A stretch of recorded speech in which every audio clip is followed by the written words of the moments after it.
we have to continue deconstructing the myth of science. We're working together, alongside, hand in hand, with our dearest friend, Leo Gura, who have some great wisdom, insights, speculative nonsense. Yes, that's the one. Science does not exist for donkeys. Unfortunately, you're not smart enough to think outside of it. Facts don't care about your feelings. It's complete horseshit. It's outside of the purview of what science can validate. Science. Go watch some of those cat videos. They're great. We like how he riffs. We like to join him. And we're doing it. We're doing it today. It's happening right now.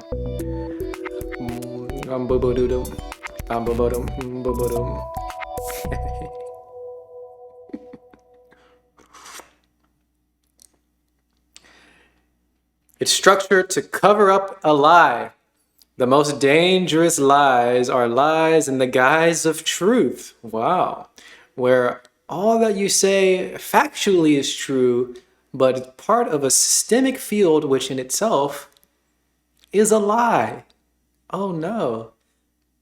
I also think that it's a lie. I say it right there. I think that everything is fake. We all continue in this fakery, and we should know it. It's very, very important. Who said it? Zizek. Wow, Zizek. There are some ideas so wrong that only a very intelligent person could believe in them. Interesting. Who says this one? Orwell. Wow.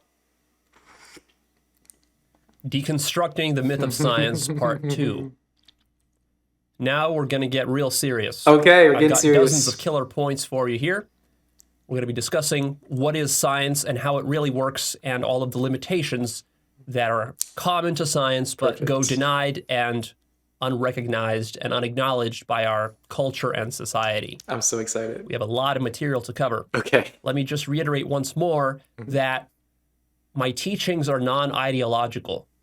Okay. What I'm teaching here is not a belief system. I'm making specific individual points which correspond with insights about the nature of reality and human knowledge and science that you can have for yourself. You can either have these insights or not have them. Simple. You can form beliefs, but that's not the same thing as having the insights. Don't do that. So the only purpose of this communication is to show you the possibility for the insights that you have not yet had. That's the value of this work that we do. This is not a belief system. It's not an ideology. He has to repeat it every single time. He says so often. Not a philosophy. Don't believe it. This is really just inspiration for you to meditate yourself. That's pretty much it. Inspiration for you to investigate yourself. Maybe you don't have to even meditate in the way that he may meditate, or you don't have to do DMT in the way that he does DMT. But this is like inspiration to do that. Inspiration for you to investigate yourself. He's giving you what he found as his own answers. And I'm guessing he doesn't even believe his own answers. He's not, when I say that, I mean he's not stuck with his own answers. He is willing to deeper investigate his own answers. Needs to be repeated many, many times because we often get confused into thinking that he's trying to sell us a bill of goods. He's not. Right? It's not enough just to listen to me. You have to actually contemplate the things that I say. So he's not a co-leader. And you have to independently derive these insights for yourself. Got to keep reminding us. In the same way that if I was teaching you mathematics, it wouldn't be sufficient for you just to believe me that 5 times 5 is 25. You have to actually go and derive that for yourself and check whether that is in fact the case. If all that you're doing is you're learning mathematics through blind memorization without actually going through any of the derivations of the truths of mathematics, then you're misunderstanding the spirit of mathematics. Likewise, if all that you're doing is you're listening to me talking and you're not thinking about this stuff for yourself and having these insights, you're not doing this work properly. So just be careful about that. Simple. You will never understand the things that I talk about without deep and long contemplation. That's just a baseline for all of our work. For every moment spent studying, I might suggest we also spend a moment meditating. It's simple suggestion. Just try to balance it out a little bit so we don't get overtaken by the conclusions of other people, especially when we're taking the conclusions of other people with disparate goals and disparate investigative styles, and also they're investigating different things. So it won't make a lot of sense if you're not familiar with the space when you hear many people say different things and they seem contradictory. You don't understand quite what the framework they're working with, starting off with, until maybe you actually do a little bit of the investigation yourself. Then you can have a deeper understanding, and much of what everybody says will make a little bit more sense. My claim. Now, I was going to leave the objections section to part 4 of this series, but some of the objections, because I know you guys have so many objections, and so honestly, they're warranted. But Leo, you should be skeptical of the things that I'm telling you, because I'm telling you radical things which challenge basically everything you've been taught about science and human knowledge and about reality. So yeah, of course you're going to be skeptical, sure. There's no problem with being skeptical about my teachings. Okay. Just be skeptical, but also keep an open mind and realize that we're covering very tricky territory here, where your mind can easily trick you into misunderstanding the things that are being said. So I'm going to cover a few of the objections, not all of them, but I'm going to cover a few of the objections here right off the bat to get us warmed up, and then we'll get into the main points. Now, look here. The reason I'm having to cover these objections so early is because of how your mind works. You see, you still don't get the significance of what I'm about to say, is that your mind is the gatekeeper. Your mind is the pupil through which all knowledge and information and truth arrives into your skull and into your consciousness through your mind. Yes. Anything that your mind wants to filter out or deny, it will easily do so without any hesitation or even your awareness. Are you getting this? I'm getting it. It's so important. It's foundational. You need to understand the filter that you have. And when you receive any information, just look at the information. And I don't even know how to describe this process, to get rid of the information and only see the filter. That way you can start to see the influence of the filter in everything. And then you can start to see what you filter out. But that doesn't mean that you get away from the filter. You never get away from the filter. I mean, I guess you can, in some sense, eventually get away from the filter, but you don't want to be blinded by thinking that you got away from the filter. If you think you got away from the filter, you're thinking too much. You haven't gotten away from it. You're not getting away from the filter, so you need to be very, very intimate and very, very aware of what the filter is, and you need to be aware of when you dismiss information and when you retroactively make narratives to explain away certain things. This happens very commonly, very often, at least for me. Maybe I'm only speaking for myself. You want to be aware of this sort of thing happening. And also, whenever you're giving information, you're given good information, bad information, doesn't matter. You might accept it because you already accept it. You might reject it because you already reject it. And it might not even matter what information is coming because you're too caught up in the filter. You're not actually looking at the information. Very important. So as we're talking here, and remember, ultimately what we're trying to do, our ultimate objective is to help to jailbreak your mind, to deconstruct your entire mind, and then alongside with it, all of reality, to get to the truth. As it turns out, your mind is the thing that is preventing you from getting to the truth. So that's why we have to deconstruct your mind. Now, your mind is composed of many different facets. Science is one of them that we need to deconstruct. There's a lot of other stuff we have to deconstruct in addition to science. But here we're focusing on science. See, the problem, though, is that, like I said, in that metaphor of jailbreaking your mind, like your phone, when you're trying to jailbreak your phone, it has anti-jailbreaking software operating at a very low level in the kernel of the operating system, which is going to prevent you from ever getting close to jailbreaking it. Every move you take, your mind will take a counter move that's going to be more intelligent than the moves you make in order to prevent you from jailbreaking your mind, which is the only reason you haven't jailbroken your mind up to this point in your life. And if you had, you probably wouldn't be listening to me anymore because you wouldn't need it. So just by the fact that you're listening to me, already there's a selection bias, which means that you're not aware of the anti-jailbreaking mechanisms which are operating in your mind. Therefore, I have to be aware of them for you, and I have to preempt them for you. And your mind is so sensitive and so fragile that any wrong word that I say on this touchy subject, for example, if you're a materialist or you're a realist or you're a rationalist or you're an Dave objectivist, Stanford raided my stream with 6 any word that I Hey, what's say up? that rubs you the wrong way, rubs We're your ego the deconstructing wrong science. way, immediately your mind will shut down. All your mind has to do is just get offended or just go, oh, that's bullshit, and then click the off button on this video, on this recording, and that's it. Don't do that. That's it. Don't do that. You've locked yourself off from the truth forever. See the truth. That's how easy it is for your mind to shut down any kind of information that is going to really seriously challenge your worldview. You see? So I want you to stay very cognizant of that. Very aware. Watch for any word Open that I mind. say that rubs you the wrong way and observe that reactivity within you Watch and the that triggers. desire to click the off button. Observe that Okay. and wonder whether that's a healthy reaction or not for somebody who's interested, supposedly as you, in pursuing the truth, Easy. in really understanding reality. All is well. Because if you're not really How are interested you? in understanding reality at a deep level, then why are you even watching this? Go watch some cat videos. There's a cat video right over here. You can just click on that, and that will be perfect for your level of intellect and interest in reality. We also like cat videos here too sometimes. You wonder whether all of these qualifications and preemptive answers to objections are actually conducive to his stated goal of reaching more people. But yeah, cat videos are awesome. Yeah, I don't know. It's very difficult to really understand how to actually reach more people. I mean, I think the reason why he's doing this stuff, because, well, look at the comments of his part 1 video.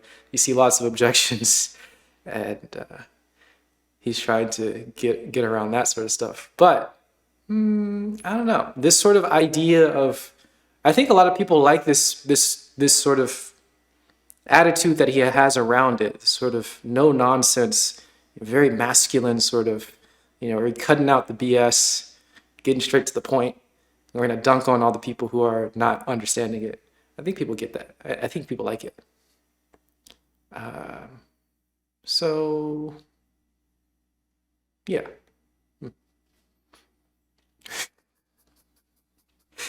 Do I have song request on? Go watch some of those cat videos. They're great.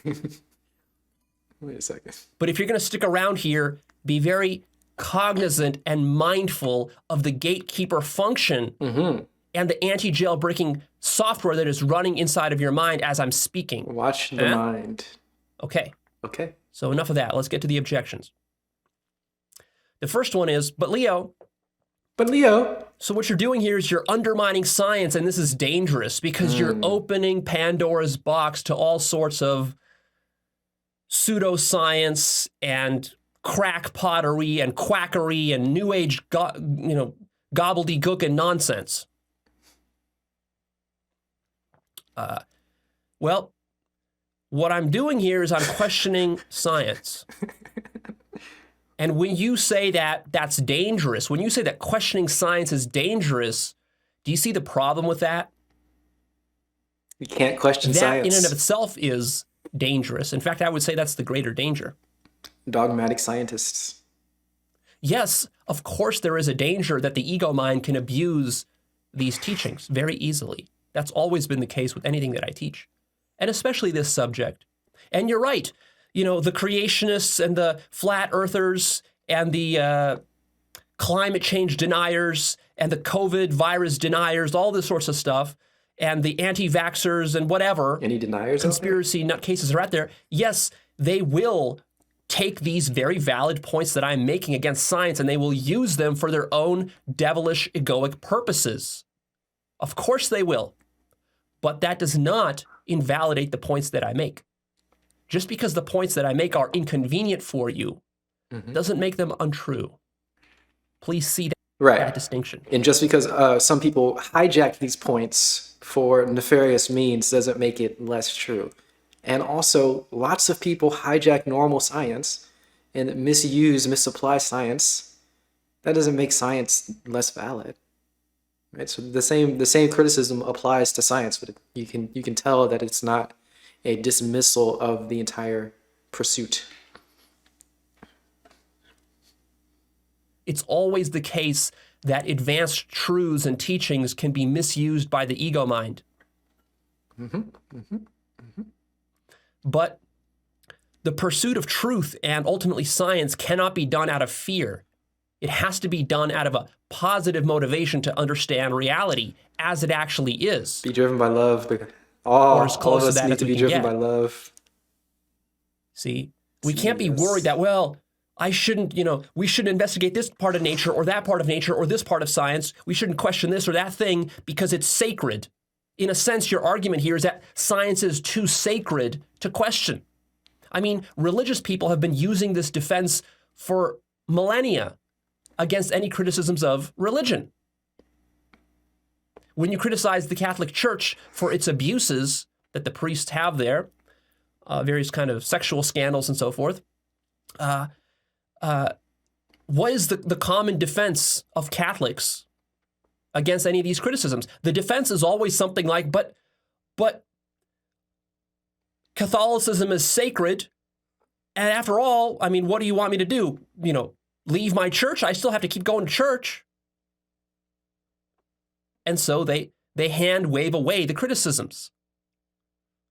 Because in their mind, it's dangerous to question Catholicism. It's dangerous to question its authority, because as soon as you find one little flaw, of course, your mind knows what that means.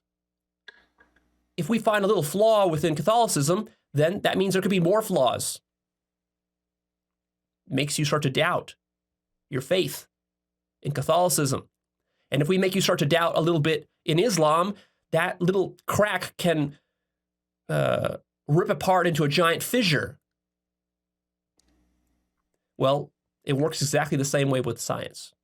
So the reason people are so defensive about science is because, of course, as soon as a little doubt is sown in there, as soon as your mind starts to really consider the things that I say, then yeah, that little crack will eventually turn into a fissure and rip apart the entire enterprise of science.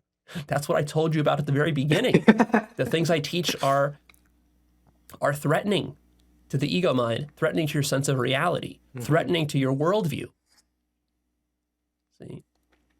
And this always happens with whistleblowers. Consider someone like Edward Snowden. He comes out, he reveals some secret information about NSA wiretapping and spying that the government has illegally been doing on the American public.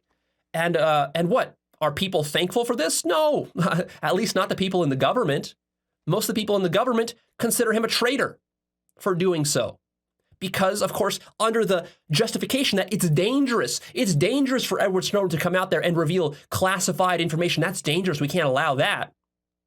Well, yeah, but is it true? Well, it doesn't matter if it's true. It's dangerous. Yeah, but is it true? No, but it's dangerous. It's dangerous. Forget about whether it's true. It's too dangerous. You see, this always happens when you criticize any kind of institution, and science is no different. So that covers that.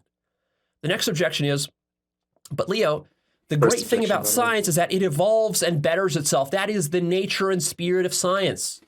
True. So you... But they're very... It is true that science, the nature of science is to evolve and better itself, but there are specific ways in which it is limited and specific ways in which it does not better itself. And also, how is that a criticism to Leo attempting to better science, right? He's attempting to broaden the definition of what we consider to be valid science or valid investigations into reality. That can't be that. You can't criticize him for wanting to broaden the way that we investigate reality by saying that science does that already, right? So he's doing, the criticism just doesn't line up. It doesn't make any sense. The criticism is what he's doing. He's making science better, at least that's the attempt. He's not trying to dismantle completely. He's dismantling the, what do we call this? The grip, the hierarchy, the monopoly of truth on to our narrow view of materialistic, rational, linear science. He's trying to broaden that a little bit. So the criticism doesn't make any sense. Criticizing science is pointless because science is already bettering itself. It doesn't need you. This is just absurdly contradictory, hypocritical, and ridiculous. So ridiculous. This objection. I get this objection so much from different people whenever I try to critique science. But what you have to realize is that science doesn't just automatically improve itself. Automagically. Science only improves itself when people like you and me are willing to change our minds about how science works. Did he mean to say automagically? Wait, was he saying magically and automatically? And then he just sort of, I like the phrase, I think. Automagically. I like it. It doesn't work like that. It just doesn't change magically. True. You got to do something. And if we're not, if you and I are going to be stuck and be defending science as it is, then science will not evolve and it will not better itself. We will be obstacles to its evolution.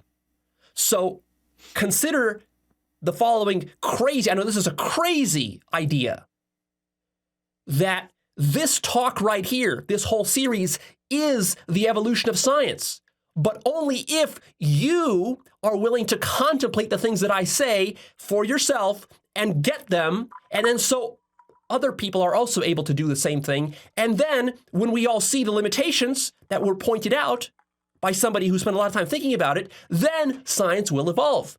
Otherwise, it won't. You see? So while you're objecting that science evolves all the time, ironically, it's that which is shutting down the evolution of science. Can you see that?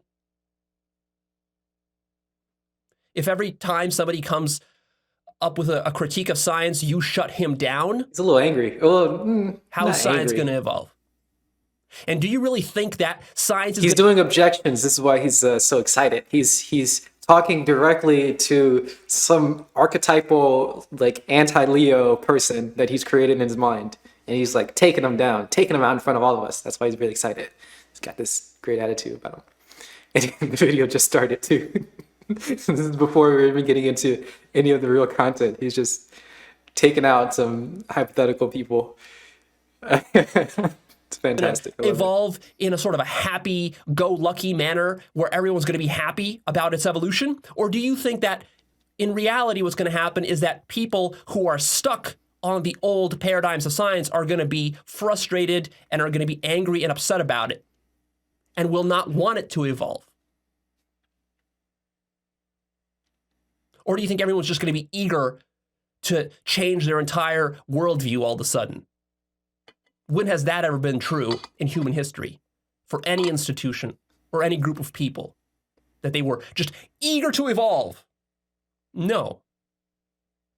The ego mind's natural tendency is to be stubborn and to refuse any change or revolution in its ways. This is true collectively for institutions, and it's true individually for us. And you've experienced this in your own life, how other people refuse to change, refuse to evolve, including yourself. Especially yourself. And you've seen it in institutions too. And science, of course, is no different. So this right here is the evolution of science if you're able to comprehend what's being said. And of course, you have to also consider that the evolution of science is not going to take you to a place that you already anticipate. Ooh. The next stage of science is going to be something new, something you're uncomfortable with, something that isn't obvious, something that people haven't thought of before. Because if they already thought of it and they're already comfortable with it, then it's not new. It's already part of science. So you have to really contemplate what it means for science to evolve. It's not just this easy, smooth process. It's a contentious process, more like a war or a battle than it is just some effortless evolution. This is the process. All these people in the comments sections that you read who are denying anything that I say here as legitimate, that is the very resistance that is put up by science against the evolution of science. Now, of course, they're going to deny that because they're going to deny any legitimacy to what I say, and they're going to say that what I say has nothing to do with the evolution of science. Of course, but that's always said about anybody who tries to advance science. They're always denied on the grounds that what they're proposing isn't true science. But that, of course, is the whole the whole epistemic issue here that we talked about in part 1. Who gets to decide between what is and isn't valid science? That's the whole problem. We don't really know what is and isn't valid science. The next objection is, but Leo, science doesn't claim to pursue truth. It's just a way of making our life better. Interesting. Science is just pragmatic. This is a very sneaky, very intellectually dishonest critique or objection to my critiques. And I notice it a lot. That's interesting. I mean, I feel like it's a fine, like, it's not a critique, though. I mean, I don't understand how that could be an objection to Leo's whatever wanting to expand science. I mean, to say that science is just a sort of pragmatic thing to help us live better lives, that seems like a fine, like a reasonable way of visualizing. No, a reasonable model of what science is. It's a very it's okay. But to then shut down anybody else who wants to do something a little bit more, like find actual truth, that doesn't make any sense. I don't understand how that can be a criticism or an objection to the higher pursuit of, you're getting ads? What? Wait a second. Why are you getting ads? Have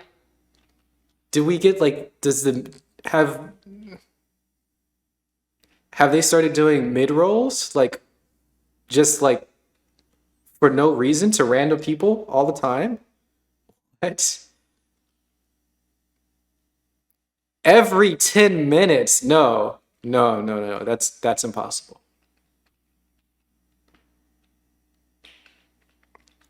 Interesting. So I've already run like ad breaks pretty often, right? Like maybe every like hour and a half or every hour or so I do like a 3-minute thing. But I can't control the mid-roll things. That's well then. Okay. Enjoy the ads. You turn iBlock off and it doesn't even get ads in the ad breaks, huh? Weird.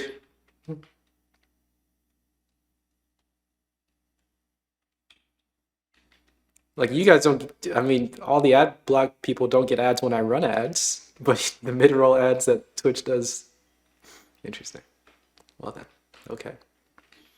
That's, they're trying to hide the truth from you. They're trying to get you away from the truth. But okay.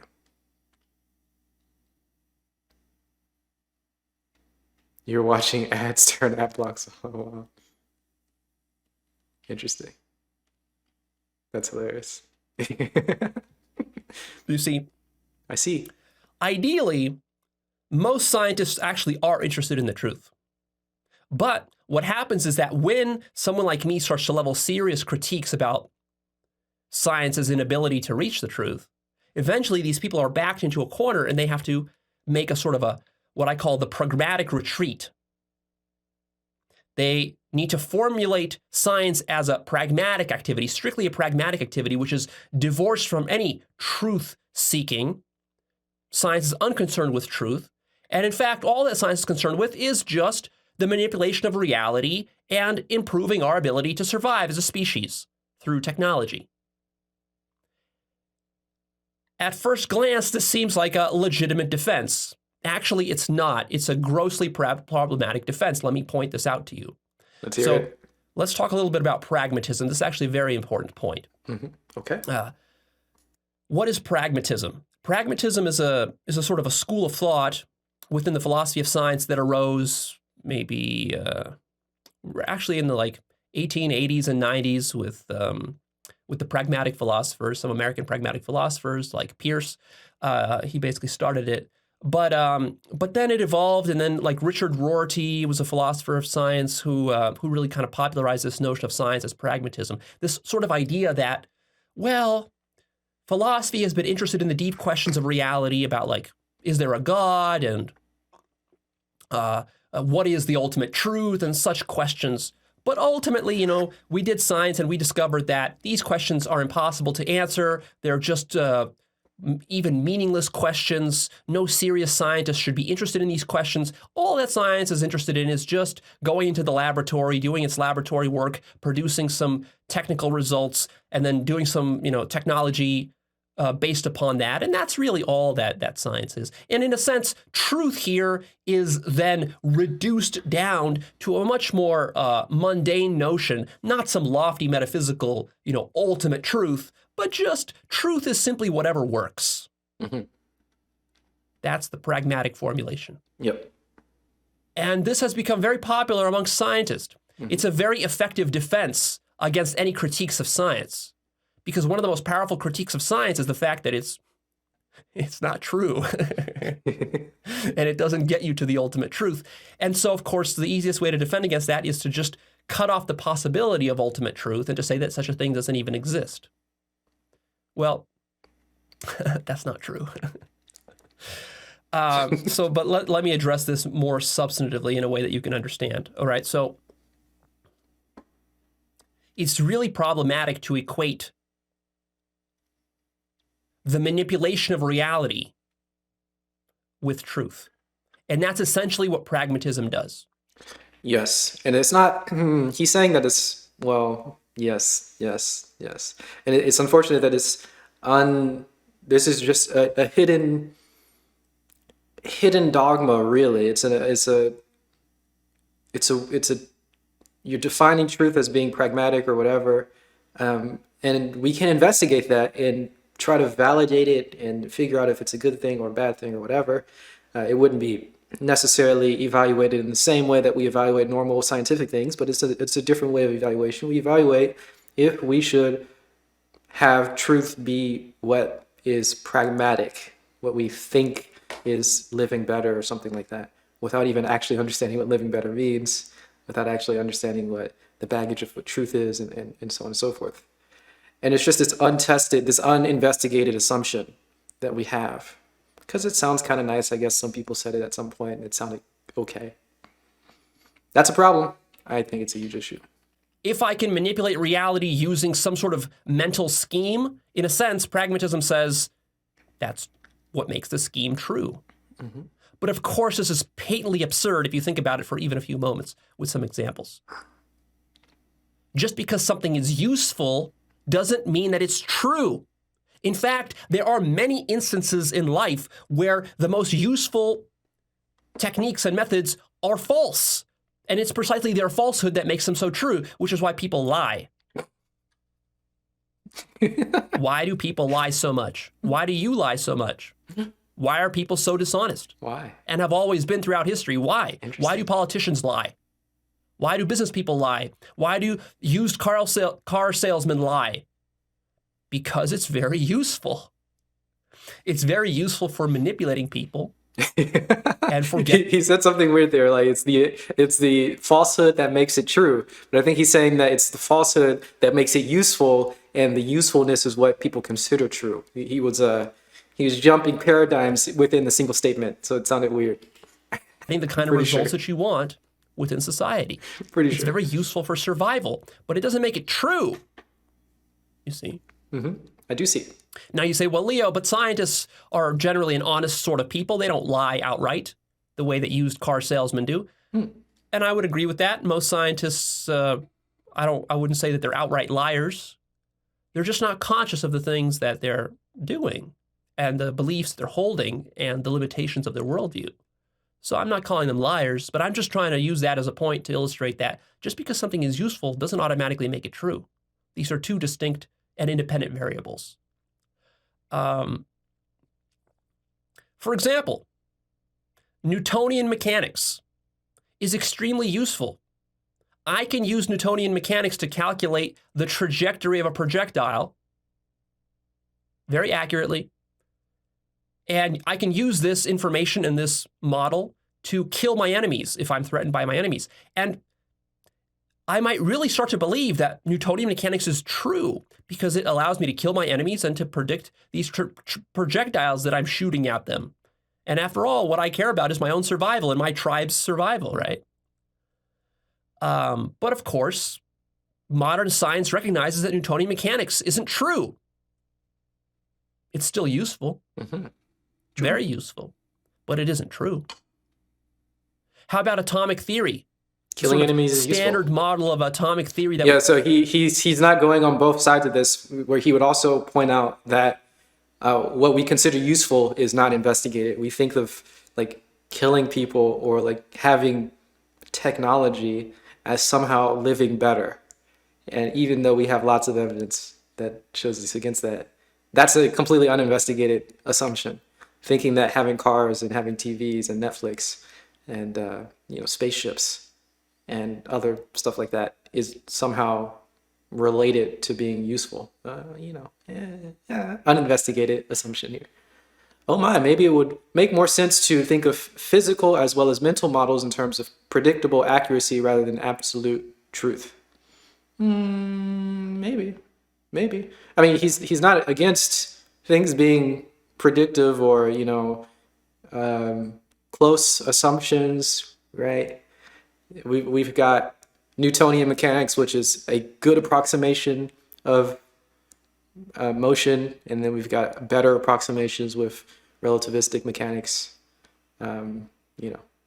But maybe you can say there's a sliding scale to truth or whatever, but one is more true certainly than the other one, so that's how we consider Newtonian mechanics to not be true. Relativistic mechanics, it's more true, I suppose. They're both very predictive. They're both pretty accurate. And they're good models, but they aren't truth in the way that he's trying to get to truth, I suppose. Yeah. Was taught to you in elementary school and high school, with little balls in the nucleus with little ball electron orbiting around. The Bohr model. I mean, this entire model, as useful as it is, you can use that model to successfully do certain chemical reactions and predict certain kinds of phenomena, electrical phenomena, magnetic phenomena, whatever, chemical phenomena. But modern science, again, has recognized that this model isn't true. Yet it's still taught in high schools all around the world. You got an ad again? It's been less than 15 minutes? Wow. Jesus. Should I be running ads myself? Would that stop it?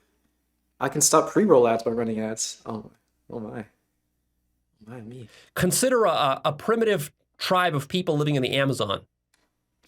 They have a very radically different, what you would call an unscientific worldview, full of animistic beliefs and deities and voodoo and witchcraft and all sorts of weird stuff like that that they practice. You would say all of that they believe is false, right? That's what you want to say. But if you want to be a pragmatist, here's the hypocrisy of pragmatism. See, if you're going to adopt the pragmatic defense of science, then I get to use pragmatism to defend any crazy belief system and worldview as long as it's useful. So, if we take you and we drop you into the middle of the Amazon scene with your current scientific worldview, materialistic worldview. With my, 5 viewers, I don't know how many I have, but how am I making any money? Rationalist worldview, you will not be able to survive in the Amazon for longer than a few weeks. So yeah, this is another weird thing about the pragmatic view, right? The idea that anything that humans do, anything that we do scientifically is pragmatically true. It must be true because, we're existing and we live and stuff. But then literally everything, every other system that is currently alive, or currently not alive, because it doesn't have to be a biological system in itself, any current system that is currently sustained, active, I don't know what to say, but if there's any system that's there currently, right now, it is just as alive or it's just as here, just as existent as you are, as humanity is. So everything that thing did must also be pragmatically true, which is now you get into some very strange territory. Is everything just as intelligent as we are? And then now we're breaking down the sort of typical mindset of a materialist person who would be pragmatic and say things like this about humanity and science. maybe not. I don't know. You'll It's die. weird. So how useful is Will be your hard worldview hard in to the live Amazon? in the Amazon. Tree. Not very useful. Mm-hmm. But these tribal people have been living in that jungle for centuries and millennia very successfully. Mm-hmm. And they're going to be able to run circles around you in that jungle. They will be able to hunt and to feed themselves and to find water and to find herbal medicines and treat their diseases and build shelters and all this sorts of stuff. But all of this will be done under an animistic worldview. It will not be done under a materialist worldview. They will believe in spirits and deities that help them to do all those things, you see. So if you're going to use the pragmatic defense, I get to use the pragmatic defense too, and I get to say that all of their beliefs and their worldview is completely true because it's useful. Mm-hmm. And hey, as long as it's useful, it's true, right? That's your logic, not my logic. I didn't argue that. You argued that. Again, using useful being very, very loose here. Useful being existing currently. Biological survival is important. So useful is if you're surviving. Nonsense. Complete nonsense. So watch with your double standards here. Squad And W. also what's patently absurd about this defense of science, the pragmatic defense, is that you would never, ever grant this kind of leeway to religion. So if I was a religious fundamentalist, let's say an evangelical, and I was telling you about God and angels and heaven and all these wacky religious beliefs that I hold, you as a scientifically minded person, you would say, yeah, but those things aren't true. Well, it's true enough. And maybe you would make some points. You would say, like, the Earth isn't actually 5,000 years old. It's billions of years old. And you would say there's no evidence for angels. And you would say there's no evidence for God and blah, blah, blah, right? And eventually maybe I would be backed into a corner. And I would say, well, yeah, maybe, you're right. I haven't seen an angel myself. And you're right. I haven't seen God myself. So yeah, maybe it isn't true. But, and here's a pragmatic defense. It's useful. It's useful. And you know that religious people make this point when they're backed into a corner. Mm-hmm. They say that, but religion, even if it's not true, it's a binding mythology that binds our nation or our tribe together. It helps to shape the morality of our people and our children. It helps me to raise good children and make people happy. And in fact, if you do scientific experiments, and they have done clinical experiments like this, studies and so forth, where they have found that actually the happiest people are oftentimes the most religious people in the world. How about that? Not the atheists and not the rationalists. Which is more useful? People. Which is more useful? So if you're going to say that the pragmatic defense is legitimate, then I get to say that all religious dogma and belief is true on the grounds that it makes people happier and is useful for them in their lives. Agreed? Are you agreeing to that? Of course not. Of course not. You're going to say, no, that's bullshit. And you're right to say that. It is bullshit. Because truth is not the same thing as survival. Truth is not the same thing as manipulation. Truth is not the same thing as happiness.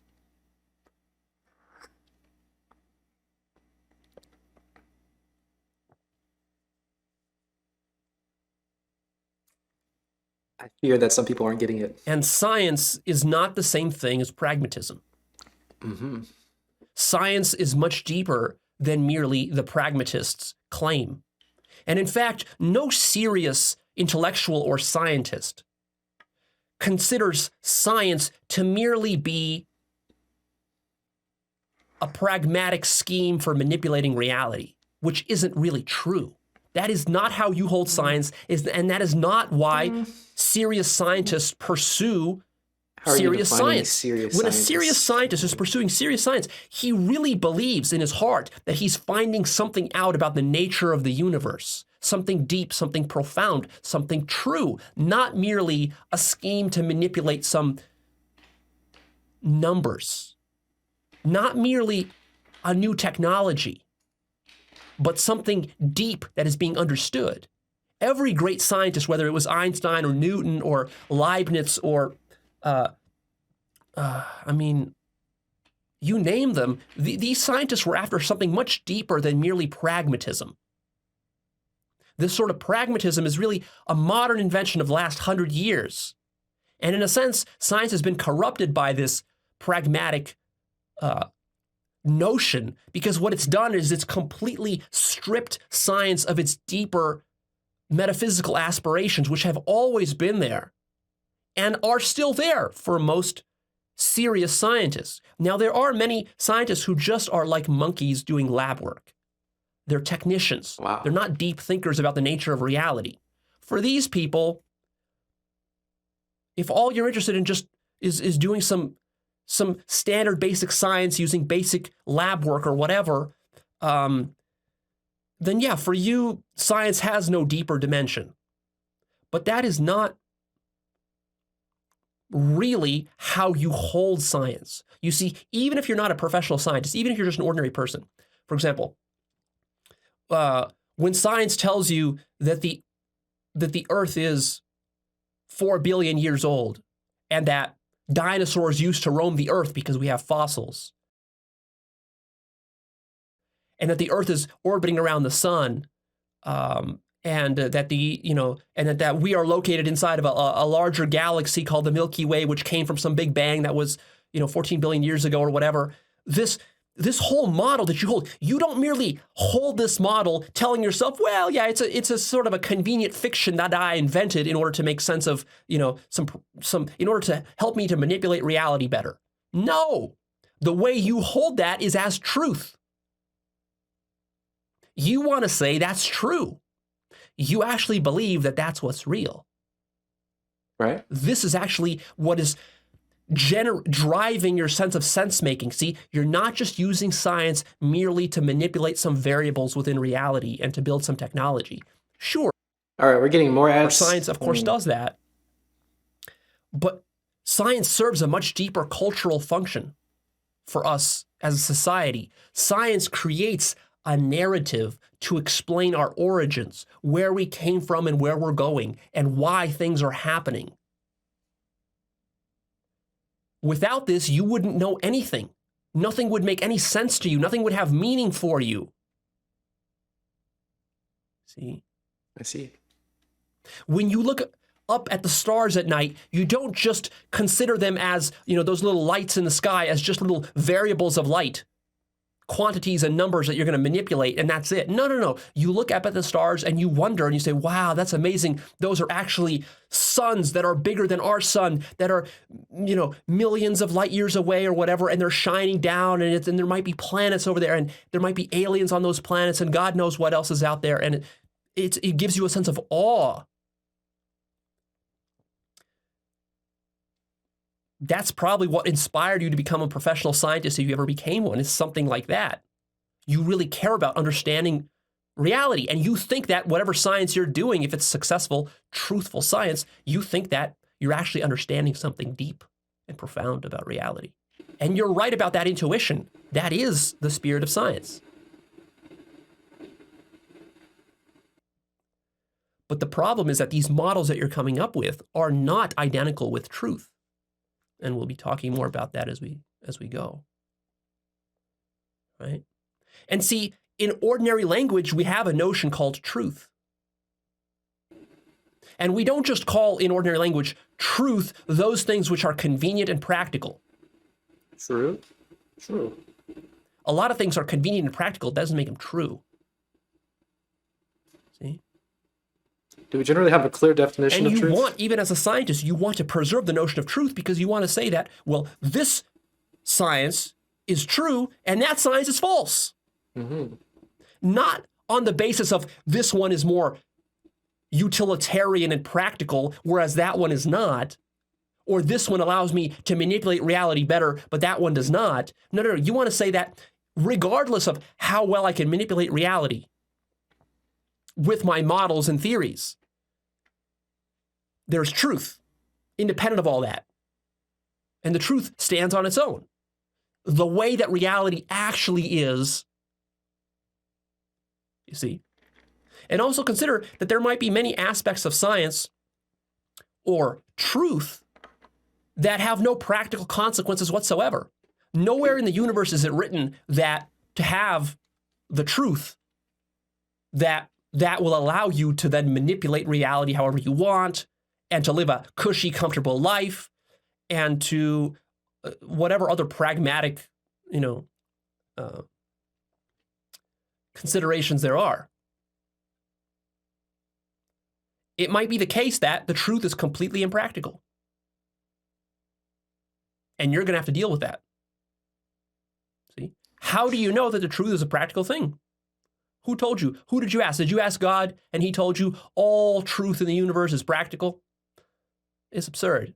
This idea that truth must be practical is a completely unscientific dogma that many scientifically minded people hold. That's one of the dogmas of science. So, in a sense, what pragmatism devolves into is devilry. Ooh. Now, I use the word devilry not in a literal sense, but sort of in a metaphorical, deeper, allegorical sense. See my episode, What is the Devil?, where I explain what devilry is. All that devilry really means is that it means that if you equate the truth with your own personal survival or the survival of your species, which a lot of people do when they talk about science, that turns into devilry. Because what that means is that now all of a sudden you open the door for lying, deception, manipulation. As long as it can be manipulated and lied and you can succeed with it, that becomes your definition of truth. And then anything goes. See, this is sort of the Donald Trump conception of truth. For Donald Trump, truth is whatever makes him successful and prosperous. It's a political and ad. allows him to survive. That's his definition of truth, which is why he's a devil. Watching this 2 days before the election. 1 day before. Again, I'm not saying this with moral condemnation. I'm just telling you the mechanics of the ego mind.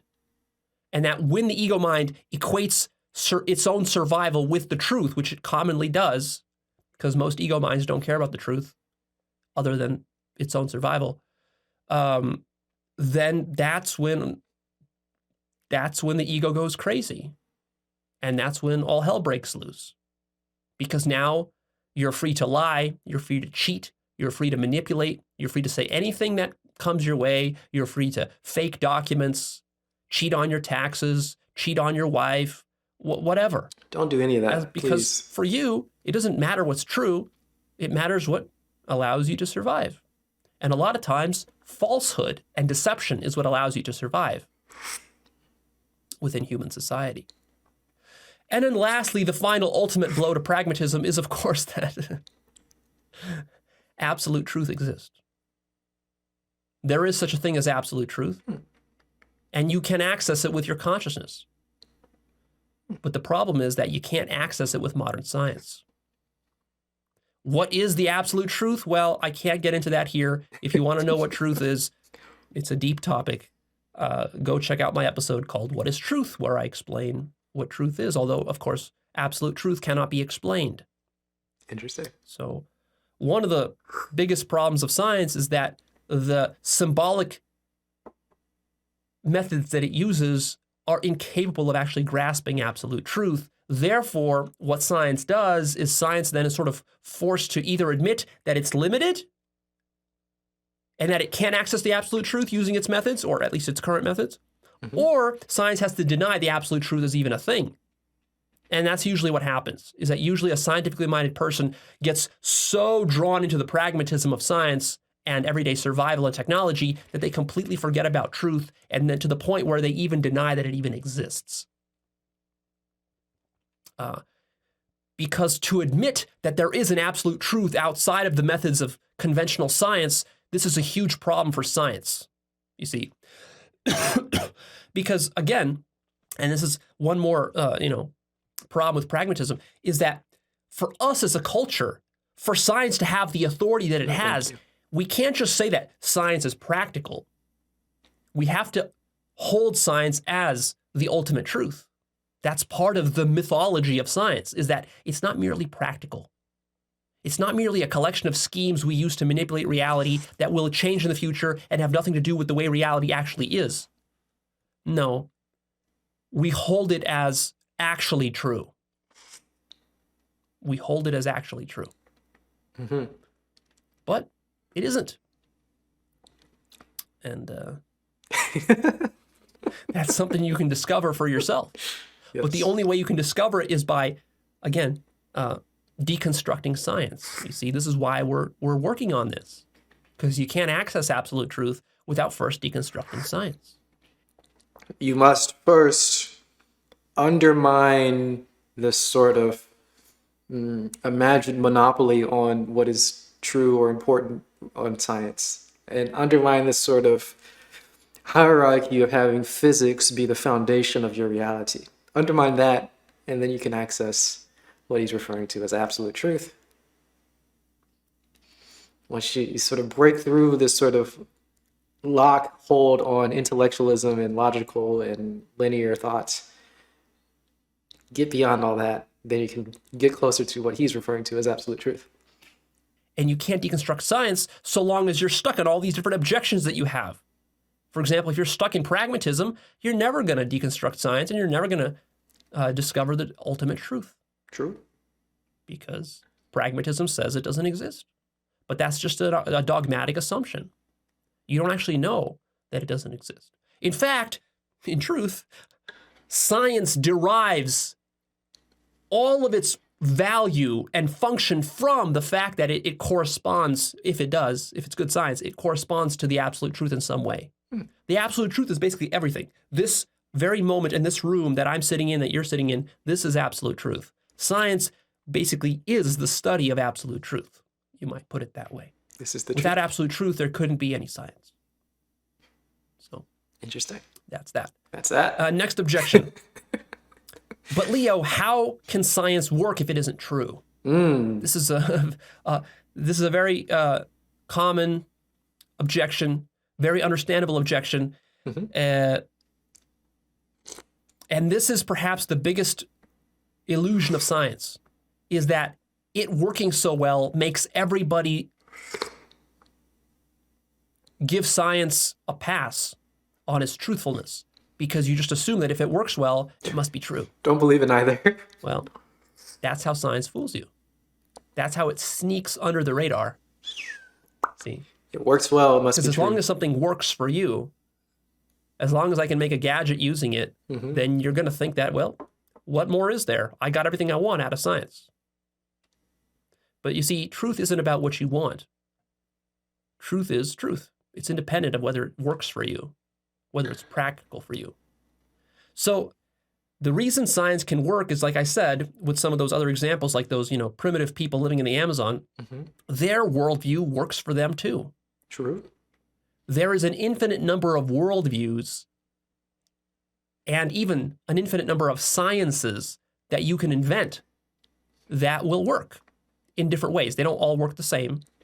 They have their pros and cons and trade-offs. Every scientific model in theory has certain pros and cons. It'll work in some areas, it'll have limits and not work in other areas.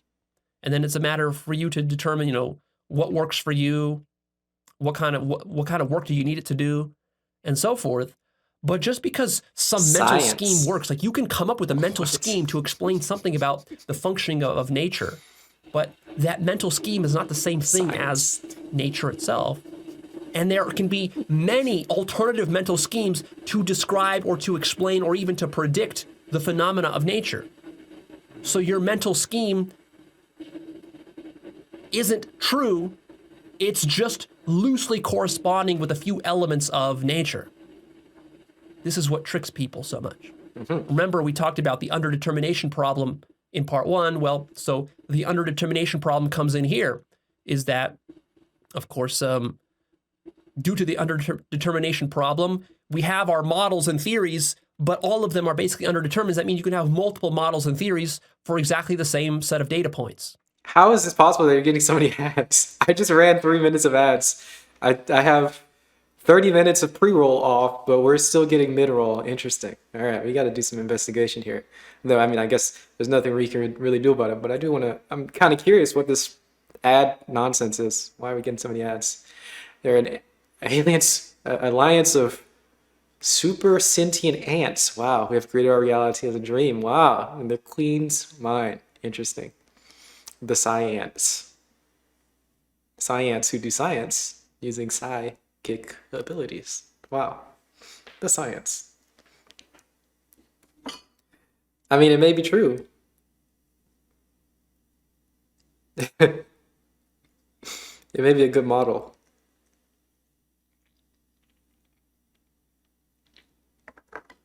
We shouldn't be stuck believing any of our models.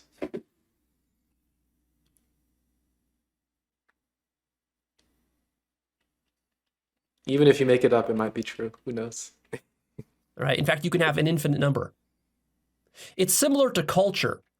You know, culture also creates this sort of illusion. If you grow up in a closed culture, in a closed society, you're going to feel like all of the customs and norms and ways of operating of that culture that you grew up in, your sort of your motherland culture, you're going to feel like that's the only way that reality could work. It's the best way Because for reality it to work. works, and it's useful, works it's for me. functional, It and you're worked going to for me. hold those as like absolute truths. But then when you travel to some foreign, radically different culture, like you go to Japan or Australia or China or India, Australia. Indonesia, you know, into the Amazon, you're going to discover radically different Australia? cultures with radically different norms and customs and worldviews, which also work. He's talking to a Western audience. Is Australia radically different than the rest of the West? Australia is pretty... Okay, well, you just... Some of them work even better than yours did. And some of them work a lot worse than yours. Not all cultures are the same. You know, again, there's pros and cons to different cultures. But it all depends. It depends on the environment you're talking about, and depends on what you need your culture to do. You know, there's different demands placed upon culture based on the environment and the people and the level of technology and development of the people that the culture is helping to facilitate and all of this, right? But you can clearly see when you travel around the world a lot that there can be hundreds, even thousands of different cultures, and that no one culture is the best. It's all about trade-offs and pros and cons, and sometimes there's multiple ways of doing something. See, this is obvious with culture. This is less obvious with science. But I assure you it works the same way with science. There is not one science. You can have hundreds, thousands, even more different kinds of models for exactly the same phenomena within science. Sort of imagine if reality is a cake and science is slicing the cake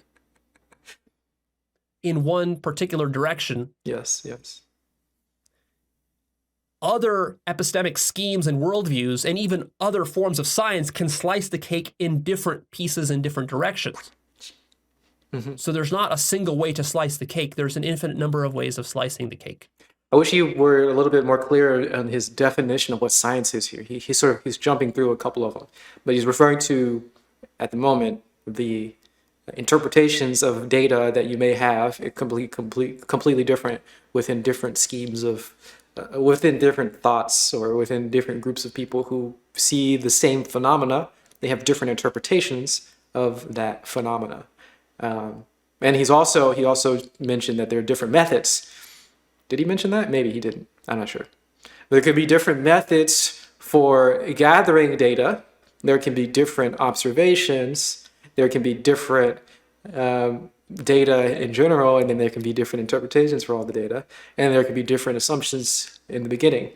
And all of these, I guess, would be some portion of science. I'm sort of arbitrarily splitting it up into different groups, but these are different aspects which all come together to form our science, the assumptions that we have, the observations that we have, the methods that we have, the data that we get from it, and then the interpretations. And any of those can be changed, making different sciences, as he's referring to it.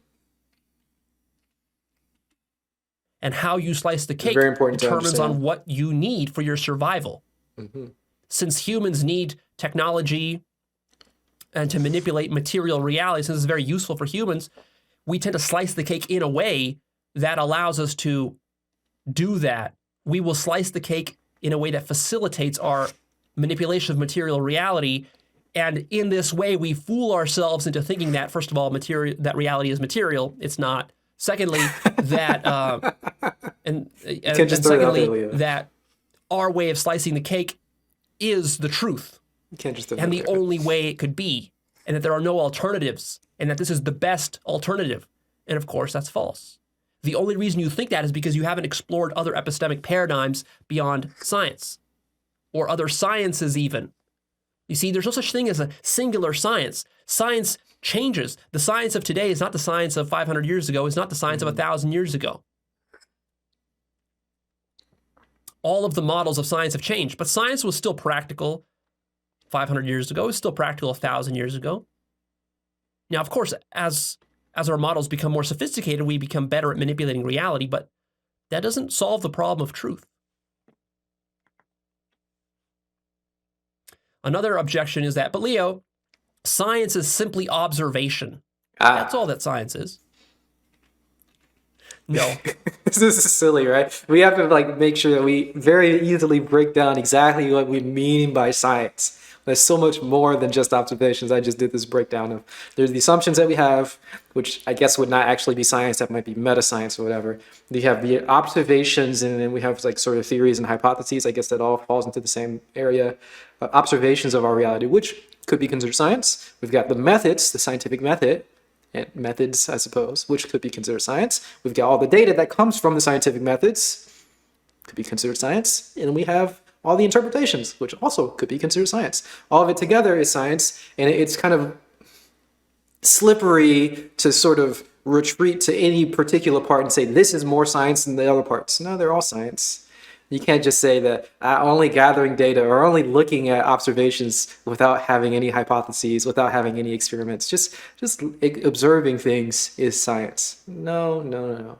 Observing things and having some predictions about it and then experimenting and testing those predictions, all of that is also science. And then also the library of information that other people have gathered, that's also science. And then the ridiculous interpretations that people have, that's also science. It's all science.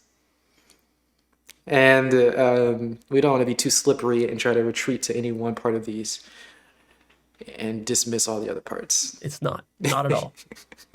You see, the trick is that all observational data can be ignored and denied and contested. But Sheldon says that the humanities are a big meme. Why would Sheldon say that? I don't know who Sheldon is, and what does that have to do with anything? Humanities are a big meme. I mean, science is a big meme too, but that's not a good reason. I mean, it's not a reason at all. I mean, maybe it is, but don't dismiss stuff. So, I mean, especially such wide swaths of things. Yeah, I don't know. Dismiss That's it. the whole problem. For example, if I tell you that I saw a ghost. That's observation. That's observational data. I saw a ghost. Are you going to admit that ghosts exist? Of course not. You're going to deny my data. He didn't use the word meme, of that course. was just hallucination. You're imagining stuff. It's just wishful thinking. You can't be trusted. So this is like the tricky thing, right? If you see a ghost, maybe saying it's a ghost is interpreting data. So maybe we can step away from that and not call it a ghost, but we can say there's a phenomena that was observed, and that's just data. And you can call it whatever you want to call it. It doesn't really matter. And that would be considered science. You can reject the name ghost if you like, if you're just squeamish about certain words, but that's just you going to the higher level interpretations, which is completely separate from the actual observation. He observed a ghost or some visual phenomena, and that's scientific in terms of it being an observation. Sure. And then you can test it and see if it's repeatable or see if you can see it more often or something like that. That'd be also science. But that doesn't dismiss the raw observation. And tricky. Your observations don't count. Okay, so my observations don't count, but how come yours do? You see, the way that you define observation, the notion of observation is a completely relative notion. Mm-hmm. You and scientists as a community define observation according to their certain standards. Now, you might say, well, Leo, one person seeing a ghost isn't enough. We need scientists to actually measure the ghost. We need a bunch of scientists to see the ghost, and then we will admit the observation as legitimate. But see, again, there's nothing objective about that method. That's a subjective, relative method that you invented. That's a certain standard that you set. Mm-hmm. But that doesn't mean that the ghost needs to pass that rigorous standard. See, the standards you set, nature doesn't have to clear your standards. You have to adopt your standards to nature, Yep. not nature to your standards. This is a common problem that many scientifically minded people don't understand. And I mean, ghosts are said to be observed by thousands, hundreds of thousands of people even. But see, you're going to deny all that data. You're going to say, well, they're all deluded. Exactly. And you're going to always say that about anything that you Yep. don't want to admit into your paradigm of nature or reality. You see? This is your own filter. You got to be aware of the filter of the reality that you have. You're trying to dismiss certain things because of your cultural programming. And then there's also the squeamishness around certain words, ghosts, gods, spirits, powers, all that sort of stuff, psychic, whatever. There's a certain squeamishness that a lot of people have around these words. Just remove the words and see that there is a phenomena that's happening that people observe. And then we don't have to sort of make well, maybe he might get into this, the sort of trying to create an external ontological claim about whatever the phenomena is. That I don't think that's completely necessary. You don't need to do that, but you could do it. You don't need to do that.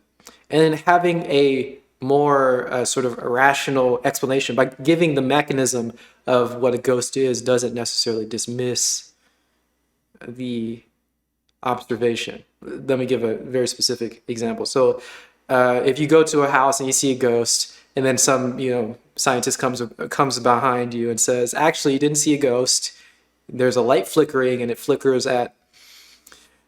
happens to be flickering at the frame rate of the eye frame rate, which I can't remember what it is, like 30 frames, something like that. If it's actually flickering at the exact frame rate or close to the frame rate of the eye, it creates these weird phenomena. This is actually something that happens when people see ghosts often in their houses. It's because of this thing happening. It's the flickering of the flickering of their light. Now, does that mean that there's no ghost? Or did we just explain the mechanism of the ghost? Now, a scientifically minded person might say, since we explained the mechanism, that means the ghost wasn't there. There is no ghost. But the people who are seeing the ghost might just say, well, you just gave a mechanism, but I'm naming that mechanism ghost. How do you get around this sort of issue? I mean, we have raw data, there's an observation, we even have a testable method of recreating the same phenomena. We know where it comes from. We have hypotheses and so on and so forth, experiments. And the problem here is just the interpretation. Do we call it a ghost? Do we try to do we try to increase our resolution to look only at the phenomena, at the mechanism that caused the phenomena as opposed to the phenomena itself? It gets really slippery, I might say. Say, well, Leo, surely if they've seen ghosts, then they should be able to take pictures of it. Well, maybe. Maybe. But see, if I show you a picture of a ghost, are you going to believe that? Of course not. You're going to say that's a fake picture. Yeah, another thing here, like it needs to be repeatable. This is another big meme. Like it needs to be repeatable. It needs to be shown in a laboratory setting or something like that. It needs to be, you need to be able to take pictures of it. And this is taking the phenomena away from the context that the phenomena appears, right? So again, this is too high resolution. This is the issue of blending the frog, something that we talked about in the first part, where you have a frog, you put it in the blender and you look at the cells individually. Well, you're losing the frog. You're not observing the frog anymore. And if somebody says, wow, this frog is hopping around, it's really cool, and you say, okay, let me get the frog and put it in the blender and look at the cells, you're not going to see anything hopping around. You're going to be missing a lot of the context because you're only looking at a very high resolution, removing it from a lot of the context that it was in. And if you are trying to take away a person from their general mindset in the particular cultural context that they have in a particular environment, and you're trying to make sure that they're doing things very scientifically, they've got cameras set up, they've got some skeptical mindset.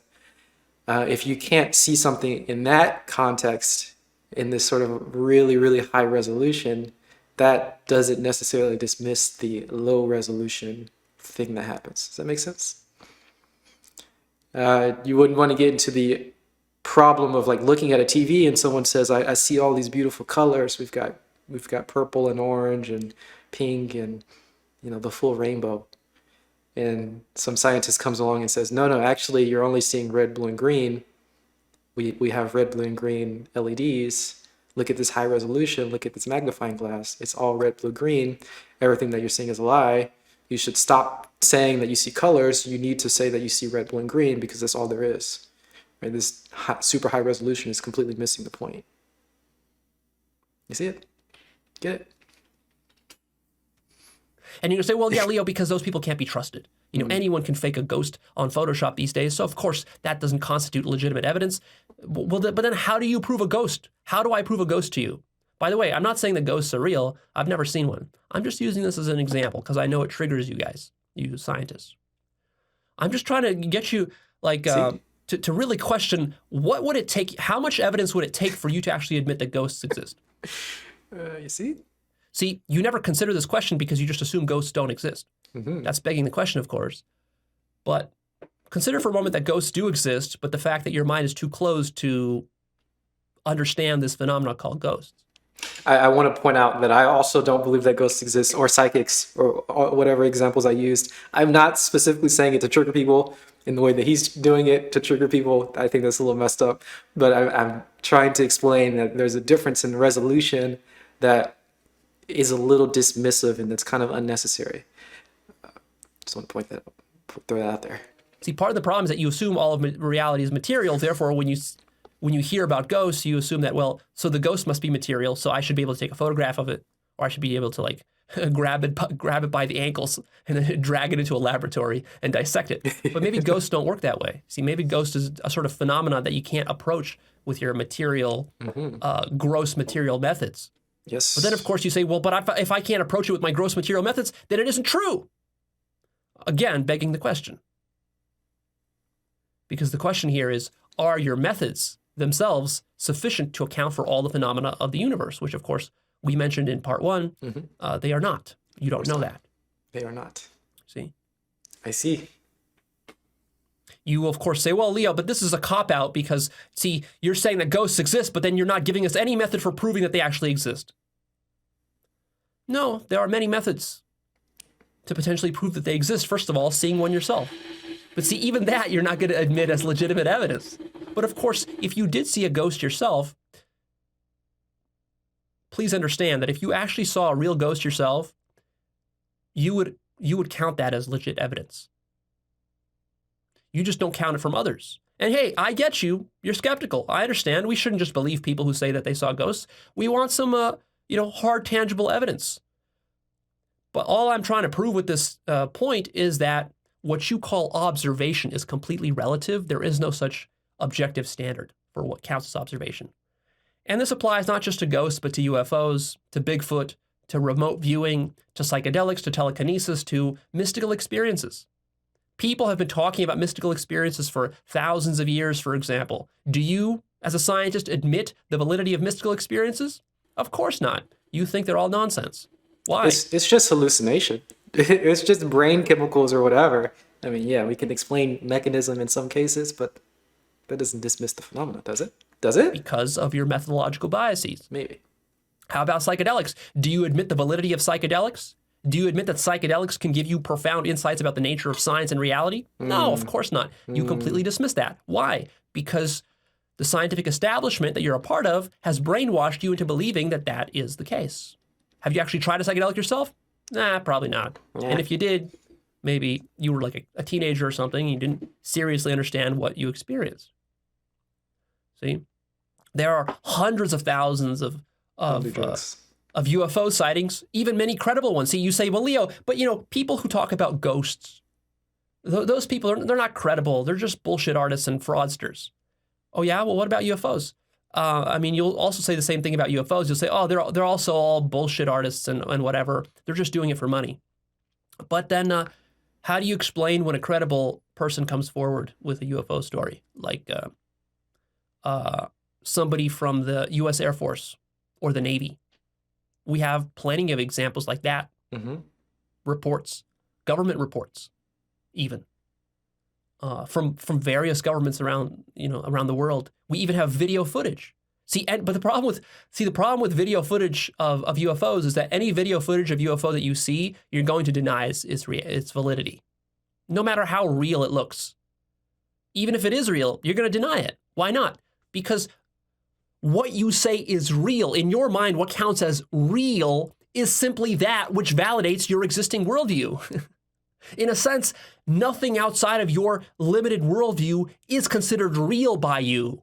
True. Unless it's like thrown into your face. Like if you're sleeping tonight and a UFO abducts you and anally rapes you, Jesus. Then you'll change your mind. Yeah, there's a huge issue. Like if you have this idea of what reality is, you sort of filter out everything. So I keep talking about the filter here, and you explain away all these things, and you sort of hand wave it away because you have a very clear worldview and a clear idea of what is real or true and not real and not true, and so on and so forth. And you're not accepting anything else. Perfect pause. Why is it a perfect pause? You got that. But you're listening to me talk. Wait, no, you want to. Well, whatever, who cares? Okay, so like it just, you want to be aware of how we sort of invalidate all the things that we don't consider true, the things that we're filtering away and just sort of explaining away, hand waving away, and hold on to the things that we think are true, and it's a little, it's a little weird. It's a little messed up. Yeah. You can make a better system. A better, more inclusive system, a more, I don't know, investigate that system a little bit UFOs. better. But until that happens to you, you're going to consider it unreal. Mm-hmm. I mean, that's just how your mind works. See? And also, we can explain away, actual UFO abductions. We can say, oh, it's just sleep paralysis. With our cultural conditioning, we understand that, when you get sleep paralysis, you can't move, you feel whatever, you feel. You get the memories of alien abductions. It's already in our cultural consciousness, and that's just the explanation that we have. And also, you get a little of your heartbeat, and you can sort of feel it in the butt region. So that's why you feel like you got. You can explain it all the way. Yeah. We just explain mechanism again, though. Not really getting into the data. Not really ignoring any other interpretations of it. It's tricky. So all of this just goes to say that observation is not as simple as you think it is, because your mind, like I said before, has an infinite capacity to deny observation. You will always find a way to rationalize why some observation isn't a legitimate observation if that observation doesn't fit the confines of your worldview. Next objection. But Leo, show me some evidence that contradicts science. I mean, you're here telling us that science has all these flaws and errors in it. Surely you should have some evidence of where exactly science is wrong. I will give you a list of over a dozen areas in which science is factually, demonstrably wrong about nature in part 3. Interesting. But you have to understand the issue here. The issue is not that I cannot provide you with this list. I can. It's easy to provide this list. The problem is that you will not believe the list. That's why we're building up to it. We need time to make all these points, and you need time to contemplate all these methodological points, because the problem is that as any time this list is presented to you, anytime some error within science is presented, it's going to be denied. At least any error that is significantly outside of the current paradigm of science. You see, if there are errors within the paradigm, those will be easily admitted with some peer review and stuff like that. But there are two types of errors within science. Internal paradigm errors, which are fine because they don't challenge the paradigm. And then there are errors that actually challenge the whole paradigm, challenge the foundation of your worldview. Those errors are virtually always denied because you assume your worldview is true. Everyone does, not just scientists, everyone. That's just the nature of the mind, right?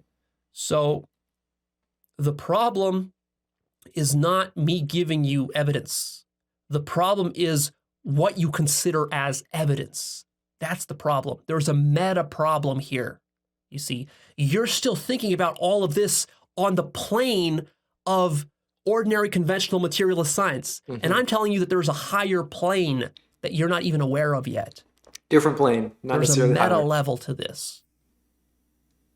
Meta What plane. you count as evidence and as proof is the very problem that defines the paradigm.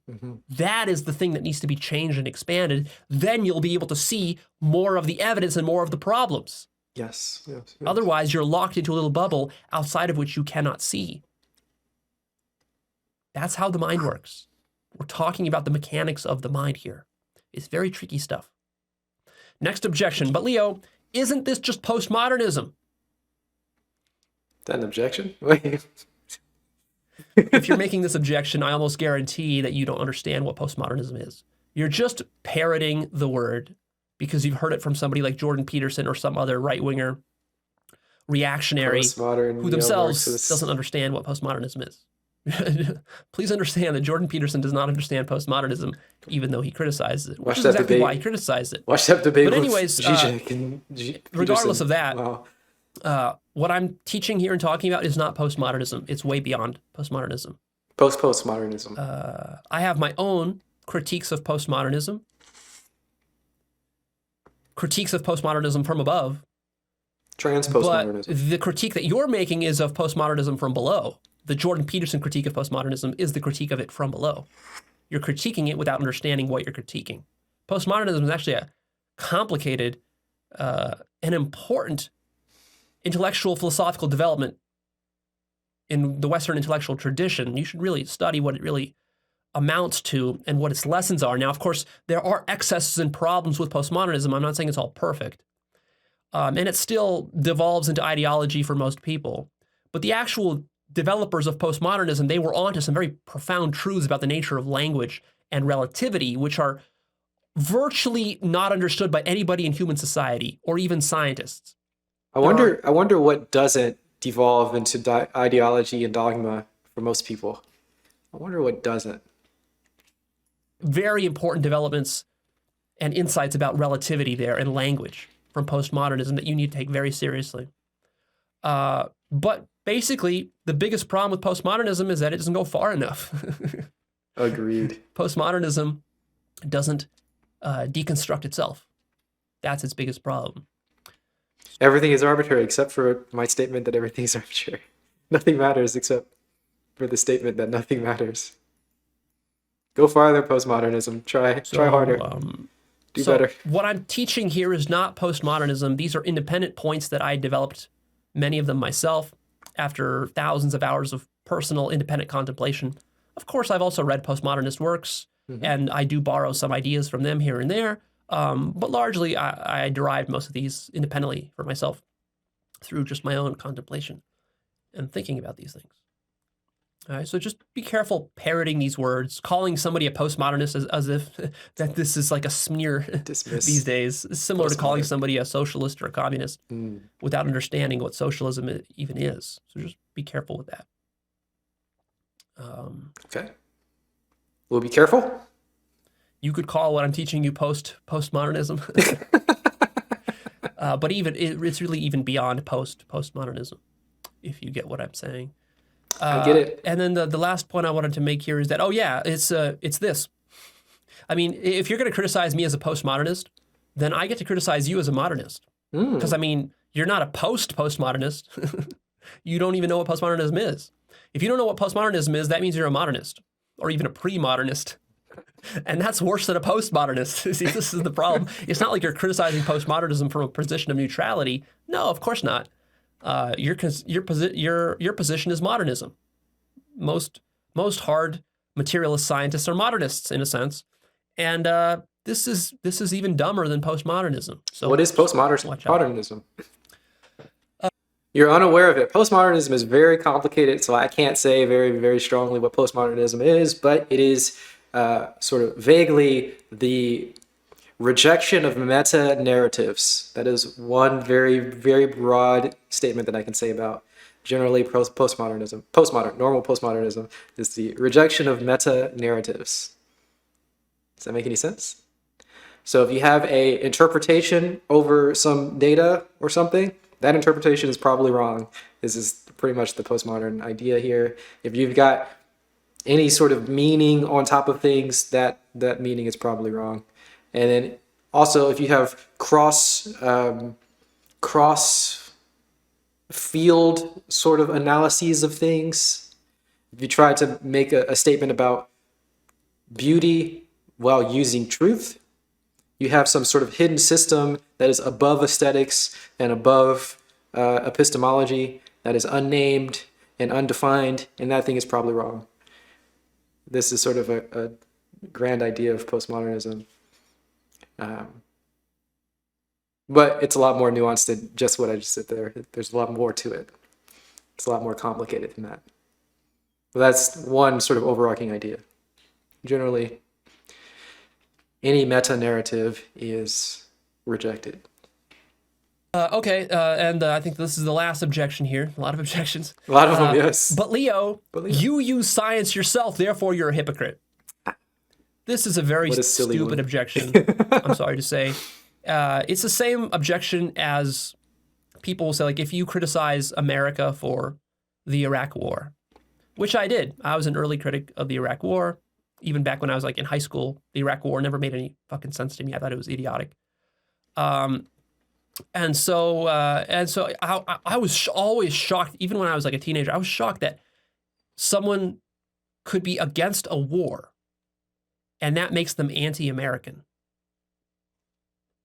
Like, it's absurd.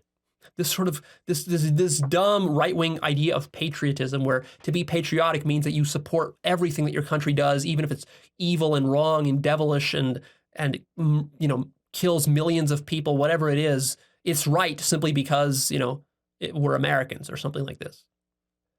I mean, you see, this is the same thing happens with science. People who are dogmatic defenders of science will call me a hypocrite for questioning science, but of course, this is how we improve science. In the same way, when I question American foreign policy or whatever, or the evils of the government, I'm not anti-government. I'm not anti-American. I'm pro-American when I do that, because I want America to be better. Mm-hmm. Doesn't make me a hypocrite. Likewise, a similar kind of foolish critique is made by capitalists against socialism. Like when a socialist says that, hey, there are problems within capitalism, the capitalist stands up and says, shut up, sit down, you're being a hypocrite because you, as a socialist yourself, are participating in the capitalist system. You have a job, you have a boss, you pay your taxes to the government, which, well, if you want to be a socialist, why don't you just, take 90% of your paycheck and mail it to Uncle Sam? That's what socialism is, right? But this criticism is absurdly naive and ignorant. Because of course the socialist is entangled with the system of capitalism. That's the socialist critique. The socialist has no option.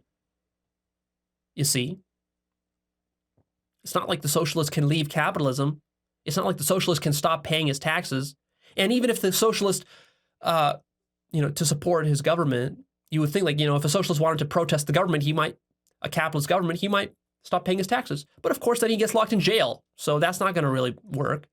The socialist goal is to reform the system, to improve it. And it doesn't help to send Uncle Sam 90% of your paycheck, first of all, because you need that paycheck in a capitalist society to feed yourself and your family. Second of all, because just because one person or two people send 90% of their paycheck to Uncle Sam, this doesn't change the system. What we need is a systemic change of the system, according to the socialist.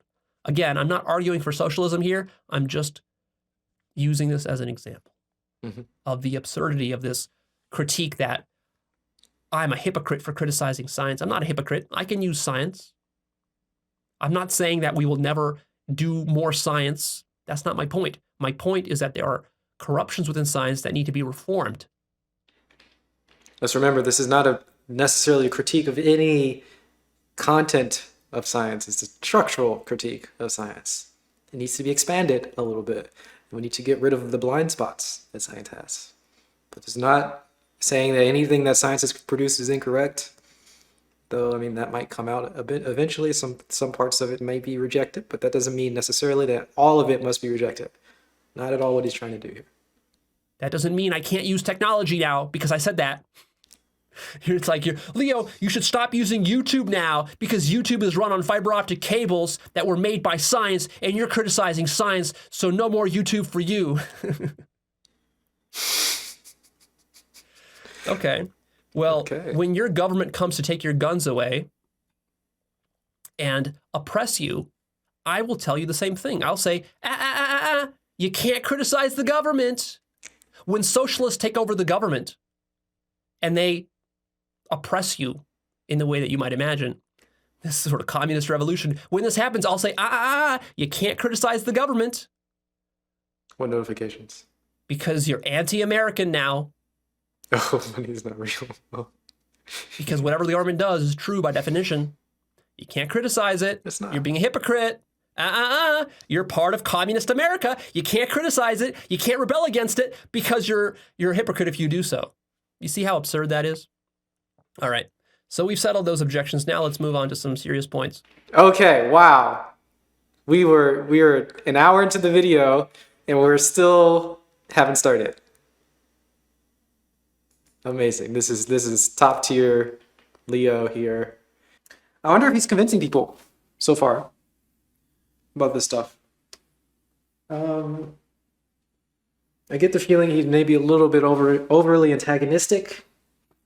Also expecting to reach people who aren't quite open-minded enough to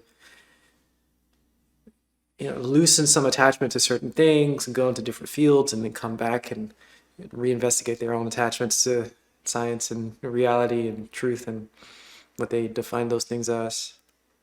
I'm curious. Is he really convincing anybody to open up their worldview into new systems of investigation? More broad systems of investigation that are including science, but a little bit more expansive than science, or what we consider now as science. Expanding beyond these sort of rationalistic physics, materialistic worldview. I'm not sure. I don't know if those particular objections that he gave, or at least the presentation style of those objections were very I'm not sure. I'm not convinced personally. Even though I already agree with him. I'm not sure. The way he speaks, you don't think it compels people who trust a lot in science, to think in a different way, definitely. Some people do, but not many. Yeah, that's probably true. Probably true. Hopefully he gets to some people who are really, thinkers. I mean, he wants to convince people. I think the target audience, the most ideal person to change their mind would be somebody who has the ability to think deeply about these sort of subjects and not be stuck into dogma or ideology. I'm sure he can definitely change the minds of a lot of people who are just compelled by his the way that he presents his stuff. It's a nice way of presenting himself, I think, for some people who like that sort of assertive strength. But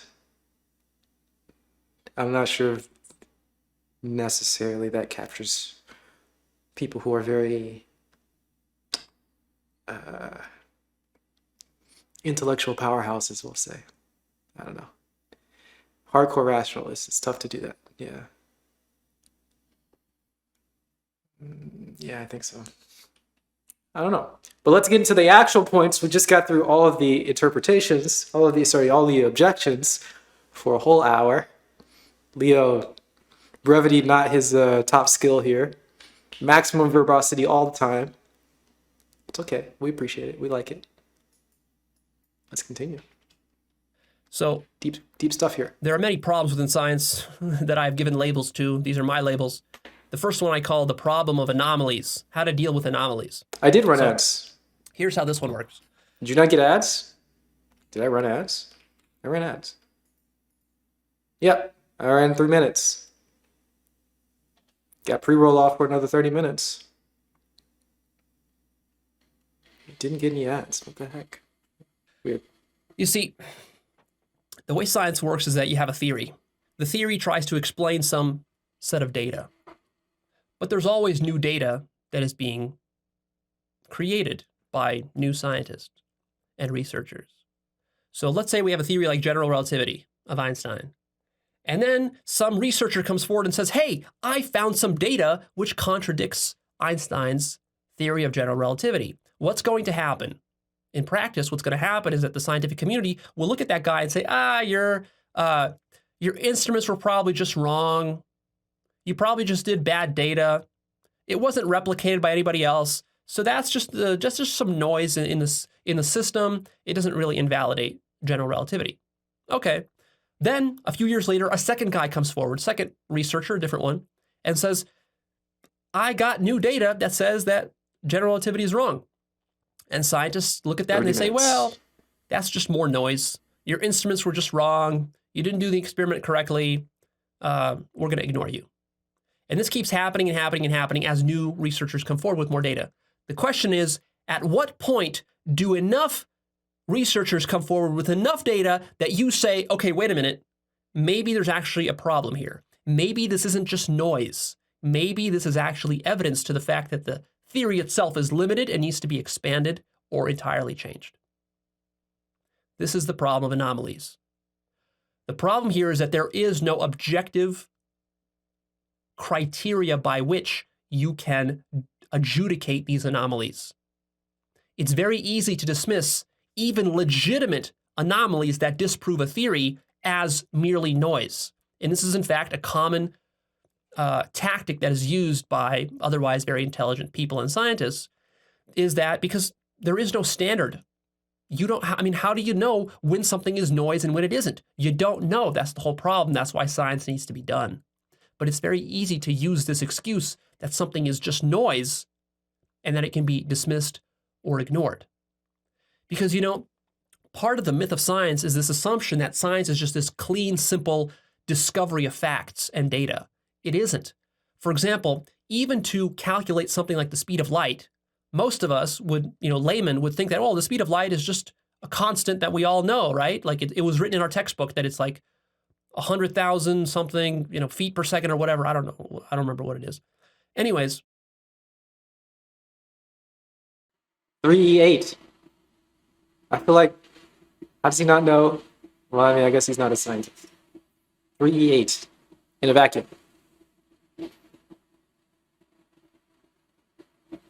But that number, if you actually look into how that number is generated, that is a gross average. This average actually changes with eras and decades. This number is changed and tweaked because the reality is that calculating the speed of light is a highly precise, technical, and noisy experiment. You never get the same exact result with the same exact instruments in the same exact places all around the world. So you need hundreds of laboratories all around the world generating hundreds of different data points. Then those are averaged, somehow averaged together to generate some sort of consensus number that is sort of a ballpark. In the end, it's not some precise number that was found in the universe somewhere. It all depends on the precision of our instruments, which changes with time and blah, blah, blah, blah, blah. And in fact, precise, there's actually arguments that could be made that the speed of light is technically not constant. We just assume that it's constant. But how would we know that it's constant? Well, we can't really know because our instruments are too noisy to really give us a constant readout of the speed of light. So if our instruments were perfectly accurate, we might be able to actually tell that the speed of light is actually not perfectly constant. And how would you know your instruments are accurate? That's just one of the hidden assumptions of science. Yep. The 3E8 in a vacuum. So this anomaly problem is actually a much bigger problem than most people realize. It's a huge relativizing factor to how scientific theories are developed and then challenged. And I'm not really offended, but it's a little weird. This is not a convincing at all thing. Like to say that the speed of light is not, it's a little weird. It's a little weird what he's saying. But whatever. It's fine enough. is pretty precise, the speed of light. I mean, 3e8 is that's just the number that most people use when doing general calculations, but there's a number. And there are many ways to get to that number. You don't need to do it experimentally. But I don't know. Yeah, I don't know. Time is one of the most precise things that we can measure. So, and I mean, I guess distance is also very, very precise. So it's pretty easy to measure how far a photon goes.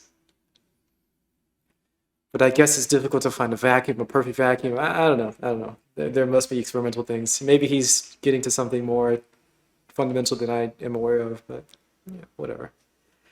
I don't think it's incredibly important. Upended and changed. The next point, the next problem, is what I call the recontextualization problem. I've addressed this in an earlier episode of mine called Understanding Recontextualization. Mm-hmm. Go check that out if you want a really deep explanation of what recontextualization is with many examples. But here I'll just give you a quick summary and a single quick example. So usually we assume that facts are just a static objective truth that you find out in the world. Of course, this is not the case.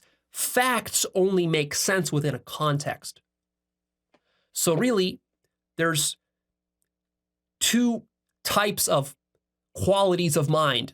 You could have a mind which is, we could say, not context aware, and you can have a mind which is context aware. So a mind that is not context aware is a mind that thinks that facts exist and make sense independently, mm-hmm. have meaning independently without a context. Mm-hmm. A context aware mind is a more cognitively developed, advanced mind which understands that there's no such thing as a fact outside of its context. Yes. So therefore, context becomes crucial. Yes. And then this, of course, then leads to the problem of recontextualization, which means that you can have a certain set of facts within a certain context that then gives you a certain sense of meaning and understanding of a situation. But then the context can be changed or expanded such that the original facts, even though they don't change at all, their meaning becomes exactly the opposite of what it used to be. Everything's relative. Simply by changing context. I think this is an important thing. What he's saying right now, people don't understand that there are different contexts and you can very, very differently interpret data because of different contexts. And also removing things from its context does not invalidate the whatever. Like we have the phrase, you're missing the forest for the trees. This is sort of removing a lot of context and looking at too much high resolution and missing things. So I guess this is a lot of this is just saying it's all relative. And what you think is solid, he's talking to the sort of hypothetical materialist, rationalist in his mind. Yeah, and people aren't getting it. What you think is solid, true things and unchangeable evidence and not contextual and separate from your cultural conditioning and all that. Objective. What you think is objective truth is based on your contextual realization of things. Yeah, and people don't get it, unfortunately. Most people and most scientists are not seriously aware of this problem and do not take this problem seriously. But let me show you how this works with a very clear, simple little example. So here I'm going to show you a picture. This is a picture of a child with a boot on his face. Okay. We might say those are the facts of the situation. This is a picture of child abuse, right? Right. Sure seems that way at first. But then we change the context by zooming out just a little bit. And here you can see that, what looked at first like child abuse is actually the child punching himself in the face effectively. And still child the abuse. scene has basically changed its Abusing meaning himself. by 180 degrees. Okay. Just a little bit of a change in context. Do I have to check this to make sure there's no TOS material here? That was a little concerning. So this is the recontextualization problem. The problem is that any scientific fact can always be radically recontextualized in the future by zooming out or discovering some other variable outside of the original context that the fact was interpreted in to give it a totally different meaning. Yes. These recontextualizations can be minor, but they can also be very major. You can have a recontextualization that's so radical that it completely Extremely basic reverses here. the meaning of a thing. Advanced basics. Black becomes white. White becomes black. Good becomes evil. Evil becomes good. Real becomes unreal. Lies become truth, and truth becomes lies. This is what recontextualization makes possible. This is a very serious epistemic sticking point for science, because any scientific fact or theory or model can be radically recontextualized in the future. In fact, I guarantee it will be. It's just a matter of time. The next problem is a big one. This is actually a category of problems, not just one. This is the entanglement problem. The entanglement problem. The entanglement problem. There are multiple sub-problems within the entanglement problem. What's the So entanglement let problem? me explain. Okay, let's hear it. The entanglement problem basically means that because reality is one singular thing, you can't separate it neatly into parts. And this leads to all sorts of entanglement problems. So for example, the measuring instrument that a scientist uses to study nature is entangled with the data that it produces. So for example, if you're I feel like he's very grossly misusing this word, but okay. using a telescope to observe the moon, how the moon looks to you through that telescope is entangled with the mechanics of the telescope. Yeah, I've heard him talk about quantum entanglement before, and he's referring to like the fact that when you observe something that changes the data. Not at all what quantum entanglement is, but I feel like this is how he's using the word now, and I don't know if he's just making new words, and maybe it's not related to that. Maybe he's just completely independently using a very similar word. He's explaining what he means. It makes sense. It's the case. But I don't know. I'm not getting offended, but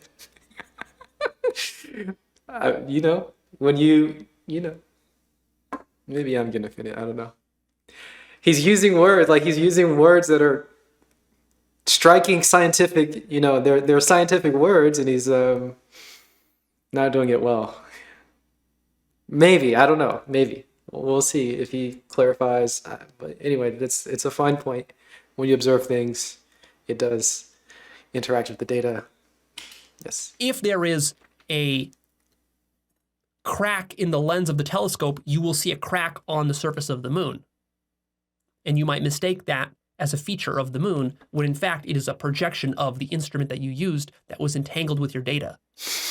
We tend to assume that data can just be independent of the instrument that is measuring it. Mm-hmm. This is untrue. Mm-hmm. And by measuring instrument, we're not just talking about microscopes and telescopes and radars and x-rays and whatever else. We're also talking about human eyes, ears, the entire human nervous system. Yes. That also counts as a measuring instrument. Mm-hmm. Okay. The measuring instrument can be living, or it can be inanimate. It doesn't matter. Any data that is generated is going to be entangled with that measuring instrument. So we tend to assume that the moon is just the moon. It's up there and it just looks the way that it looks. No. The moon only looks that way because of the eyes that we're using and the brain that we're using to interpret that into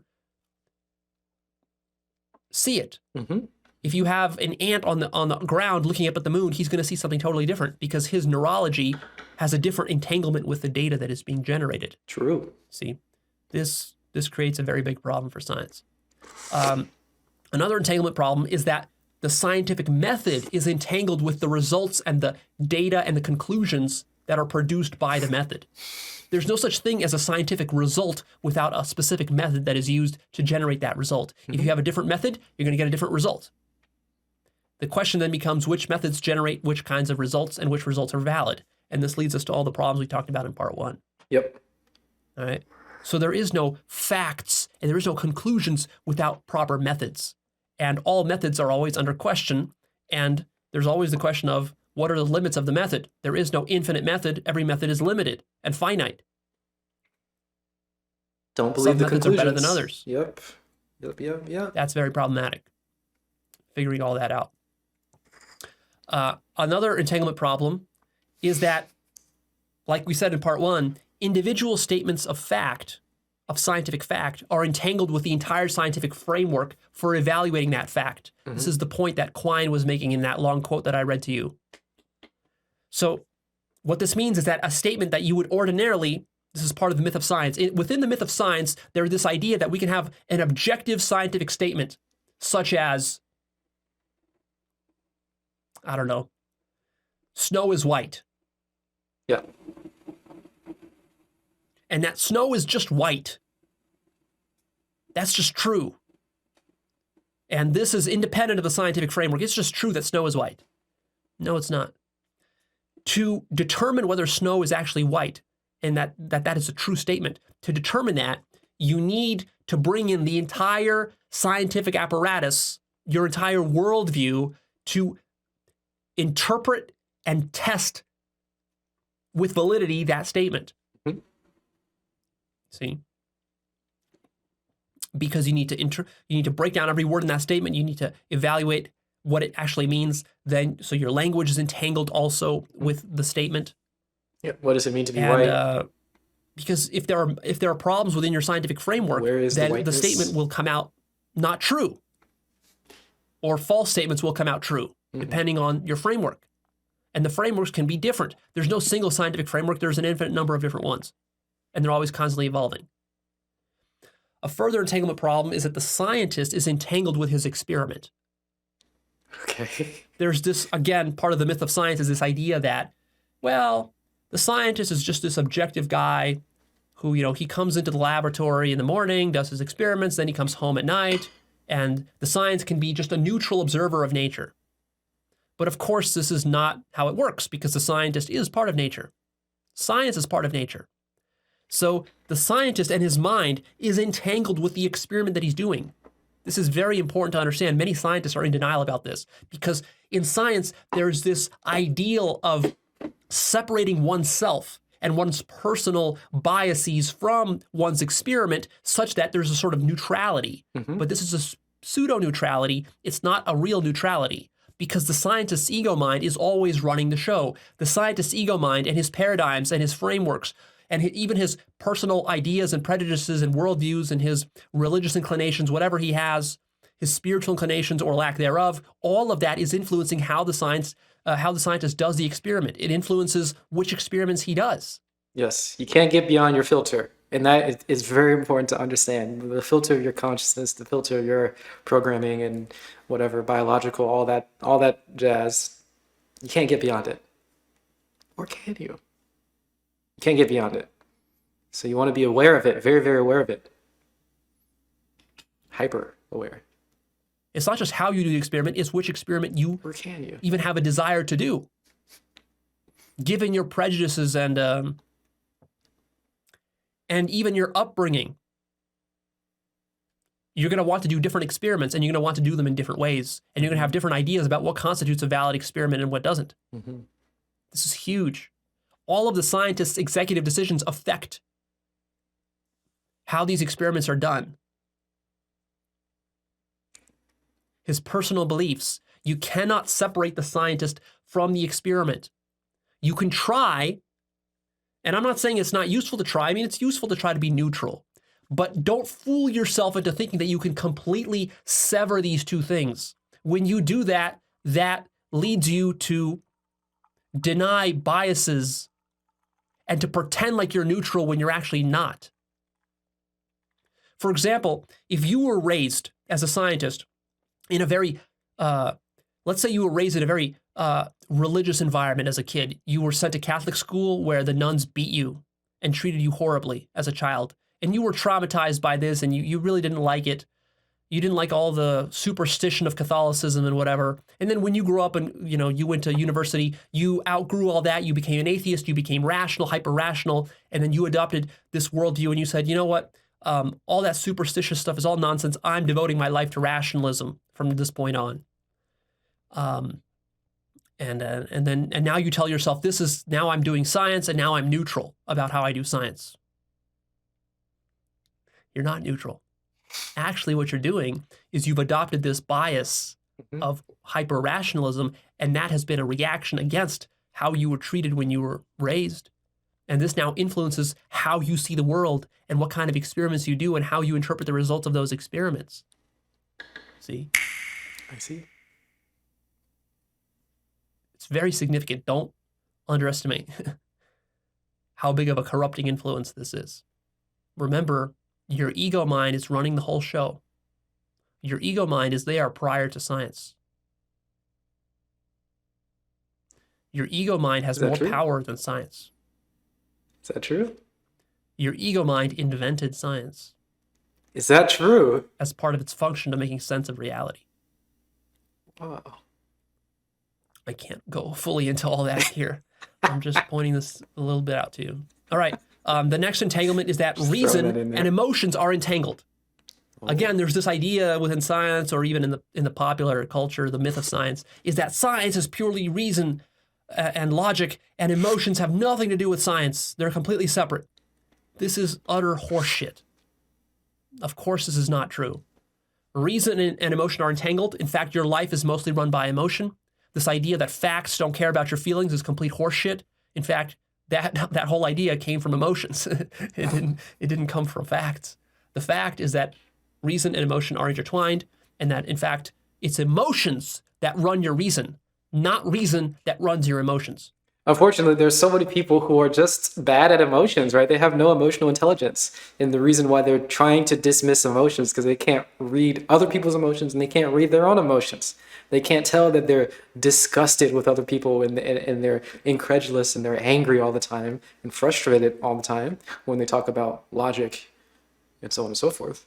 And they say that facts don't care about your feelings, and they're expressing a lot of their feelings blindly.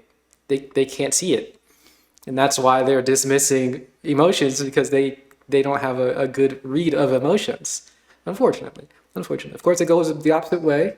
Some people who are very, very, feely type, and they have no mind for rationality, so they dismiss rationality as being cold, because they can't think. They don't know how to think well, so they just feel things, and they try to dismiss rationality. It works both ways, but we want to be aware of this phenomenon happening here. The facts, they do care about your feelings. They're entangled, as Leo is saying right here. Ridiculously using that word very loosely here. But it's very important, and it should be very, very well noted.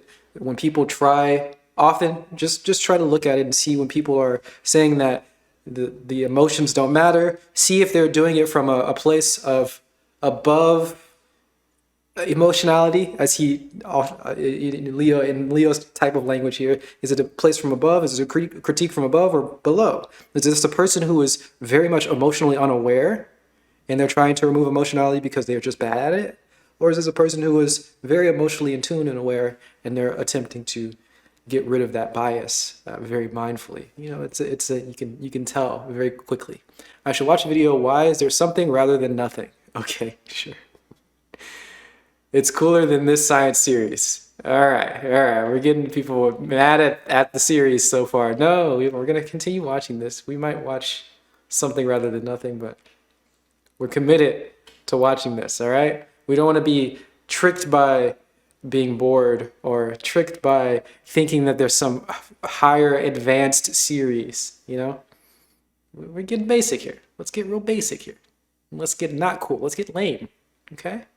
Don't want to be tricked by our passions, thinking that there's something more. Not more. Remember, there is nothing. I'm guessing he's going to say that there's nothing in this. Why is there something rather than nothing video? There's nothing. This is nothing. Anyway, okay, let's continue. If you're a highly rational person, actually you're doing that from a position of emotion and attachment, not of true neutrality. Often. That's the hypocrisy of what you're doing. That's the nonsense of what you're doing. To be hyper-rational is actually very irrational. Because the only reason you're hyper-rational is because you're attached to it on some deeper subconscious emotional level. See, you're emotionally reacting against emotions. You don't feel your emotions. You're disconnected from your emotions. Let's remember this is not necessarily true, but oftentimes. This doesn't improve your science. This actually makes your science worse. Next entanglement is that, of course, science is entangled with perception and with consciousness. If your perception and consciousness and nervous systems changed, all of science would change. Science is completely contingent on perception and consciousness and your nervous system. And you can never disentangle those two. Mm-hmm. Science is also entangled with survival.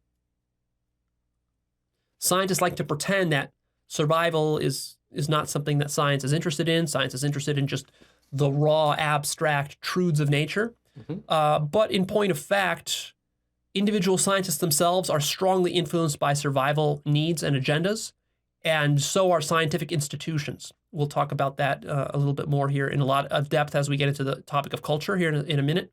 Hold on for that. But really, survival is such a huge function. It's not just a physical survival of your body. I'm talking about the survival of your ego mind primarily, even more so than your body. Oh. Survival of the ego. Interesting. If you really want to understand survival, to understand this point, I don't have time to get into it here. You need to go watch my 2-part series called Understanding Survival, Part 1 and Part 2, which will explain a little bit of that. And then you'll be able to see how science and survival are entangled.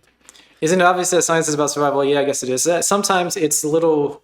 He's making these... Again, he's sort of building up these hypothetical, rationalist scientists and going through lots of different types of objections, and some of them are contradictory. Sometimes... I don't have time to talk about it. Go watch my 5-hour video on the subject.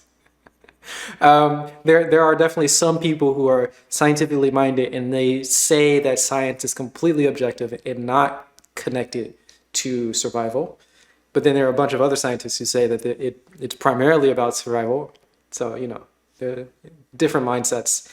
And I think he's trying to address both of them. We talked earlier about the pragmatic scientists who would be very much involved with trying to very, very hyper concerned with survival. But then there are other scientists who are not very concerned with survival. They're concerned with truth, and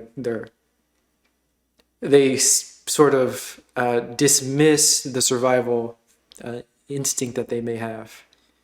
They try to ignore the fact that they're often trying to keep survival as a part of their...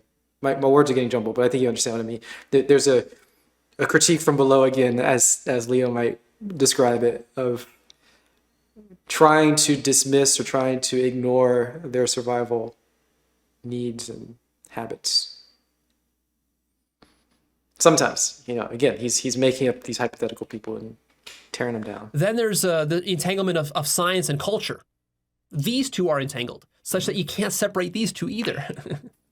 And we'll be talking about this in a lot more detail, because culture is hugely significant for science. So basically, the myth of science is that scientists just find the truth, and that cultural stuff is kind of like non-scientific. This is not the case at all. There's a deep connection between science and culture, and in fact, culture corrupts science very, very easily. We'll talk about that in a minute. So all of these entanglements and more are very serious problems. They're irresolvable problems. You can't just hand wave them away. They can't be ignored. And ultimately what this leads to is the realization that all scientific claims are in fact perspectival, relative, biased, and partial due to these entanglements. Interesting. These entanglements forbid science from being objective or absolute or neutral. There is no such thing as neutral, because your mind is completely entangled with science and with reality and culture and survival and perception and consciousness and everything else. If your mind is so entangled with reality, as I say, then how is it possible to do objective science? Of course, the answer is it's not. But most scientists are in denial about this. They think they can somehow just sweep this entanglement problem under the rug. Now, of course, there's going to be a counter critique of my critique here. An objection that comes up here is, but Leo, you got this idea of entanglement from quantum mechanics. And entanglement is, you're misusing this idea. You're being a Deepak Chopra here because you're talking about entanglement and you're misusing quantum mechanics. And quantum mechanics is talking about micro-level phenomena and you're talking about macro-level blah, blah, blah, blah, blah. I don't think he's doing that. I don't think he's doing that. He's not using the concept of quantum entanglement at all. He's just using that word. Really close to the subject, but he's using that word, and it's it does spark up the ears of people who know what that word means. But he's not actually talking about quantum entanglement, and he's not referring to that phenomena at all. Not even related at all. This stupid objection. This objection is so fucking stupid. Okay, so but let's address it. So first of all, when I say entanglement, I'm talking about a much broader problem than just quantum mechanics. There is a form of entanglement specific to quantum mechanics, which is very micro level and very technical. Even if all of quantum mechanics turned out to be false, it would not have any bearing on my discussions here of entanglement. Entanglement is much, much of a deeper problem than even what quantum mechanics understands. Right. And let's remember, quantum entanglement, again, completely unrelated to this. It's that if you have, to give an example, there are two particles and they're entangled in that they have similar properties. And if you are to observe the properties of one of them, it necessarily gives you the properties of the other one. And when this sort of thing becomes a problem is that you can't, for example, know the x direction spin and the y direction spin of a particular particle, or maybe you can't know, that's good enough. You can't know that of a particular particle. So if you have a particle and you, if you have two particles that are entangled, let's say you have a positron, and you break it apart and then you whatever, doesn't matter. You've got a positron, you've got, let's just say two protons, which are entangled. If you measure the x direction spin of one of them, you cannot measure the y direction spin of the other one, because then you would have too much information. It would be breaking the uncertainty principle. You'd be too certain in your whatever. Does that make any sense? Of course, it doesn't make any sense. This is what I'm trying to say is this is completely unrelated to what he's talking about. The entanglement in quantum mechanics is not at all what he's referring to. Very, very, very different.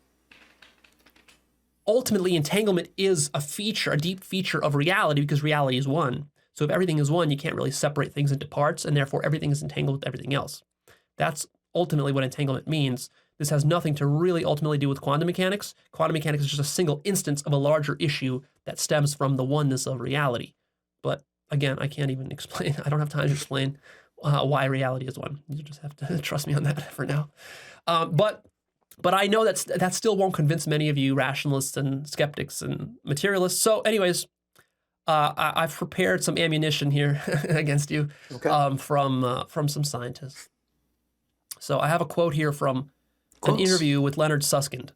Leonard Susskind is one of the foremost modern theoretical physicists in string theory, relativity, quantum mechanics. So if you don't trust this guy, then I don't know who you can trust.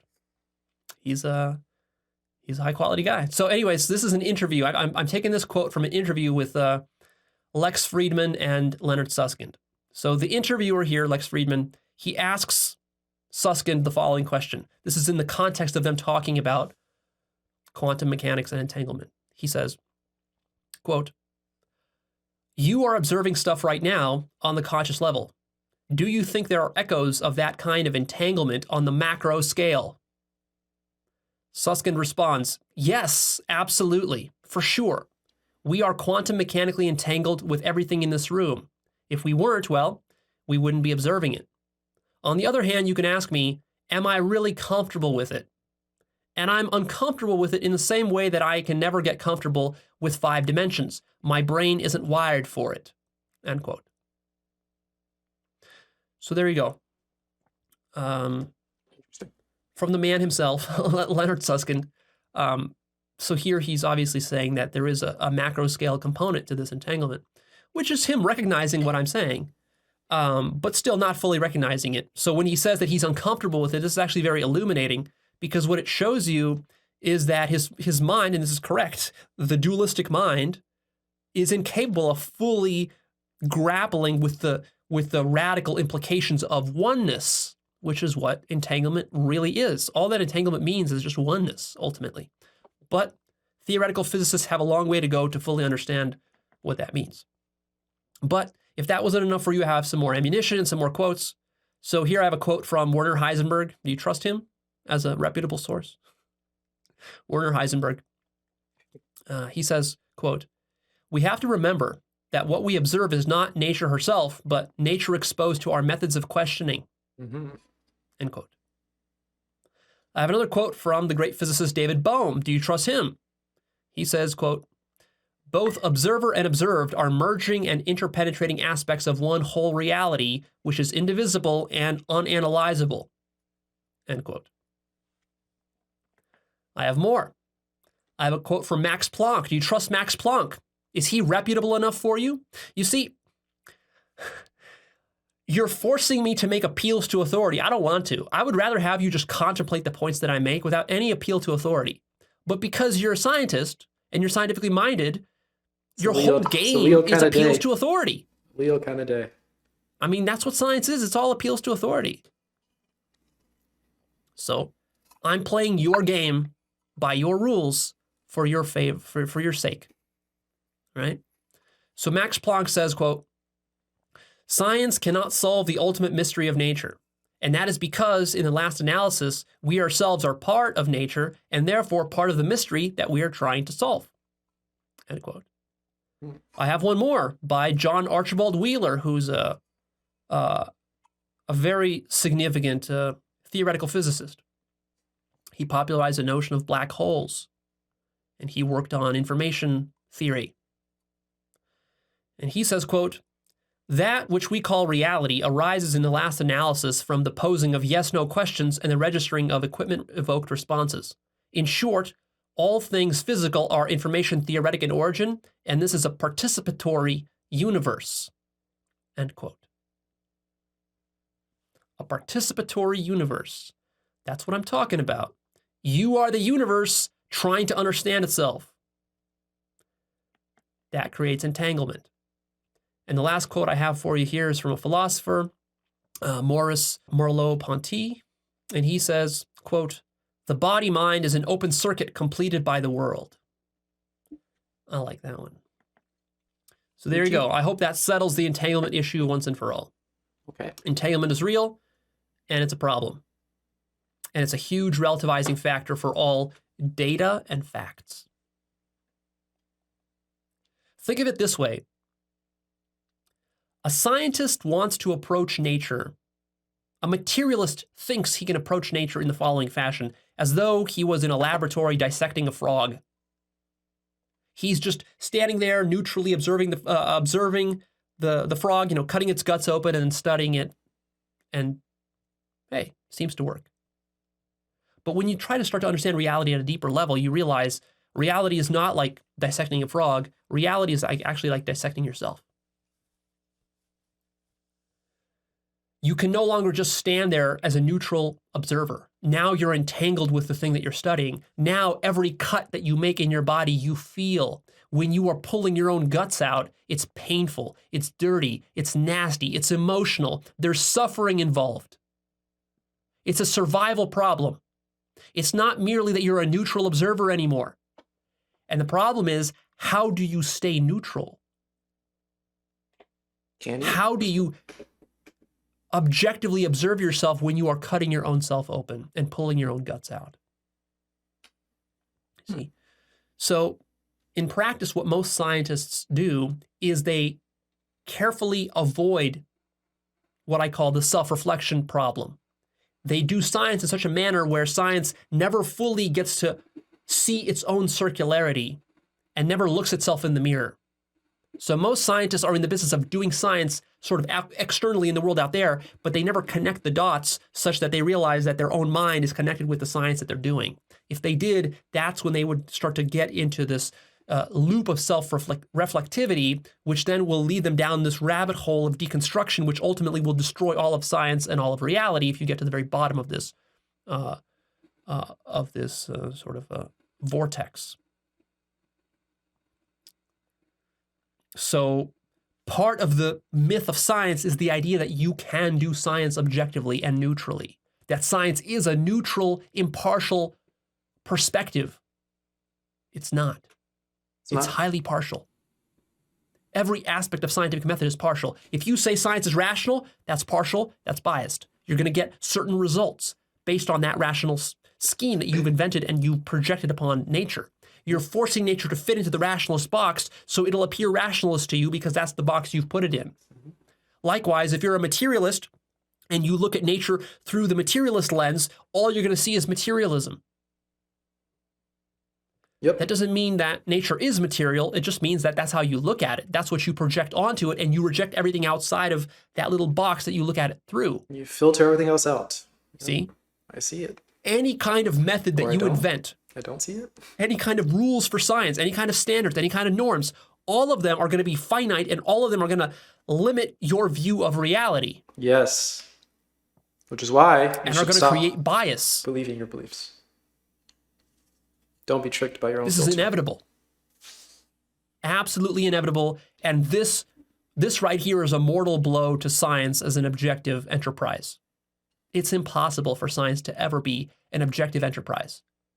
If you think it is, you're participating in the myth of science. And that's exactly what we're trying to deconstruct. Mm-hmm. Science is not objective. Science is not neutral. Science has very serious and specific methodological biases.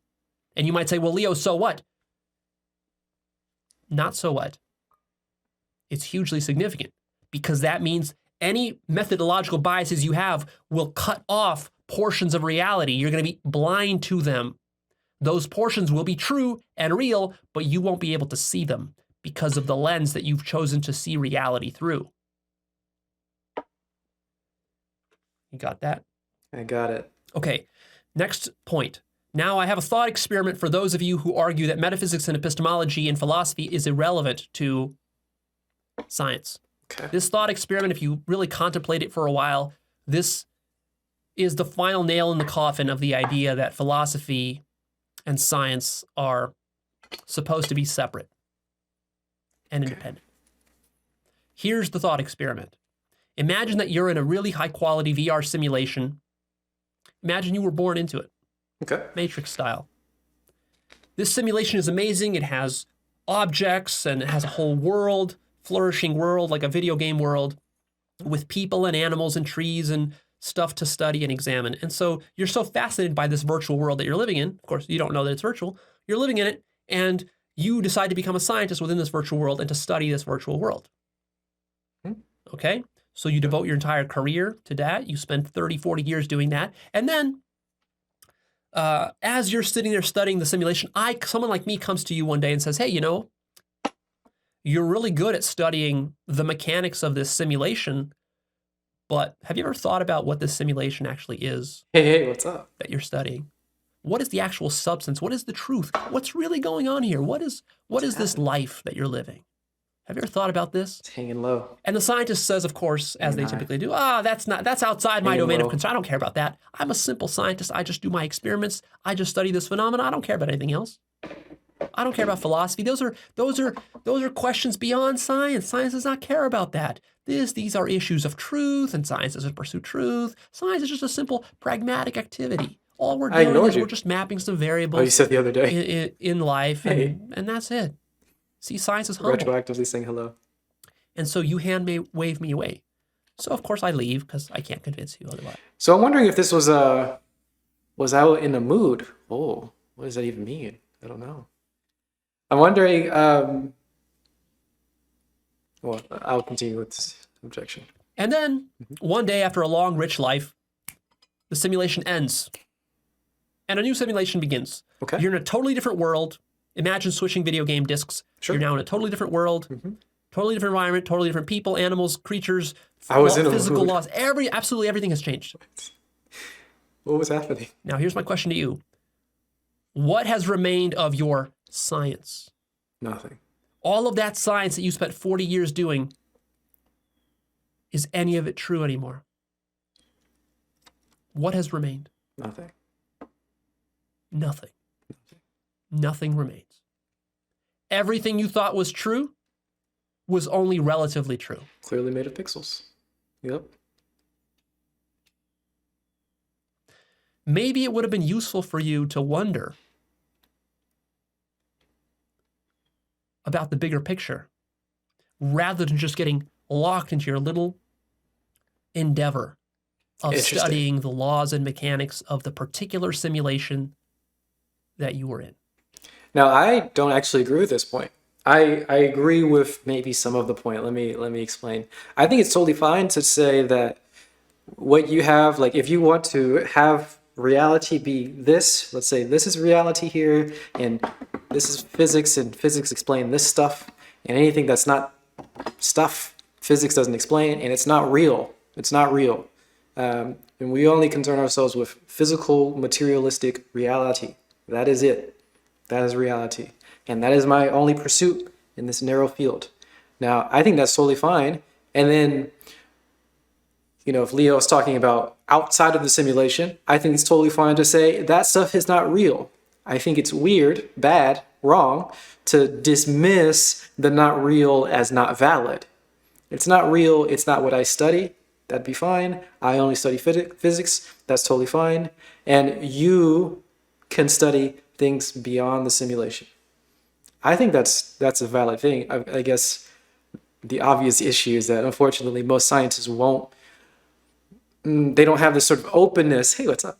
They don't have this sort of openness for allowing other people to study more broader fields or other things that are outside of reality. They sort of say that since it is not real, it is not valuable. Since it is not real, it needs to be dismissed. Since it is not real, it needs to be thrown out. It is just BS, nonsense, that sort of thing. I don't think we need that sort of mindset. I think there can be a person who is hyper-focused on materialistic reality, not concerned about some sort of broader outside reality.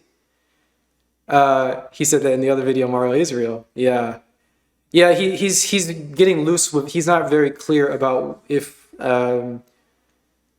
he's limiting the definition of reality to the simulation and not, you know, everything outside the simulation is not real, or if he's having a very broad definition of what real is, which includes everything outside of the simulation, above the simulation, the thing that's creating the simulation, everything within the simulation, and every virtual world within our simulation too. It's a little, you know, he's not extremely clear about that. I would be more clear. Well, I don't think it's necessary to actually. Yeah, I think it's important to be clear about that. So I would just say that everything that's here within this reality, and we evaluate with physics, my personal language would be saying that that's real, that's reality, that's true, that's it. And everything that's not that is not true, it's not real. So spirituality and this sort of God stuff and this outside of the simulation things that he talks about, I would say that that is not real. It is nonsense, really. But I'm not saying that in a dismissive way. I don't think that you should not investigate it. You shouldn't investigate it using scientific method. You shouldn't investigate it using it the same way that you investigate physical things, because that would be the wrong way of doing it. But it is still valuable in some other sense, I think. You're not big on Leo days. Yeah, that's how I sort of see it. If it's outside of the sense, if it's outside of logic, so it's obviously not nonsense. Yeah, exactly. That's how I use the word. That's why I say things are nonsense all the time, very often. Because you shouldn't be using your logical mind, linear, physical, you know, materialistic mindset. You should be getting out of it. You watched all of my TikToks. Lol. Wow. Hopefully you enjoyed some of them. They're pretty fun. You've never seen some of your TikToks about tea, yeah. Sometimes he used the wrong words and wrong analogies to explain things. Yeah, he hasn't a clear,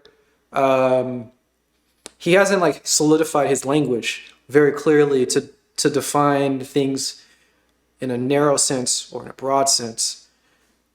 which is unfortunate because it gets kind of muddied. It gets kind of unclear when he's saying that Mario is true, or our perceptions are true, or everything that we experience is true, and then getting beyond that and then saying that, well, science is true, and then saying that things that are outside of science are true. It's not very clear what he means specifically.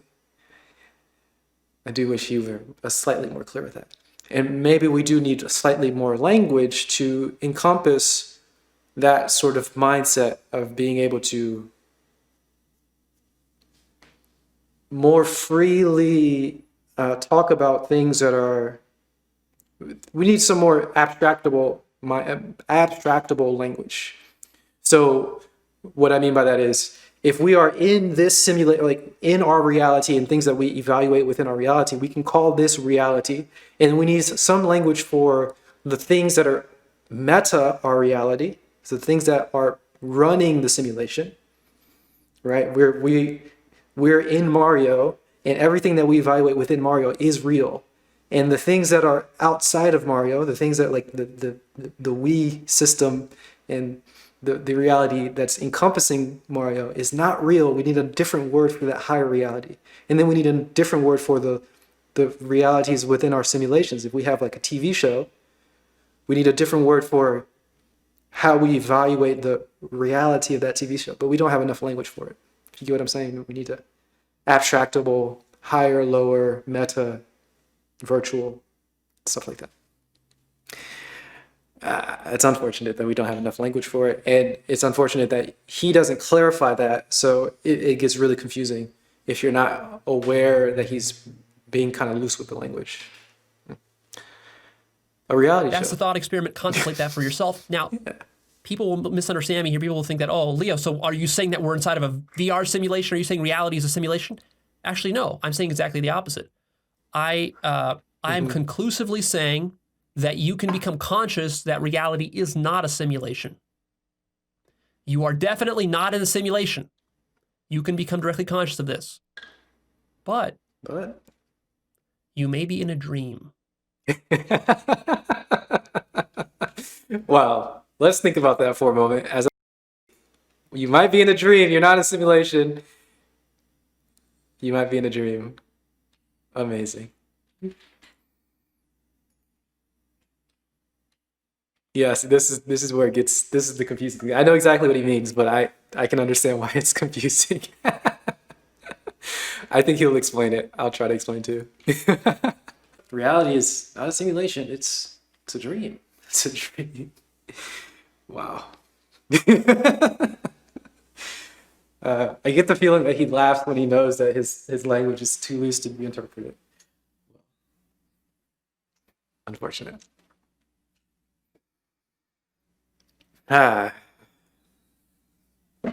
It might be, it's not a simulation in that saying that there's no container that's more real than what we're having, what is happening here. And he's using reality in the sense of the experience must be constant between any it doesn't even, there's no abstractable, again, language here. If you have virtual worlds, the fact of an experience is going to be constant throughout. So right now you're having an experience, and then when you dream, you have another experience. The fact of an experience is constant throughout. So that experience is reality. It's real. It doesn't matter if you're dreaming. It doesn't matter if you're awake. You have an experience. It doesn't matter if you're in a simulation. You're having an experience. So the fact of that experience means that there's no simulation, because the experience is the reality. But it might be a dream in that there may be higher levels, and so on and so forth. That this is what he's trying to say. So let's hear it. All right. Next point. No explanation. All right. Well, that was it. That was what he was trying to say. No explanation at all. We're not in a simulation. He's saying we're not in a simulation in that we should not be dismissing our own experience and looking for some sort of higher level container for our reality. We don't need to look for a higher level container for our reality. We just need to look at our experience. But there may be a higher container for our reality. We might be dreaming.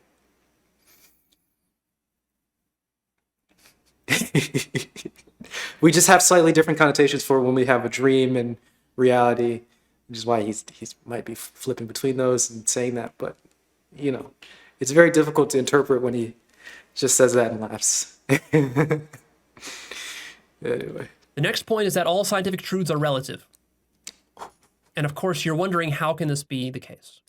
Well, the previous example give you a little taste of it, but I want to just make this very explicit a little bit more. So,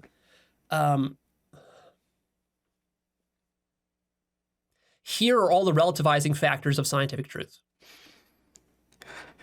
Scientific truth is always relative to culture, society, era, language, mental categories, your paradigm or method, mental categories, the instruments that you use to collect your data, your neurology, which is related to your DNA, your perception, your intelligence, your mental capacity, your ego mind, and your state of consciousness. All of these factors completely relativize any truth of science, such that if all these factors were changed sufficiently enough, any truth of science would no longer be true, it would be false. So, whatever. Tell me some statement that you think is absolutely true within science. What do you think is absolutely true? It can't be false. What do you think that is? Who's dreaming? All of it can be matter. relativized. That statement that you're thinking of can be changed. You might even say, Leo, what about 1 + 1 = 2? That has to be true in every conceivable universe, even. No, it doesn't. You're wrong. It doesn't have to be true in every conceivable universe. That's just something you're assuming. The only reason that you think 1 + 1 = 2 is absolutely true in all conceivable universes is because actually of the particular state of consciousness that you're in right now. If your state of consciousness changed and your neurology changed, 1 + 1 = 2 would not be true for you. 1 + 1 is duality, yes. That's what it is. I wonder if people ever go to like the extremes of challenging the order of numbers. Why is it 1, then 2, then 3, then 4? You get what I'm saying? So on and so forth. That order is arbitrary. You don't have to order it sequentially. You can order it any way you want. Why don't we ever challenge that? I wonder. Or have people thought about this and tried challenging it and thinking of alternative ways of ordering the numbers. And of course, you can do alternative ways to order time. It doesn't necessarily need to be defined in the way that it is defined, which is based on the principle of counting. Yeah, I mean, it is based on something, that's fine, but that principle is arbitrary. To order it sequentially is arbitrary.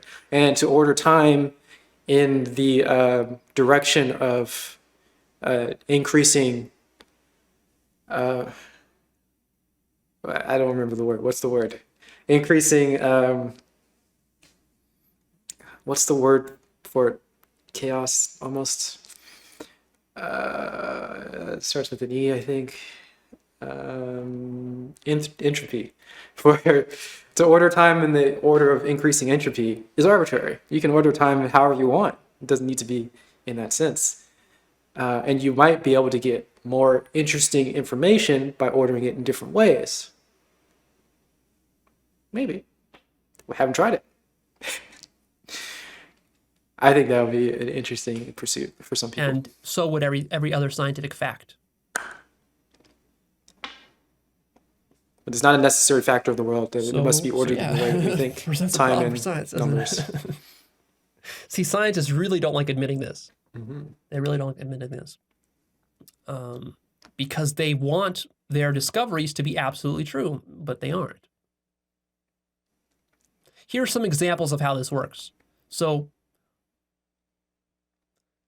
early humans might have said that objects fall down. This is an absolute truth. Objects fall down. Of course, once you zoom out and you see the larger context, you realize that objects don't fall down. Down is just a relative notion to the local, curvature of the Earth that we're on, and that in fact there's no such thing as down, because down, every direction is down when you're in space. Again, to clarify, the definition of down is towards the source of a gravity well. So objects necessarily fall down. That's just a definition of it, and it's relative. It's arbitrary. Where down is arbitrary. It's based on wherever there's the highest gravity source, highest source of gravity. So yeah, it's completely arbitrary, and that it doesn't necessarily need to be that way. The way that we define it doesn't need to be that way.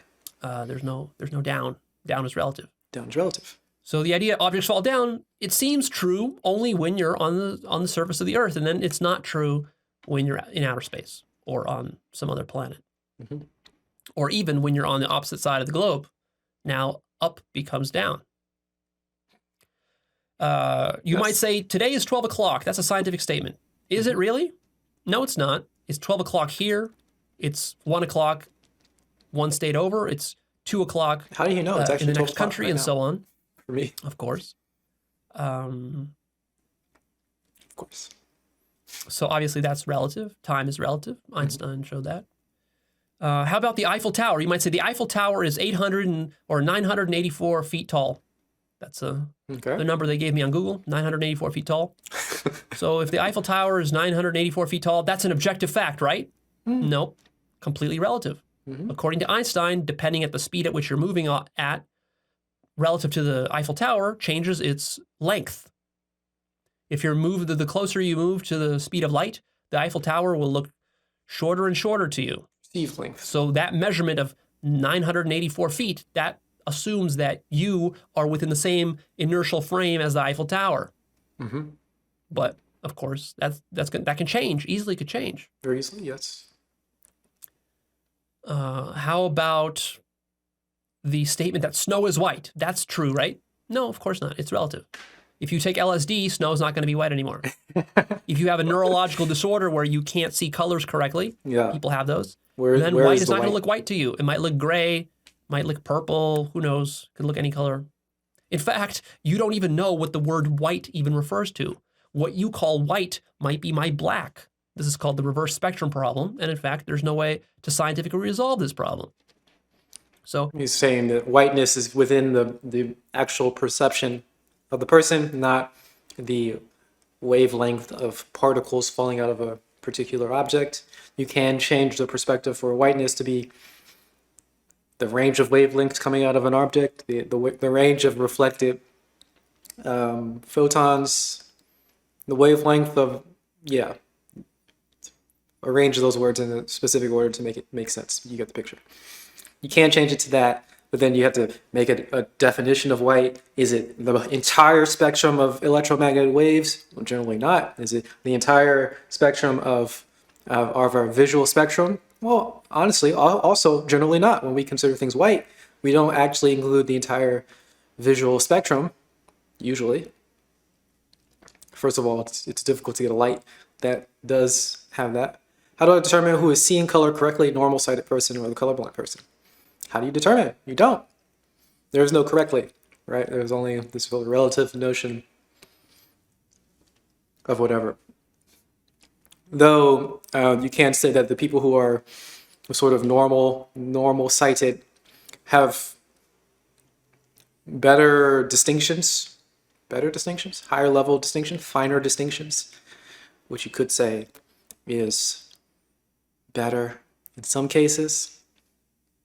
But then it gets really tricky when you start to get to colors that aren't actually included within this within the visual spectrum. Yeah, I think that's the correct way to say it.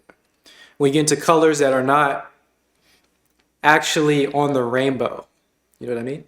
Colors that aren't on the rainbow. So like if you're seeing pink isn't on the rainbow. If you're seeing gray isn't on the rainbow. If you're seeing black is not on the rainbow.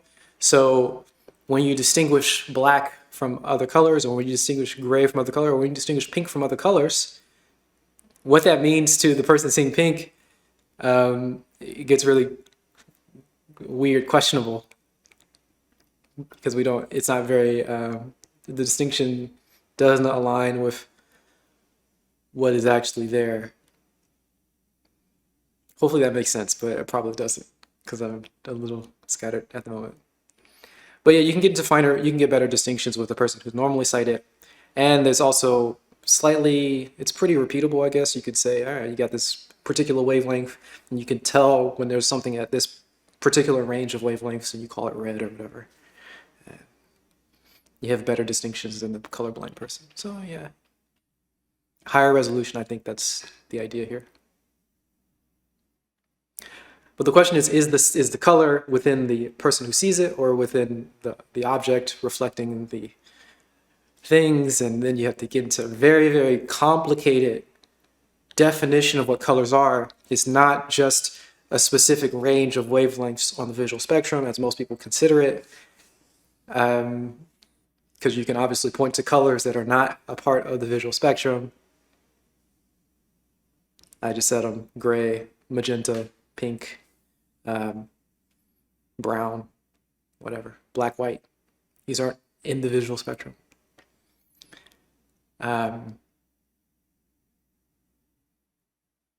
Yeah. Tricky. Okay, I'm sort of losing the point where we're at, but we'll continue. This is just a little taste of how scientific statements work. Any scientific statement that you think is absolutely true, if you think about it a little bit harder, you'll realize that it's relative and conditional and can be changed as long as we change the context within which you're holding it. All right, next point. The number one enemy of truth is belief. And science is 99% belief and authority. When I make this claim, some people don't understand what I'm saying.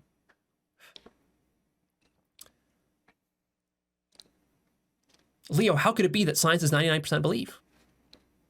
Well, how could it be otherwise? Of course it's belief. What is science but belief? It's 99% belief. If you don't understand that science is 99% belief, the reason you don't understand is because you don't actually understand what a belief is. Yeah, again, we need to be a little bit more clear with the definition of what science is. Science being some assumptions and some observations, sure. Science being some of the methods are referring to. Science being a collection of data. So this is a part of the belief things. A collection of data that you have done in the past, that you've gathered in the past by doing scientific methods, or a collection of data that other people have gathered from the past by doing scientific methods. This is a part of the beliefs, and then the interpretation of that data is also a part of the beliefs here. He's saying that this is not stuff that you are currently doing at the moment. You're not doing a particular experiment right now and gathering data right now and forming new interpretations of new data currently right now. So if it's something that you did in the past, it's necessarily a belief.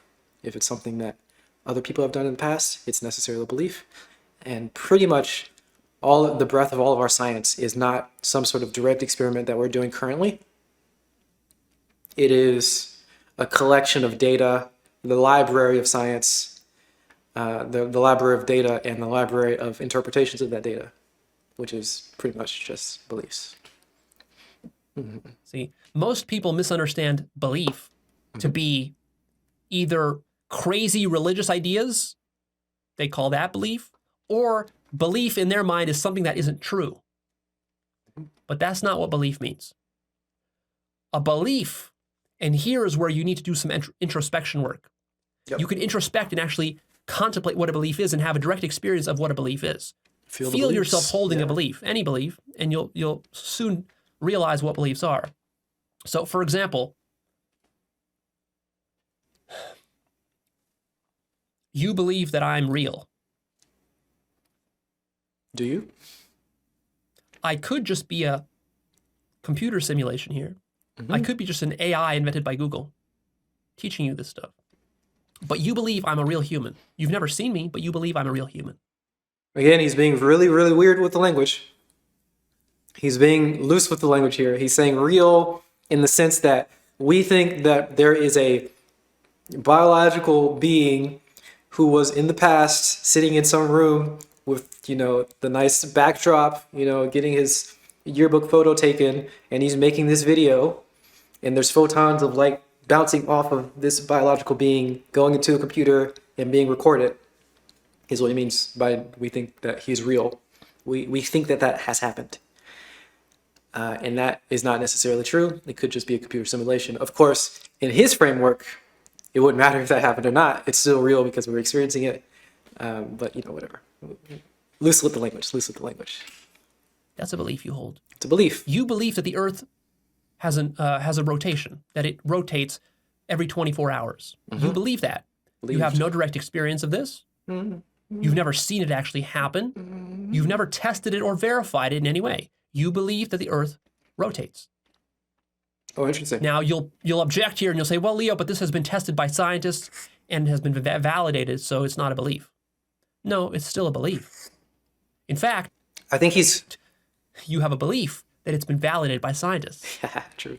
I think he's considering if you did the direct experience yourself, it's no longer a belief, which is interesting. I wonder if I could poke him and ask if a direct experience that you've had in the past is considered a belief because you believe that it happened. I'm sure he would agree to that.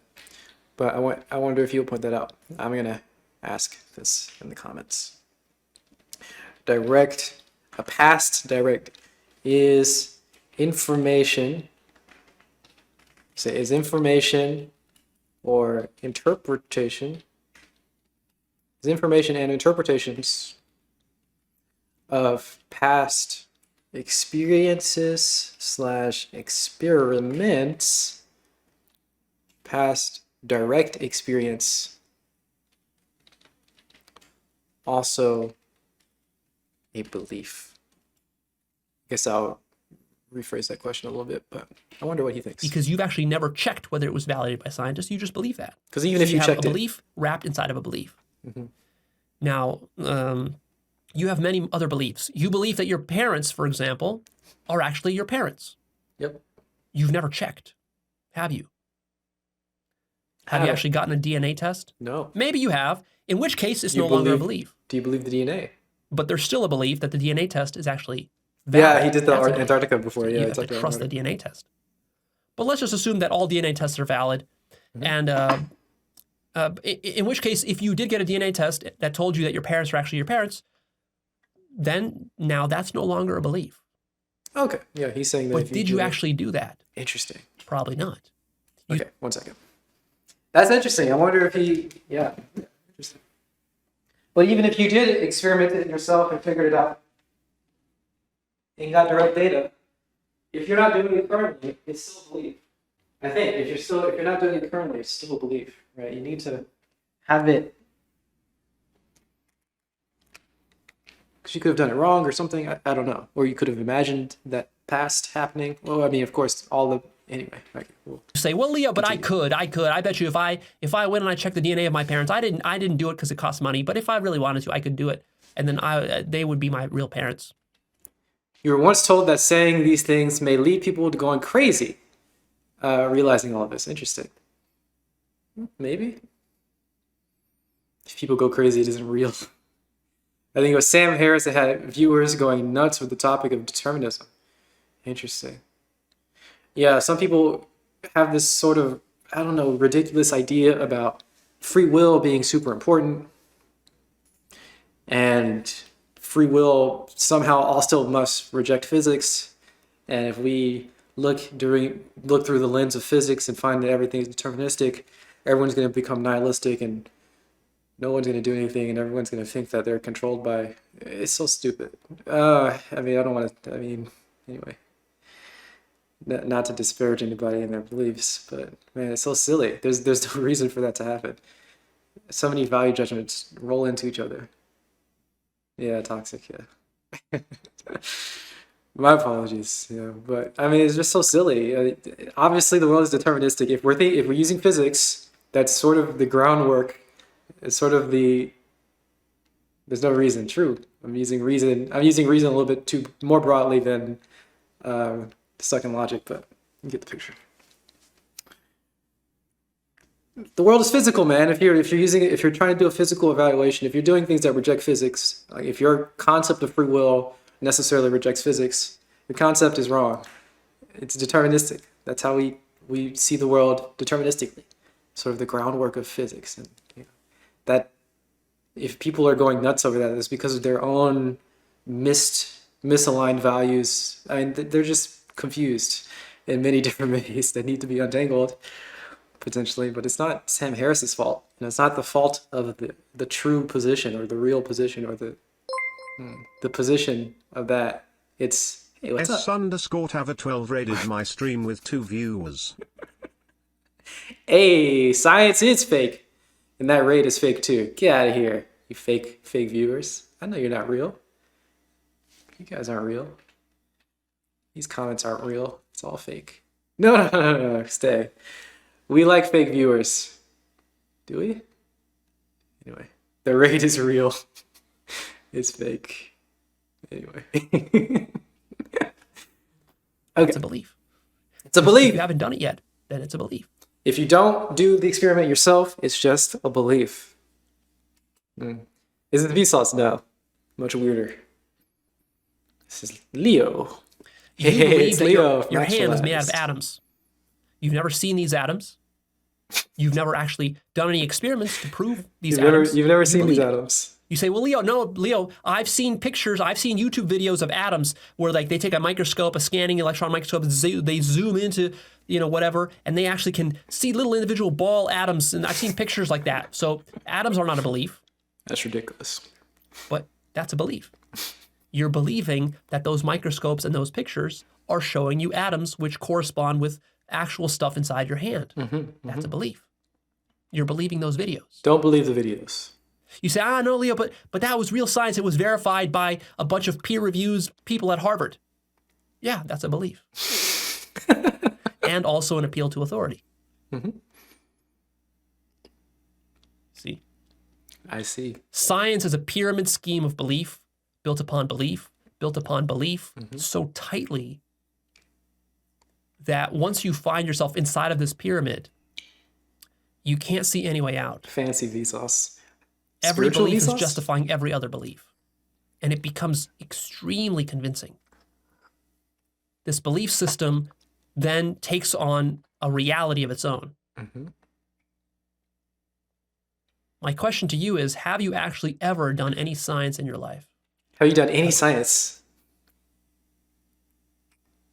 For most people, the answer is no. Probably not. Isn't it amazing that over 90% of the entire population of this planet has never done a single science experiment ever? And they take all of science as true. Isn't that It's a amazing? little weird. This is utterly mind-blowing when you really contemplate it. But it's not that. It's not mine. All right, he's being a little sneaky here. Being a little sneaky. All right, he's being sneaky. Okay, we're not gonna fall for his tricks. All right, he's defining science in such a small, narrow way. He thinks that necessarily the science doing the experiments is somehow better on the hierarchy of different parts of science. Doing the experiment yourself is necessarily better than having the breadth or the library of all of scientific experiments and scientific data and the scientific interpretations of the data. He thinks that that's necessarily something better. There's a hierarchy of all the parts of science, and doing the experiment yourself is necessarily better than having information from other people doing experiments. I don't know if that's necessarily true. He's being a little sneaky here. But it is still a little strange that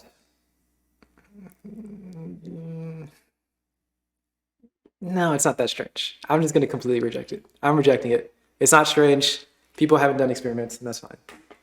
This should shake you to your bones. Just this simple fact. Does it shake you? Doesn't shake me. I'm not making any outrageous claims here. I'm just stating basic facts True. about science. Facts that they really should have taught you in school, but of course they didn't. For obvious reasons. You see, science has this very interesting problem. I call it the over-leveraged problem.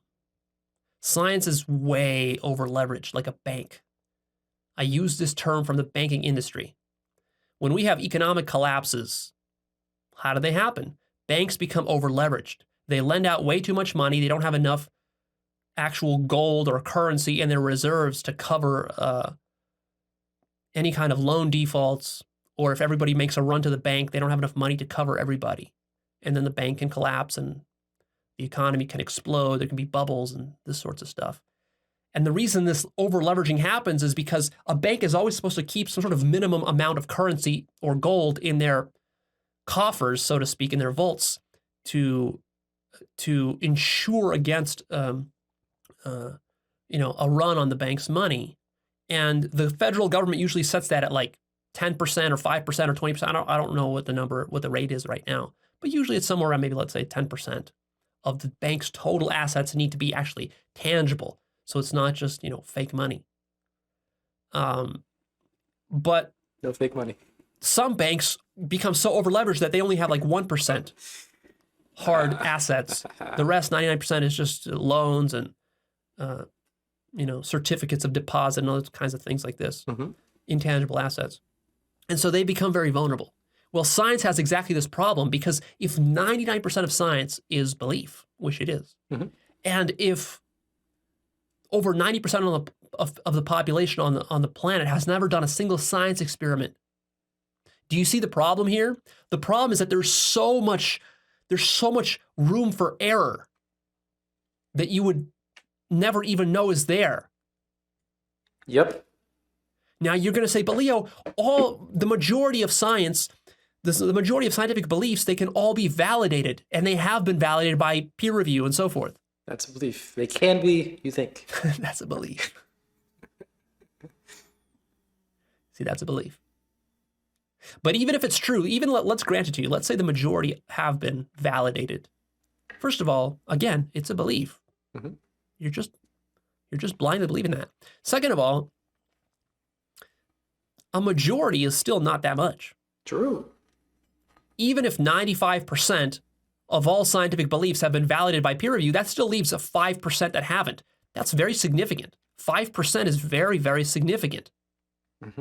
Those 5% can kill you. Could. So I am not claiming that the majority of scientific beliefs are empirically fallacious. I'm claiming something more subtle than that. I'm claiming that there's a subtle and very deep over-leveraged problem here. And this creates a sort of a bubble. It creates these intellectual bubbles that will burst in the future when someone like me comes along and challenges them sufficiently enough. And this is what creates paradigm shifts in science, as Thomas Kuhn talks about in his classic book on the scientific revolutions. But the history of science is a history of scientific revolutions that are caused by these intellectual bubbles, because it's a pyramid scheme. What did you think science was? It's a pyramid scheme. Big pyramid scheme. And so lurking within this pyramid scheme are gargantuan truths which no scientists understand, and you don't understand because you believe they don't exist, because you just basically buy the entire pyramid scheme and you just assume that the whole thing is true and real, and that's the end of the story. And the only thing left is just a little bit of minor, adjustments on the outside. But no, there are monstrous errors and problems and truths lurking within the very center of that pyramid scheme that you've never personally tested. I wish he would go a little bit deeper into the baggage of the idea of what real and what true is, to get away from the sort of thing where I said that necessarily I just say that true is reserved for physics and real is just reserved for physics and existence and all that stuff. Just reserve it for its scientific mindset. I would go that route, and then allow for more things to be allowable or acceptable evaluations that are non-scientific, not true, not real, so on and so forth. But there's a little bit of baggage for the idea of real being important or significant or, something like that, and not real being not important, not significant, dismissible, all that stuff. I wish you would get into a little bit of the baggage and help untangle that, and then allow for a little bit more looseness or a little bit more fluidity with the language, maybe not. I'm not sure. But it's important. And I'm wondering why he also hasn't gone into why he would dismiss beliefs as a problem necessarily. And then why doing your own experiment is necessarily not a belief. and why your past experiences are not beliefs. There's a lot that's being missed here. You see? But I do see. This is the whole problem of knowledge, is that if you really want to build up a very giant knowledge base, the larger your knowledge base becomes, the less testing of it any individual can do. And this means that the potential for delusion of the entire culture and mass of people becomes larger and larger and larger and larger and larger. And that's exactly what's happened over the last 500 years with science. There is a special part of science which goes extra untested, which is the meta-scientific parts of science. The metaphysical and epistemic and methodological assumptions, these especially go unvalidated, untested, and just believed in blindly. Also, I want you to notice that institutionally, science is indoctrination. So I want to make a real strong point here, and this is so true. Most people don't, scientists don't validate the meta-science. They just sort of take it on blind faith or whatever. There's no investigation of it. The issue is that you can't validate meta-science with science. It's outside of the purview of what science can validate. But these scientifically minded people have a hierarchy of things saying that if it is validated by science, validating it with science is like the highest validation. The only valid validation is a scientific validation. Yet, in order to have that framework, you need to have that idea that I just stated, that science is the highest validation. That needs to be validated by something else, not scientific.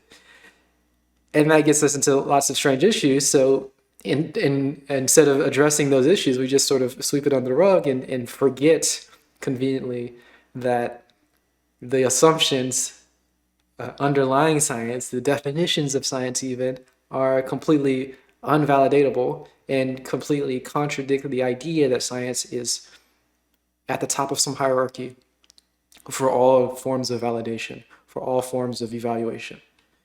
Huge issue. I'm sure. Pretty much like religion.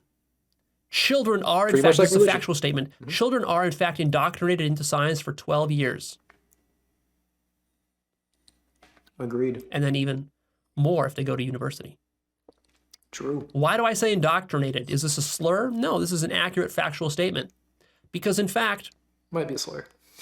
Children are not taught epistemology or metaphysics or alternative worldviews or alternative methodologies in school for the first 12 years that they're growing up. They're not taught this at all. They're not taught philosophy. They're not taught different ways of looking at the world. None of these things are ever mentioned. Science is learned by children through brute rote memorization. Do you remember science tests? Chemistry, biology, physics. Yep. Whatever other science you took, all of it was just blind memorization. You didn't derive a single biological fact. You didn't derive a single physical fact. You didn't derive a single chemical fact.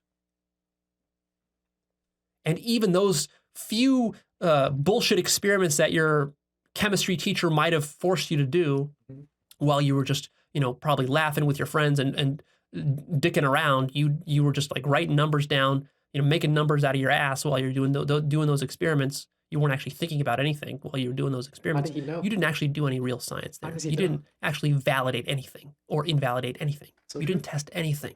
You were just following instructions. Even when the chemistry teacher told you to do the experiment, he or she gave you a list of steps to follow, an exact method, and you just followed it like a blind fucking monkey. That's what you did. And you generated exactly the kind of results that he wanted you to generate. True. You weren't seriously testing anything. I wish there's just a thing about schools. I wish, he's saying that they just give you facts, just like random facts, and they don't even go far enough, deep enough for those facts to be understood, right? When we learn things and we don't really get a deeper understanding of the units and what they mean, that would so very easily solidify everything. It makes everything so much easily understood, and it makes it so easy to derive new things. Blind monkeys having, maybe language problems. It makes so much easier to understand all the derivations that other people have done if we just go to the very, very basic level and understand the units that are being used. But we don't, there's not a strong enough, at least in the universities that I went to and the schools that I went to, there's not like a strong enough emphasis on understanding that sort of stuff. So it becomes difficult to know or to follow when different units are being, introduced and put into equations. I'm getting maybe too specific here. It's difficult. And then people don't know, for example, if you're going 80 miles per hour, how far will you go in an hour? I'm going 80 miles per hour. I've been driving for an hour. How far have I gone? I don't know. I don't understand what units mean. I don't know what the units are. Well, it's in the word, miles per hour. You go 80 miles for every hour. If you're going 80 miles, if you've gone 80 miles, it's been 1 hour. If you go for 1 hour, it's been 80 miles. Like this sort of basic level things. And that it explodes outwards once you start getting into, I don't know, Pascals and other units. It makes so much sense when you get into volt and current and flux and all these things. It's so easy to understand if you have a foundational understanding of the units and you know exactly what's happening when you start doing derivations and when you start doing integrals and when you start multiplying things and dividing things out. It makes so much sense. And then you can start deriving you can sort of rederive all the higher level things without just being told random facts. Anyway, it is a random rant, completely unrelated. So anybody who's doing truly, science, you were indoctrinated into science, exactly like a Muslim is indoctrinated into Islam in a Islamic madrasa. Very similar. School. Structurally very similar, yes. They will beat Muslim children with sticks in madrasas, forcing them to memorize the Quran word for word, the entire fucking Quran. Well, that's essentially what happened to you so much language in the West when you were learning science in school. They did this to you for 12 years, and you don't even know that they did this to you. You just assume that this is how it is, and you took it for reality. This is highly significant. You might say, Leo, but why does this matter? This is not important. Isn't education good? It's highly significant to the point that I'm making because your first 12 years of development, from age 6 to, let's say, 18, these are the most formative years of your mind. Your entire sense-making apparatus of your ego mind is formed during this time. If you give me 12 years to indoctrinate a child into anything I want, I can make that child believe anything for the rest of his life. He'll believe that it's real and true. Mm-hmm. This is imprinting of the mind. Mm-hmm. Do not underestimate the significance of this indoctrination. It's utterly radically profound. Your entire worldview is shaped by this. You are virtually incapable of thinking outside of this worldview. You were indoctrinated with materialism, realism, objectivism, rationalism, skepticism, whatever else, what other isms. Yep. And you're not smart enough to think outside of this. This is the operating system that you are now using to make sense of the things that I'm telling you. Every word coming out of my mouth is being run through that operating system and being corrupted by all of the faulty assumptions, metaphysical and epistemic and methodological, within that system that you were indoctrinated with that you never questioned. Unfortunately, you're not smart enough to think outside of it, and you're not even aware enough to notice that you have this filter. And even when he's directly telling us, it's hard for a lot of people to see the filter, the fact that we're filtering it through our own, cultural context and this rational programming and so on and so forth. It's hard to see. It's hard to see beyond, even when we're being directly told it. And he's doing now this appeal of this sort of like it's sort of an emotional appeal. He's trying to make you feel stupid for not seeing it, and then you'll believe it. Might work for some people, getting that emotional appeal. If that happens, see that too. Notice it. Feel it. Leo's a cool dude, and he's making you feel dumb. And that's what's making you investigate more. That's important to notice. And if you don't think that's a significant problem, you're kidding yourself. Kidding yourself. True. As you were learning science, you have never, ever validated the scientific method itself. True, you are never, infinite intelligence. It never even crossed Just your don't mind realize. to test it. Never. And as you went to university, it never even crossed your mind to test it because you were too busy cramming for tests, True. drinking beer with your buddies, smoking weed, going to parties, Anyone feeling exposed? and just barely struggling to maintain your grades. That's what you were doing. You weren't doing a serious investigation of anything true or real. Mhm. You never gave a fuck about reality or truth ever in your entire educational career. True. It was all memorization and belief.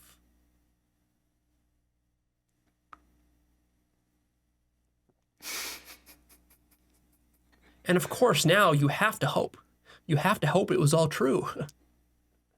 Because as soon as you start to realize that some of it wasn't true, well, that sows little seeds of doubt, which are going to grow and grow and grow until the whole thing collapses. See, if you allow me, I can easily design a school curriculum that will teach students false science. I can invent a system equivalent to science, which is completely false. And I can teach it to children for 12 years. And they will become so convinced of it by the end of those 12 years that they will be utterly irredeemable for the rest of their lives, the majority of them. You will never be able to convince them of an alternative system. Easy. That's the power of imprinting on a young mind. And guess what? It's happened to you. It's happened to us before, and it's happening to us right now. See, all this time you were laughing, thinking it happened to somebody else, to those crazy religious people, to those Mormons, to those Scientologists, to those Muslims, Yep. to those evangelicals. Mhm. It happened to you. It just happened in a scientific way. Uh-huh. That doesn't mean it's true. That's just an alternative worldview. See, science is a social cultural activity and game. Modern science is actually impossible without society, culture, bureaucracy, institutions, funding, schools, books, language, standards, norms. Science requires building consensus. This requires bureaucracy, massive bureaucracy. Science's authority 100% depends upon this consensus that is built. This building of consensus is a highly social, psychological, sociological, cultural, political, and survival activity. This consensus is not built on truth. It's built on what is useful for the survival of the institutions and the bureaucracy that is doing the consensus building first and foremost. Truth is always a secondary concern. The number one concern of any bureaucracy is the survival of that bureaucracy. And that is, of course, true for all universities, schools, and science. Scientifically minded people love to defend their belief system with this idea of peer review, as if peer review will save you from the problems that I'm talking about. Leo, but this stuff was peer reviewed. By peers who are also Leo, indoctrinated. why don't you get your work peer reviewed? If you're so smart and you're talking about all this stuff, hey, where's your peer reviewed research study? This is such a stupid objection because peer review is the very definition of confirmation bias and question begging and circular logic. Right, and also the peer review that he's giving us, right? Remember, he's not giving us any conclusions. I mean, he's giving us conclusions, but we should not be believing the conclusions. This is not a philosophy, it's not an ideology, he says it very often. He's giving us inspiration to investigate for yourself. That's all this is. It's inspiration for you to do it yourself. So if you're stuck believing what he says, then you're doing it wrong. And this is essentially the peer review. When you validate it for yourself in your own way, then you'll understand the whole reason why he's telling you these things, which is, again, just inspiration for you to figure it out yourself. And once you figured it out, you got direct information, you got direct knowledge, you've done it. You don't need a peer review because all your own experience directly done. And when you tell other people about it, it won't be to give them the answers, hopefully. Hopefully you're not trying to tell people the answers. Hopefully it'll just be to inspire them to also do their own investigation. And everybody does their own investigation, and everybody figures it out for themselves. And it'll be grand, because then we'll get to the absolute truth individually for yourself. And maybe you can express it well to other people, and everybody will understand what's going on, and we can have language to talk about stuff, and that'll be fun. But really, you just need to do it yourself. Sit down, meditate, contemplate, do that stuff. DMT, Peer review whatever. is pure groupthink and collective ego. When you are submitting your article for peer review, who are you giving it to review? To peers like you. And who do you consider a peer? A peer is a relative notion. You only call those people your peers who you consider doing valid science, And of course, who you consider as being a valid scientist is, of course, completely circular, depending upon whatever methodology you have. So whoever agrees with your methodology is going to be your peer. And anybody who doesn't agree with your methodology is not going to be your peer. So all that you're doing when you're going through peer review as a scientist is you're giving your paper and your research to somebody who already has exactly the same metaphysical and epistemic and methodological biases and prejudices and worldview as you do. And all that they do is they look at it and they evaluate, and sure, they can reject your work based on the fact that your own work doesn't even fit your own, stated metaphysical and epistemic and methodological standards. Happens. That's all that peer review does. Peer review doesn't review the meta-science. It only checks whether your science just accords to sort of the traditions of your field. That's all that peer review does. It's pure groupthink. It's a pure circle jerk.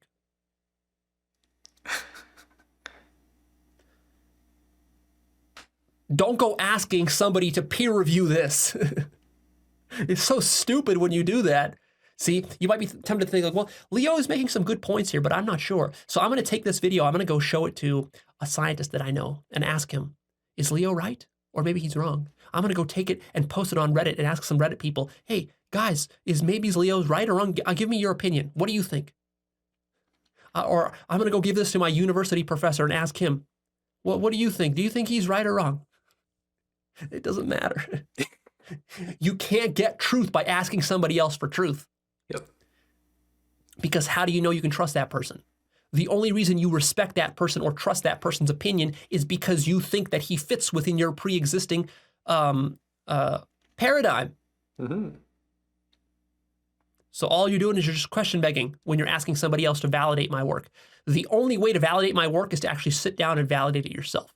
Test it yourself. Contemplate what I say yourself. What? Don't ask somebody else. Do it yourself. Mainstream academia is spiral dynamic stage orange-green, roughly, in between there somewhere. It's not even fully green. It's not fully pluralist. It doesn't even understand postmodernism fully. It doesn't understand relativity fully. So all of your peer review will be happening within the spiral dynamic stage orange-green paradigm. If you're going to be presenting yellow ideas or turquoise ideas to a circle of peers who are stage orange and green, they're not going to understand what you're talking about. You won't pass their peer review. Not because what you have to say is not true, but because they themselves are not at a cognitive level of development to understand the depth of what you're saying. You see, scientific consensus is orthodoxy. I mean, what you're doing when you're doing peer review is analogous to the following absurd example. Imagine that I'm a fundamentalist Islamic person, and you come to me and you say, well, Islam is all full of bullshit and nonsense. And I say, no, it isn't. Islam has been peer reviewed. Just last year, I took the Quran to 20 different Islamic scholars, and I asked them all. I was very skeptical. I took your concern seriously because, you said that there's some bullshit in Islam, and I took that seriously. And I thought, yeah, maybe there is some bullshit. So I went to 20 different scholars of Islam, presented to them, my critiques and objections, and they all said, actually, Islam is truth. That's what peer review is. Because what you consider as an expert is, of course, completely entangled with your paradigm. So the peers and experts that you consider as valid experts are those people, in this case, who are already Islamic, who have been born and raised into this Islamic worldview. And so, of course, they're going to think it's truth. And they will have all sorts of valid justifications and evidence and all to back it all up, just like scientists do. You see, the problem with scientific peer review is that when you're giving it to your peers to review your work or whatever, your peers were indoctrinated through the same education system that you were. The same metaphysical, epistemic, and methodological biases and assumptions and blind spots and beliefs, all of those came to you from your culture. You see? You have to understand that all of science, the only reason you know science is because of culture. There's no other way you could know science without culture.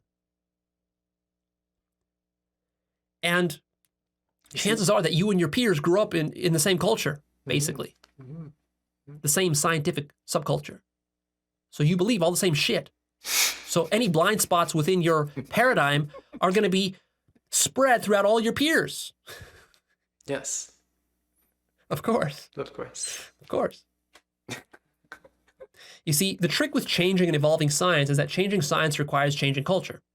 Mm-hmm. And changing culture is a marketing problem. Interesting. And this is something that scientists are in denial about, because most scientists are not marketers. They don't like marketing. They don't want to associate their science with marketing. But actually, it is. Changing culture requires a culture war, a marketing war. Massive marketing dollars need to be invested into an idea in order to get it to spread through society and to change across society. And this is especially true when the idea is not beneficial to the low consciousness survival needs of the people in society, the majority of people. Mm-hmm. Not directly beneficial. Scientific consensus has a very long tail. It takes about 50 to 200 years for a scientific idea to fully percolate and make its way into culture. Interesting. So if some radical truth is discovered today, it might take 100 or 200 years for that radical truth to permeate all of culture and be taught in schools and to be accepted by laymen. Mm-hmm. People assume that the hard part of science is discovering the truth. No, that's the easy part. The hard part is getting millions of unthinking people who don't do any science to understand and accept the truth. This requires a culture war. This requires a massive marketing campaign. Confusing here if he's thinking that it is good now for billions of people or millions of people to accept the truth that somebody else has created. Is that a good thing or is that a bad thing? He seems to be saying that it's a good thing and it's a necessary part of science for people to get the information that is added to the library of scientific data and interpretations. It seems that he's saying that that's important. Whereas earlier he was saying that if you are just accepting the library of past scientific data that other people have done and the interpretations of that data that other people have interpreted themselves, then you're not really doing science.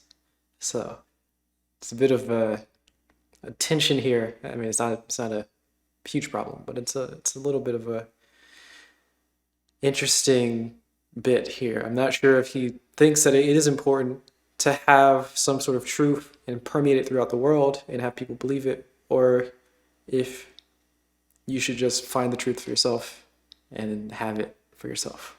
I'm not entirely sure. Marketing and science are entangled. You can't disentangle these two. And if you think you can, you're fucking deluding yourself, and this is going to lead to huge problems for you. He doesn't mean to be so mean. There are, in fact, many scientific truths that were discovered 100 years ago that have still not percolated through into mainstream culture. Mm-hmm. One of them, for example, is just Einstein's general relativity. I mean, people know about Einstein, and they've heard about general relativity, but people don't understand that time is relative. People still walk around thinking as though time is absolute. Yep. Now, of course, the professional scientists understand this, but the laymen don't. 95% of humans on the planet don't understand that time is relative. They don't understand that distance is relative. They believe that objects actually have an objective length to them. They don't understand that length is relative to your velocity and to the speed that you're moving at. That's just one idea, example of one idea. Another is quantum mechanics. I mean, people have heard about quantum mechanics. They loosely know about quantum mechanics, but the epistemic and metaphysical implications of quantum mechanics were so radical in the early 1900s that even today, most people don't understand these implications. I mean, quantum mechanics almost virtually completely debunked materialism and realism. People still don't understand that in culture by large today. And even many professional scientists still don't understand. And go check out my 2-part series called Quantum Mechanics Debunks Materialism, where I go to much depth about this. Not true. Quantum mechanics does not debunk materialism. Quantum mechanics is a very good approximation of reality on the very small scale, and relativistic mechanics is a very good approximation on a large scale. They don't mix. You can't use typical relativistic mechanics on a small scale. So the relativistic mechanics is where we have objects, materialism, that's sort of our materialistic paradigm, that's where it is, and that doesn't fit into quantum mechanics. It's not at all, doesn't work. Completely not working at all. But that doesn't mean that quantum mechanics overrides the bigger, larger scale things where we have material, and it doesn't override relativistic mechanics. They just don't mix. One is not better than the other. One is not more real than the other. Just one works on a small scale, one works on the bigger scale. They're both approximations. We don't have a theory that encompasses both or all of our scales yet. But that, either way, whatever he's saying isn't accepted, and even what I'm saying right now, what I just explained, that that the overlap between quantum and relativism mechanics, relativistic mechanics and quantum mechanics, they don't overlap. Like there's nothing between them. That isn't accepted either. That's not well known either. So his point still stands in general. These things haven't been rolled out and understood by much of society. I even quote, like for example, Sean Carroll. Sean Carroll is a well-respected professional physicist at MIT. He studies quantum mechanics and other such things, quantum field theory. Yet he himself still does not understand the metaphysical and epistemic implications of the things that, for example, Niels Bohr understood, Werner Heisenberg understood, and their colleagues Max Planck understood. Planck, my guy. Still doesn't understand it. My guy. Why not? Because he's bad at doing philosophy of science. He's good at doing science, but he's bad at doing meta-science. Because, like I told you, the doing of science is a completely separate thing from understanding science as a system. Absolutely. And epistemology and metaphysics. These are different things. Just because you're good in one doesn't mean you're good in the other. So be careful with that. See, science is conservative by its nature. Why is science conservative? Because there's a sort of a filtration problem. There's a lot of bullshit out in the world, and science is supposed to be a system for filtering out all the bullshit in the world. So the way it does that is by erecting a strong barrier or shield. It's almost like an antivirus system on your computer. It erects a very strong shield such that no virus can come through, but also it has false positives, which means that good software and web pages also get blocked accidentally because they're thought to be a virus, but actually they aren't. So science has this problem. It erects its shield too tightly, in a sense. It gets a lot of false positives. It excludes many aspects of reality which are true and real and important, but don't fall within its narrow methodological biases and constraints that they consider, valid science. They do this because for them, because science is built upon authority, the entire pyramid is built upon authority, they need to maintain their authority. That's the most important thing for scientists, is to maintain their authority. As soon as there's any doubt about a scientist's reputation or about his research, anything, he's done, he's over, he's lost his whole career. So science is all about maintaining this bastion of authority, and the way it does that is by being extremely rigorous, overly rigorous. In fact, the justification here is that science is trying to preserve the purity and truth of the system of science. But actually, of course, as these things go, since life is so counterintuitive, it ends up backfiring. It boomerangs on them by erecting your shields too strictly and defining your method too narrowly. What ends up happening is that actually the thing that you think is supposed to preserve the purity of your system ends up backfiring and actually undermining its purity. It becomes the root of the corruption. That's how tricky this stuff is. Unfortunate. Being conservative is not the same thing as pursuing truth. These are different things. If your bias is to be hyper conservative and to only allow those things that have been triple and quadruple proven beyond a shadow of any doubt, that's fine. You can create a system like that, but just realize how narrow and limited that is. Mm-hmm. You cannot then assume that you have a complete understanding of truth. There's a lot then you have to admit that is outside of your little narrow, rigid formulations. There's a sort of a rolling edge to science that people overlook. Let me explain how this works. The rolling edge of science works like this. There's usually some genius, radical, revolutionary scientist who thinks totally outside the box and outside the norms of all culture and all society. He's usually considered kind of weird and wacky and maybe even a little bit crazy by normal people because he thinks so outside the box. But thanks to that, he makes some groundbreaking new discovery that recontextualizes the entire status quo of established science. Then what happens is that there's a battle that ensues as this idea is put forward. It's so radical and so threatening to people that people, of course, deny it and they attack this person. They attack him as being a nutcase, as being crazy or stupid or whatever. That's us. But eventually, that generation who denies it, it dies out. Slowly, over time, it dies out. And then a new generation is born who's more open-minded, and they generally come to accept this new discovery. But this only happens after much battle. This is not a smooth process. Because this new worldview and new paradigm is seen as dangerous, crazy, and insane. Think, for example, of Charles Darwin when he proposed the theory of natural selection and evolution. At that time, it was a crazy, insane, dangerous idea relative to the standards and culture of the time, which is kind of more religious. And this idea that, man evolved from apes and so forth, this was very, very much a no-no for people. They didn't like it. And they didn't accept it. The only way we move forward is people died and new generations were born who were not indoctrinated into those old ideas, but into the new ideas. So anyways, the old generations die off, the truth finally prevails, and a new generation is born with the new worldview. But there's a problem here.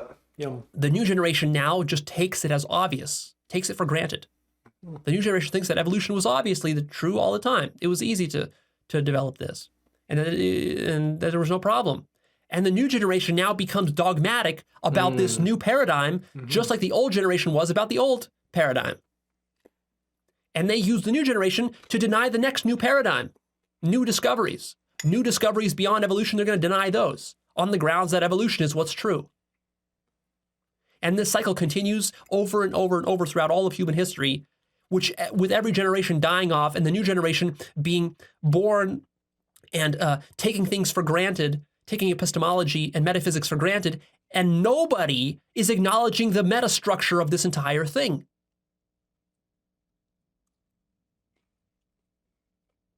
Everybody is taking the entire mechanism for granted. And so the problem just keeps repeating itself over and over and over again throughout human history. And we keep making the same stupid mistakes.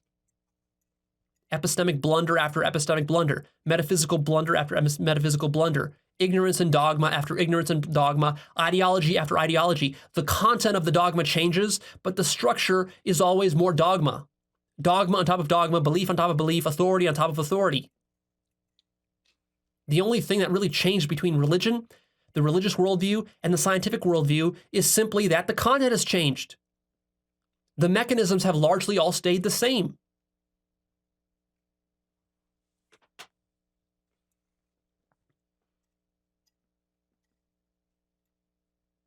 There have been many discoveries within science in the last 100 years that have completely undermined materialism and realism,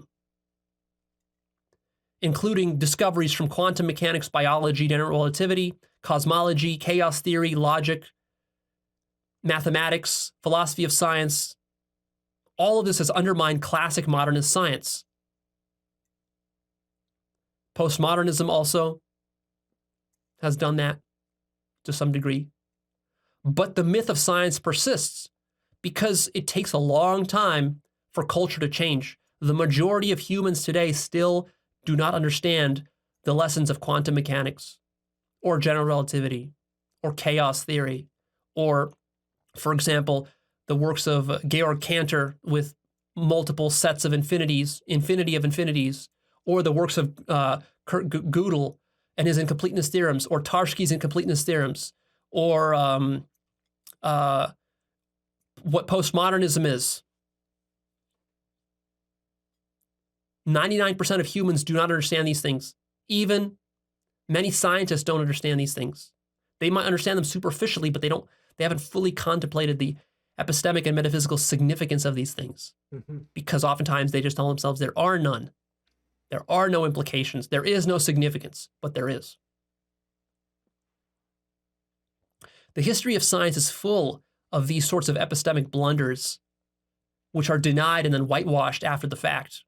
I'm going to give you one very powerful example that I think just encapsulates this entire point. And that is the example of a man by the name of Ignaz Semmelweis. Maybe you've heard of him. I'm going to read here a little quotation from Wikipedia about Semmelweis. Is it Semmelweis or Semmelweis? I don't know. It's a weird Hungarian name. I'm going to call him Semmelweis. All the weird Hungarians So here's out the there. quotation. Mad. Quote, Ignaz Semmelweis was a Hungarian physician and scientist, now known as an early pioneer of antiseptic procedures. Semmelweis discovered that the incidence of childbed fever could be drastically cut by the use of hand disinfection in obstetrical clinics. Childbed fever was common in the mid-19th century hospitals and often fatal. Semmelweis proposed the practice of washing hands with chlorinated lime solutions in 1847 while working in the Vienna General Hospital. Despite various publications of results where hand-washing procedures reduced mortality to below 1%, Semmelweis's observations conflicted with the established scientific and medical opinions of the time, and his ideas were rejected by the medical community. He could offer no acceptable scientific explanation for his findings, and some doctors were offended at the suggestion that they should wash their hands and mocked him for it. In 1860, Let's remember here, scientific, acceptable scientific explanation for his findings. I mean, just think about how ridiculous that is. It's not that ridiculous, but it's pretty ridiculous. If you have no interpretation of your data to explain it, you have insufficient interpretation, then it's not good science. That doesn't make any sense. I mean, it makes a little bit of sense, but let's try to explore that. We have an observation, right? And we've got an actual test and data that comes from that observation where we have literally mortality rate below 1%, but he hasn't explained the mechanism. He hasn't explained why it's happening. He doesn't have a interpretation, higher level interpretation. He doesn't understand germ theory, I guess, that sort of stuff. It's not there. There's no linguistic interpretation of the data, but we have the data. This is putting on the hierarchy of what science is, again, in the way that I'm breaking it down very loosely, but breaking it down somewhat. There's the observations and hypotheses and all that stuff. You've got methods, you've got data from the methods, and then you've got the interpretation of that data. And it seems like at this point in time, we had a hierarchy, but we had the interpretation of the data at the top of the hierarchy. That's the most important part of it. If you have no interpretation of the data, then it's not scientific. If you have no scientific explanation, then it's not scientific. Of course, now, in this video, Leo is sort of saying that if you don't do the scientific method yourself, then it's not scientific. I think it's equally questionable, and that should be pointed out. That's a little weird. You don't need an explanation. You can just talk about the data and see that it's repeatable. That's totally valid science.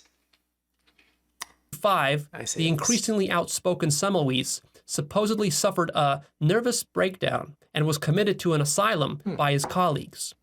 He died 14 days later after being beaten by the guards. Semmelweis's practice earned him widespread acceptance only years after his death, when Louis Pasteur confirmed germ theory. End quote. Don't beat up people. Not okay. This is, in reality, how science deals with contrary theories and worldviews. The myth of science says that if you just discover the truth, we will accept it. Just prove it to us, and we will accept it. That's the myth of science. In reality, what happens is you discover a truth, you try to present it to your colleagues, because they've been indoctrinated in the old paradigm, they think you're an idiot, and they might even think you're crazy, and they might even put you in an insane asylum and kill you. That's the reality of it. A very similar situation, by the way, happened with Georg Cantor with mathematics. Georg Cantor discovered some groundbreaking new mathematics of infinity, roughly actually around the same time of Semmelweis, a little bit later, around the turn of the century there. And his mathematical colleagues thought he was insane. He basically ended up losing his mind. Also, I think in an insane asylum. Wow. Another just random point here. It seems very important for a lot of these people to express their ideas and help change the course of humanity, or whatever. I'm not sure exactly what they're driven by, but it's very important for them to have the truth and then give the truth to other people. And if people don't believe me, then I'm gonna go crazy and everything's wrong, and they have to believe me. Maybe that's not the most effective way of living your life. Maybe just point out there. Maybe not. I don't know. Maybe it isn't super important for everyone to believe the same thing that you believe, even if it's some sort of change, something that's going to change all of humanity, the course of all of humanity, or something of that nature. Even if it reduces infant mortality or infant baby fever to 1%, you don't want to go into an insane asylum. My own personal claim, maybe a weird inclination for me to not want to be put into an insane asylum and killed. Maybe investigate what would lead to your own personal well-being. Maybe. This is not just one example. There are many, many, many examples in science similar to this. Science routinely talks about how willing it is to better itself and to evolve itself, when in practice, it isn't. Historically, all these errors are whitewashed away, and we like to pretend as though, like, oh, well, yeah, Leo, that happened back in the 19th century. It doesn't happen today. It happens today. It happens today. Science is constantly moving the goalposts. This notion of science, can you see that it's an elastic notion? With every generation, the boundaries of science, which used to be small, are expanded a little bit. And the people who expand these boundaries are the revolutionaries, the crackpots. Because the notion of a crackpot is relative to your boundaries. So your boundaries expand, but the expansion of these boundaries, this happens through a challenging battle process. It's a culture war process. It is not It is not some sort of cordial process where you come up and you just present the truth to people and they say, oh yeah, that's the truth. Okay, you've convinced me. Okay, I accept it now. Let's go have some cake and tea together. No, Yum. that's not how it works. Because the truth is threatening to ego minds. Ego minds are threatened by new models and theories of reality, new possibilities of reality. This scares people. It scares people to tell them that the earth is round when they thought it was flat. It scares people to tell them that time is relative and doesn't exist when they thought it was absolute and did. It scares people to tell them that, mathematical truths are projections of their own mind and not objective. It scares people to tell them that they evolved from apes. It scares people to tell them that all of science is 99% belief and a pyramid scheme. This is scary to people. They don't want to hear this shit. And of course, they shoot the messenger. It's a story as old as human civilization. As old as time. Science is not immune to psychology, prejudices, biases, attachments, ideology, arrogance, cultural norms, groupthink, closed-mindedness, and survival concerns. Scientists have to worry about survival all the time. Institutions, scientific institutions, have to worry about survival all the time. What I mean by survival here is, for example, if you're a scientist, you have to worry about your career. Mm-hmm. You have to worry about maintaining your reputation. You have to worry about publishing papers. You have to worry about peer review. You have to worry about not pissing off your peers. As soon as your reputation is tarnished as a scientist, you're done. If you get labeled as a crackpot, you're done, which is why you're not allowed to have true free reign to go out there and to explore weird new alien phenomena that is foreign to the established paradigm of science. You're not really allowed to challenge the paradigms of science from within the scientific establishment because all of the people who are your peers, their careers depend upon their reputations. And so all together you have come together to defend each other's reputations. Of course, this is all done subconsciously and under the surface such that you all pretend as though you're really pursuing truth, when in fact what you're doing is you're just saving your own careers. Of course, there's no science done really outside of institutions. The majority of science is done inside of major institutions who have huge survival biases and concerns that take priority over any matter of truth. If you're working at Caltech, MIT, Harvard, Yale, Princeton, Oxford, Stanford, wherever, these institutions, they have massive budgets of billions of dollars, tens and hundreds of billions of dollars. Endowments, they have to make sure that this money, where does this money come from? It comes from donors. That means the donors only give to these institutions because these institutions give the donors authority and legitimacy. Mm-hmm. Mm-hmm. Mm-hmm.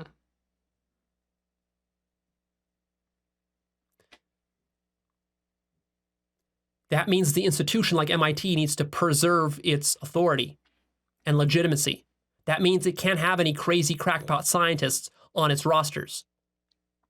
It fires those people. It doesn't hire them in the first place. The only scientists that MIT will hire are the people who already confirm all of their pre-existing methodological, epistemic, and metaphysical biases. These institutions are not primarily concerned with truth. They're primarily concerned with donors and survival, which is why they charge their students so much for attendance and why they charge so much for books and all this other stuff. This is all corruption within science. Mm-hmm. Now, I'm not saying you can't do some good research within these institutions. You certainly can. These are valuable institutions. They have their purpose.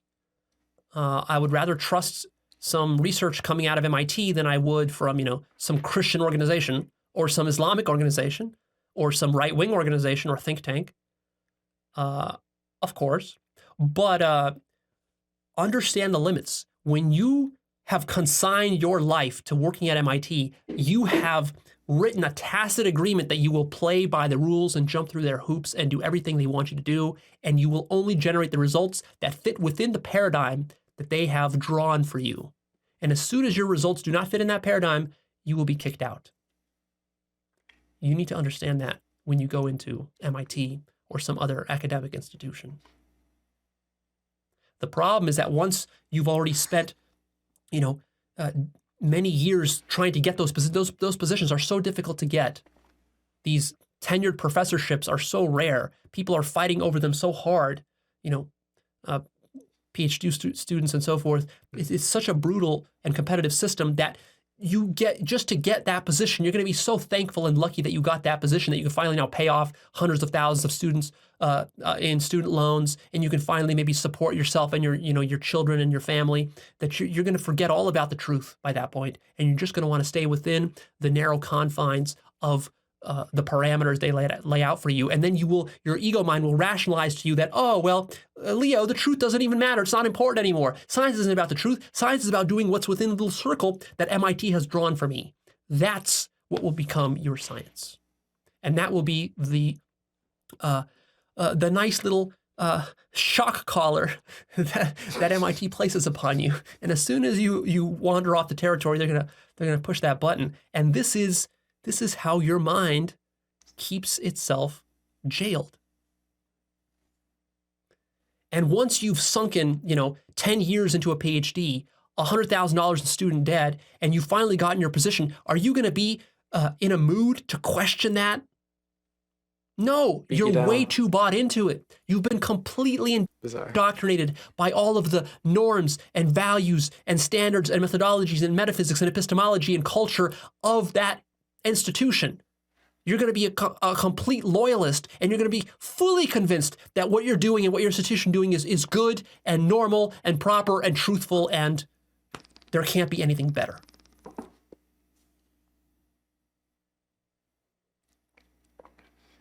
Why do you think I didn't become an academic?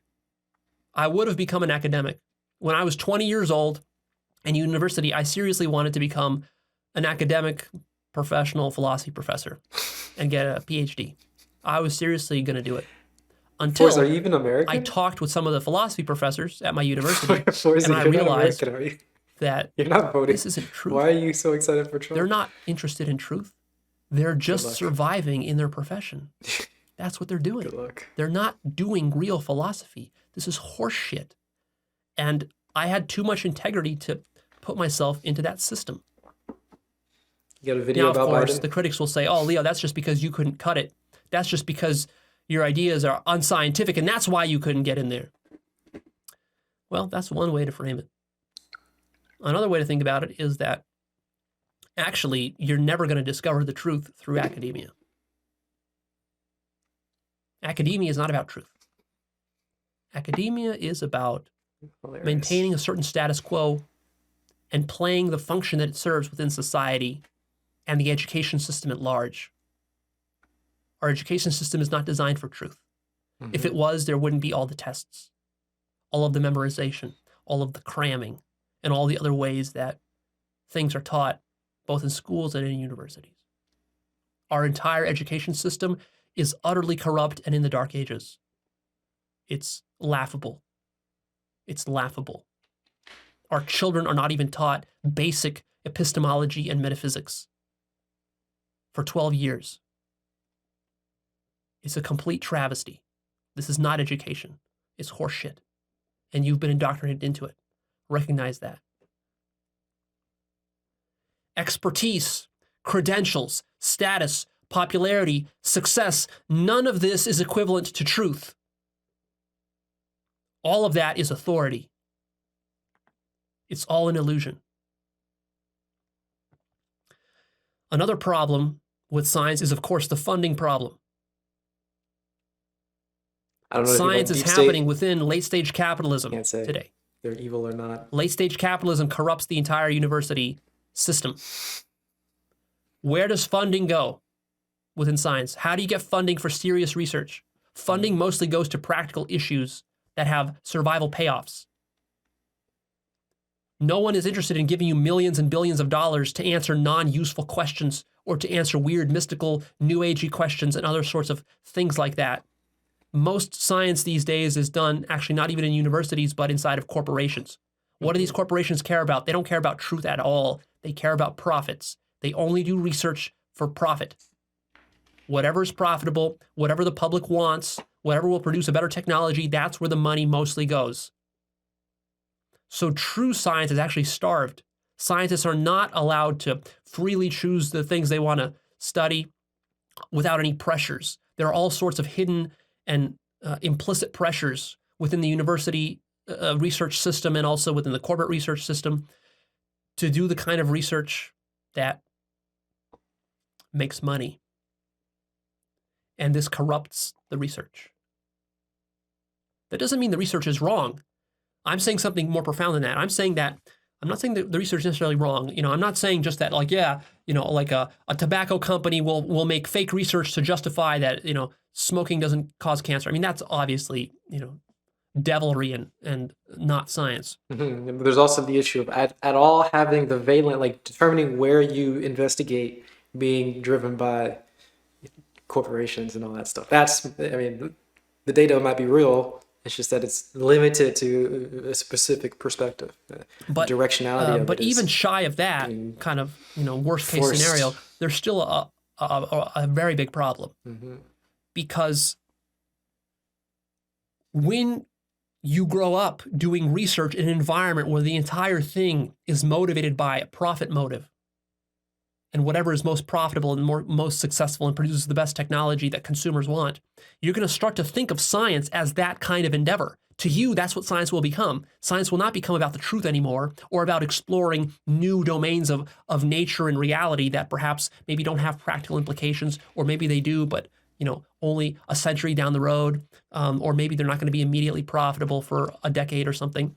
What you think of as science is going to be so narrow as to be basically consumer products and goods. That's what you're going to define science as, which means there's going to be all sorts of new domains of reality which you're not going to properly be able to explore and understand. And that's going to limit your methodology. It's going to then end up turning into sort of a echo chamber and a self-reinforcing feedback loop for your metaphysics and for your epistemology. Because see, nobody in the government or in your corporation is going to fund you researching new metaphysics or new epistemology. They don't give a fuck about that stuff.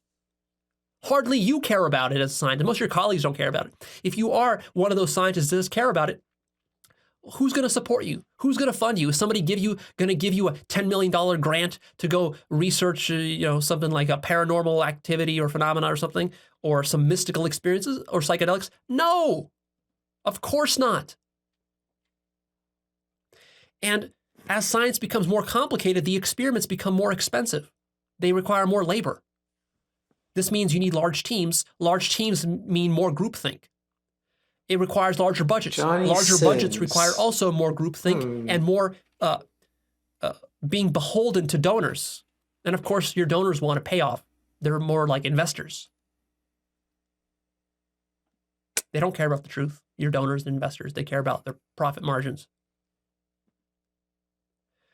There's a lot of amazing research that we could be doing on all kinds of non-material phenomena that is not being done right now because there's simply no funding for it. I don't see it. Something like creating a particle collider can cost $10 billion and take 10 years to build one. That's a huge investment. All of that just to discover a new subatomic particle. Imagine if that kind of funding was available for mystical research, for psychedelics, for paranormal phenomena. There would be groundbreaking discoveries made. But of course, it's not immediately profitable, and most scientists don't even think that this is a fruitful or worthwhile thing to do research on because they think that it's pseudoscience. All right, let's talk about another problem here. Okay. In science, there's a problem that I call the reductionism problem. What's that? It's also associated with how universities are structured. Hold on a second, I got something stuck in my throat.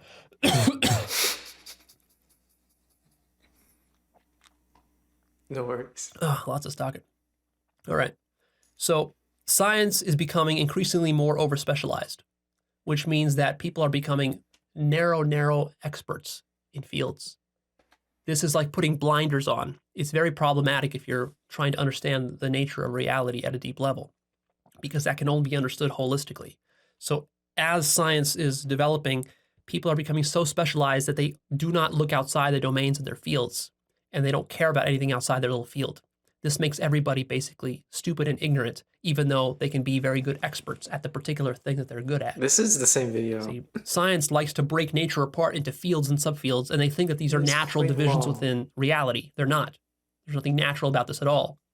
So you could have biology, chemistry, physics. Then within physics, you can carve that up into, quantum field theory, plasma physics, laser physics, 30 minutes. gravitation, general relativity, string theory, blah, blah. You can, so all these subfields, and those subfields will have their own subfields, and so on, and so on, and so on. And it gets. And is this a problem? I'm not sure if this is, it's a long video. I'm not sure if it's a big deal. I mean, I think I understand the issue overall that he's getting towards. He never disappoints. 3 hours minimum, all these videos. I don't think there's a problem with having very, very narrow fields. In fact, I think that's a very good thing, but we also need to have higher level fields which connect and help us have information between the fields and sort of have better context for each field and make a bigger whatever. The hyper focusing on super narrow is bad, right? When you only have the super high resolution and you never go in lower resolution, or you never really see how they interact with each Very, other. very technical. Yeah. This technical science is important. I'm not saying it should stop. Of course, we need technical science, but also, if your concern is understanding the nature of reality and doing groundbreaking research, then the problem is that all these subfields, once they're subdivided, they're not communicating with each other properly, and nobody is responsible for what the entire system is doing and how it's conceiving of reality. So basically, the branches aren't properly communicating with each other, and also, all of science is not properly communicating with other epistemic modalities beyond science. Science is not communicating with shamanism. Science is not communicating with mystics, with yogis, with meditators, with psychedelic users, and I can go on and on and on. Sure. Yeah. Because everybody considers that, hey, I'm not responsible for that. All I do is I do plasma physics. I do plasma physics, and everything else doesn't matter to me. And you know what? All I do evolutionary biology. That's all that matters to me. And somebody else says, all I do is I do psychology on mentally disabled people. That's all I do. I don't care about anything else. Yeah, and it'd be really cool if we had another, branches of science. Well, not branches, but other, people who are specializing and marrying different fields together and getting the whole structure all tangled and combined and making sure that everything works together. That'd be very interesting. Very interesting. If somebody's particular job were to get plasma physics and biology, have them work together in some way, find how the implications of them overlapping and what they mean for each other. That'd be interesting. When you take that kind of attitude to science and to understanding nature, this is so problematic. Can you see this? How problematic this is? Because what this results in is a very fragmented, technocratic sort of picture of reality. You've artificially subdivided reality into all these little fragments, and nobody is seeing the whole picture. This makes people easily fooled, because actually reality is not simply the sum of its parts. Reality is more than the sum of its parts. And what we deeply and badly need within science is a breaking up of many of these boundaries to get all the branches communicating with each other, such that if you're doing plasma physics, that's fine, you can do plasma physics, but you can't just say, well, anything outside of plasma physics I don't care about. Because the ego mind will latch onto this and use this as the perfect defense mechanism against ever deconstructing your own mind and getting to the truth, you see? Because anytime someone like me comes along and says, hey, I can teach you about meditation and psychedelics and other things like that, and you're a plasma physicist, you just say, I don't care about that. Doesn't apply to me. All I care about is plasma physics. That's all I know. I'm not going to be arrogant and pretend like I know stuff outside of that. And every scientist can do that. And in this way, every scientist can be both smart and dumb at the same time. They see the little picture, but they don't see the big picture. This is part of the reductionist bias at the heart of materialist science. Materialist science basically assumes that if we just subdivide reality into its little pieces, we can reduce it all down to smaller and smaller parts, and eventually all of it will boil down to just physics. This is an utterly unscientific and false assumption. You cannot reduce all of science to physics and to bouncing atoms or strings or quanta or anything like this. Yep. This is absurd. I gave that example in part 1 where I talked about putting a frog in a blender, blending it up, and just studying the juice, the frog juice, Yep. and thinking that you understand the frog. No, you cannot understand a frog that way. That's one way to understand a little bit about a frog, but there are many other ways to understand a frog. Hyper high resolution. The reductionist delusion is to think that if you put a frog in a blender and study its juice, that you will understand everything about the frog because the frog is nothing but the molecules that are inside of it. That's the reductionist delusion. It's very problematic, and this infects almost all disciplines of science. They're way too narrowly focused. One of the strengths that I have in that I'm not in a university system, I can do independent research, is that I have the complete freedom. My mind has the complete freedom to research anything I want. This is extremely powerful. I'm able to read about all sorts of crazy fields and theories and like that no other scientist or researcher would really have the luxury or freedom to do, given how specialized they have to become.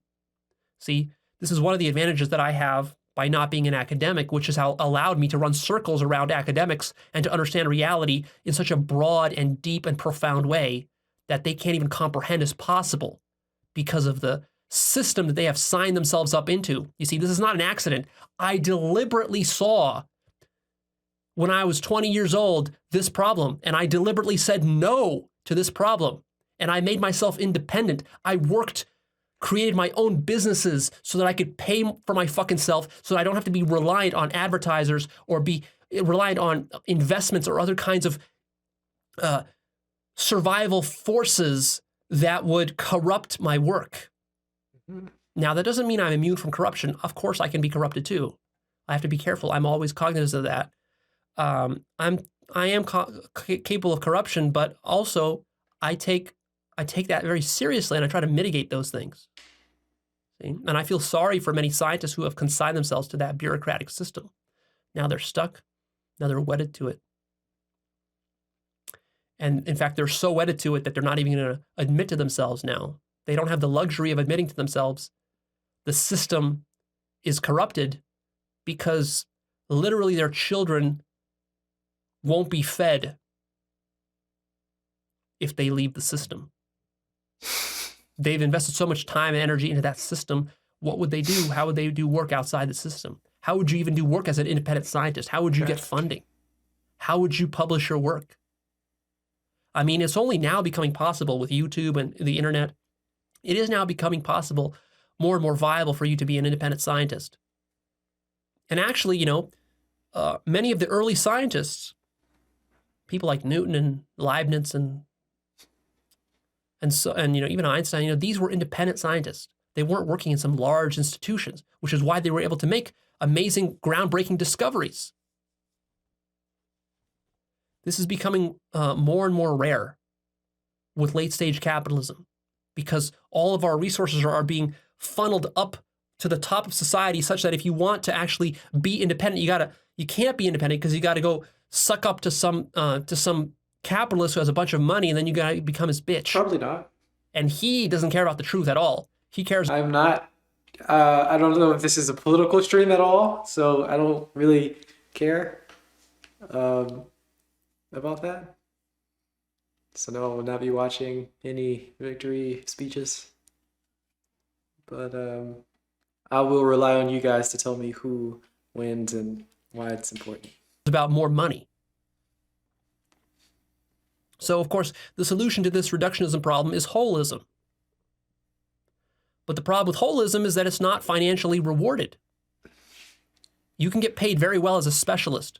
Companies need specialists. Businesses need specialists. Universities need specialists. Who needs a generalist? Who needs a holist? What day is the election? I believe it's tomorrow. November 3rd? Or maybe it's November 4th. Either tomorrow. No, it's definitely tomorrow, right? Tomorrow? I don't know. I feel like November 4th is a day too, right? That's a day. That's an important day.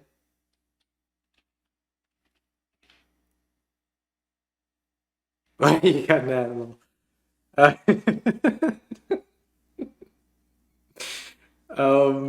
well, I don't know how long your ads are. Okay, I don't know how long your ads are, but anyway, yeah, I think it's either the 3rd or the 4th. I actually don't know. I feel like November 4th is like a special day. I think that's the day. But also, isn't Tuesday the day? I don't know. I don't know. Either Tuesday or Wednesday, either tomorrow or the day after. One of those days will be the day. I honestly don't know. I feel like we usually talk about Tuesdays as a thing, but I also feel like we also talk about the 4th as a thing. And I'm not sure.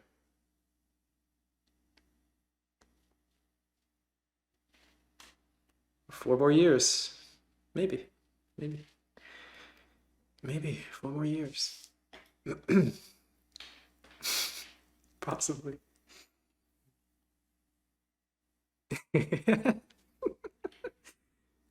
um, yeah, maybe. I feel like we've had a couple people talking about politics today, and none of them have been American. Weird. At least we have 4 more years of good memes. I mean, I don't know. I don't keep up with the memes, political memes. I've been staying away from all that stuff. It's not very helpful for drinking good tea. I don't think. Maybe not. Maybe for you it might be. I don't know. Well, they do need them, but they don't recognize that they need them. I'm what you would call a holist. Holism. But it's hard to survive as a holist. You can be a lot more successful as a general, as a specialist. Mm-hmm.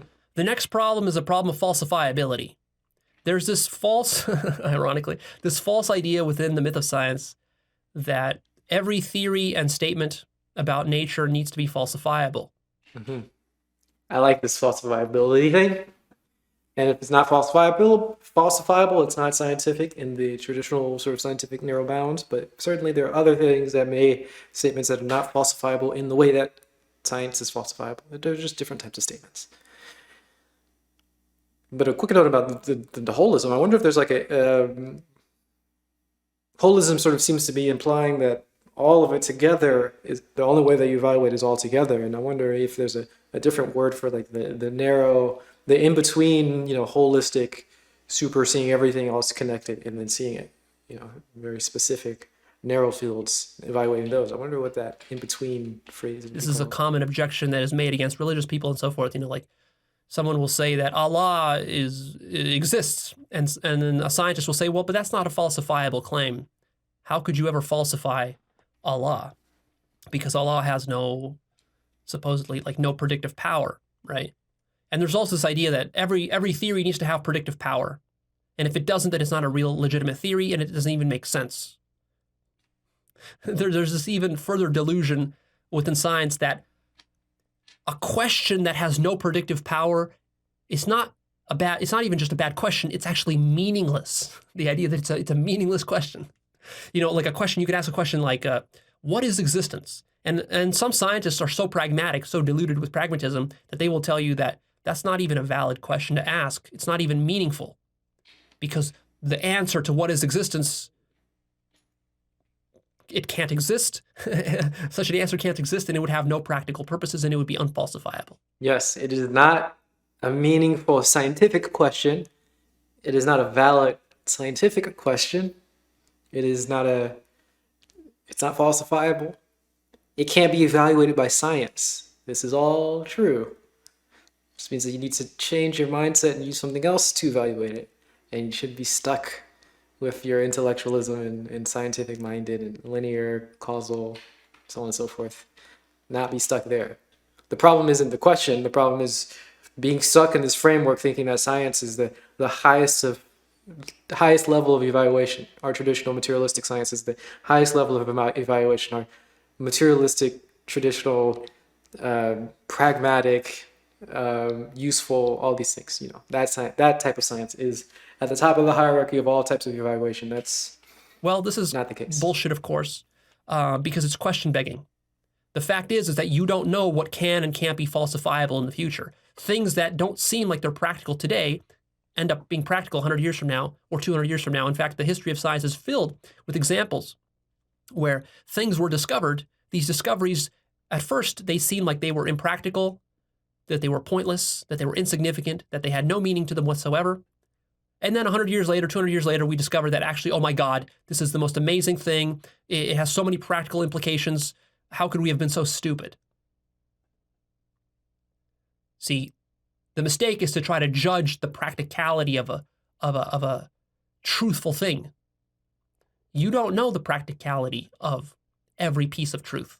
Some truthful things are very practical. Others are not so practical. But also, since science is all about connecting different pieces of truth together more and more and more and more, as you connect things, you find hidden meanings, hidden relationships, and then one truth helps you to build upon the next and the next and the next. So even when a truth isn't immediately practical or useful, it might be a stepping stone to one more truth or two more truths above it, which actually ends up, creating a technological revolution. This happened, for example, with non-Euclidean geometries. When non-Euclidean geometries were originally discovered in mathematics, people thought it was just sort of a triviality. It didn't really matter because it was mostly just sort of a little kind of like a little quirk of mathematics, but it wasn't important because it didn't apply to nature. Because nature was obviously just Euclidean. Well, today, of course, we know much better. And today, non-Euclidean geometries are extremely powerful, have been used for general relativity, and have been used for all sorts of string theories and God knows what else that I'm not even aware of. That's beyond my expertise to talk about. But yeah, so I mean, and this is going to keep happening. A lot of times the criticism, one of the biggest criticisms I get is that I talk about all this abstract stuff and people just say, Leo, it's all so abstract and theoretical. There's no practical consequences to any of the things you say. In fact, you've probably said this about this series. You've probably said, Leo, all of this talk about science, but ultimately it's completely irrelevant because it's impractical, right? You've said that. You've thought that. How do I feel about people that tell you what to do with your life? There are huge practical implications to the things I'm saying. But no. what you have to understand is that they're not going to materialize immediately. You're not going to be able to see them immediately. It might. People are fine for having their opinions, and they may know better than I do. I don't know. Often, many people have different goals, and so on and so forth. Some people might think that their goals are more important than whatever my goals may be, and they may be right. So, people tell me what to do. Might be very good, might be very helpful, might be very useful. Also, it might not. I don't think there's any reason to be distressed or concerned about what people tell you. Why do you ask?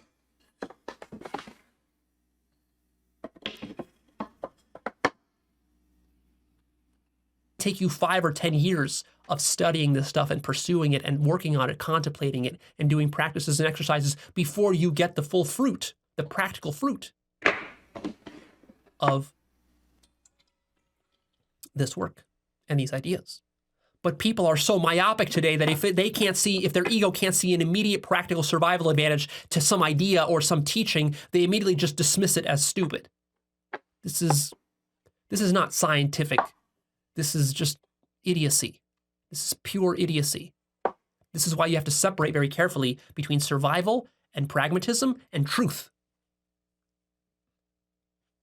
Well, it is scientific, right? Truth can have all sorts of hidden value to it that you never expected. You'll be amazed at how practical truth can be, but in the long term, not in the short term, you have to be far-sighted, not nearsighted. Weird.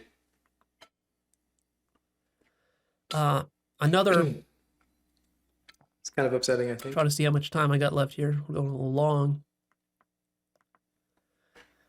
Okay, I got a little bit more material for you here. Do you have Another problem within does he have some limitation on time here? And has he ever been limited on time? That's an interesting concept. I wonder. She says she doesn't need any money. Yeah, I mean,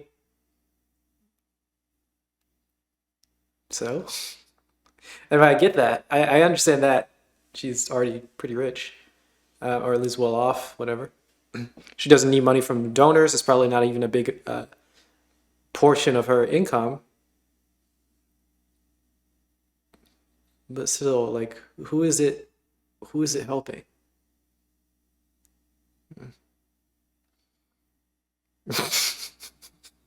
I don't know. I feel like there are going to be a lot of people who are taking that news of her reducing the donation amount, and I don't know. I don't feel like that's going to be very helpful for anybody. But, yeah, whatever. I guess it's fine. Not an issue, it's just weird.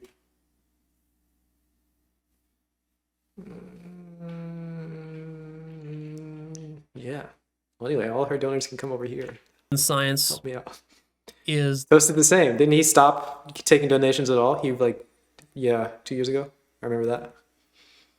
Also weird. I mean, I think. But, you know, whatever. I don't know. Hey, I also feel like I don't need any money. And I have almost none by this point, so, you know, whatever. But I won't be limiting my donations. I don't think I've ever gotten a donation. Money is not real. Yeah, I've got 0 donations, I'm pretty sure. I've got a couple bits, couple cheers. Anyway, I don't see the point of actually doing that. But maybe it is helpful to reduce the donation amount. I can't conceive of who it does help. But maybe it's helpful to the some. problem of infinity and incompleteness. So, if you don't know this yet, reality is infinite. Science is in denial about the fact that reality is infinite. Science treats reality as though it's finite. Science does not understand infinity and doesn't know how to deal with infinity. The problem with infinity for science is the following. If reality is truly infinite, as I say, and it is, this is a verifiable claim, And it is. then no finite method could ever describe infinity. That means that any formal method, including mathematics, any axiomatic system, any scheme of logic, or any scientific method, is going to be finite. And if it's finite, by definition, it is incomplete and it is incapable of grasping the infinite. Any method you articulate will be incomplete. Which seems like a problem to some people for some reason. Not a problem though. We just need to, when you explain portions of reality, just note the part that you're explaining. I'm explaining this part of reality here, and it is limited by this, such and such and such and such, and it'll just be much more clear, be adding clarity to the system by recognizing that your model and your explanation of reality is not fully representative of the entirety of reality. It doesn't cover the wide span of all our reality. I feel like that's a good thing. It's a much more clear. It's a bit freeing. You know, you don't overstretch any particular system. This seems like a really good thing. Unfortunately, Which means that your method will always be expanding. But you're also going to resist the expansion. Which means there's always going to be truths that lie outside of your method that your method cannot prove or cannot access. That's just the nature of what happens when you have infinity and then you have a finite circle within infinity. The finite circle does not encompass the entirety of infinity. right. So the bottom line is that the scientific method lacks the requisite variety to handle reality. The only way to handle reality is with infinite requisite variety. This is a concept from cybernetics. That means if you want to truly be the best scientist you can, and you want the most truthful and powerful and pure science, your method and your approach to the study of nature needs to be so creative, so open, so flexible, so radical that it has equal requisite variety to nature itself, which is infinity. The more closer to infinity your mind is, the less limits it imposes on itself, the more it will be able to understand nature. Scientists still do not understand the significance of this problem. Scientists treat nature like it's finite. Mm-hmm. And the reason they do that is because their methods are finite. So it's actually very convenient.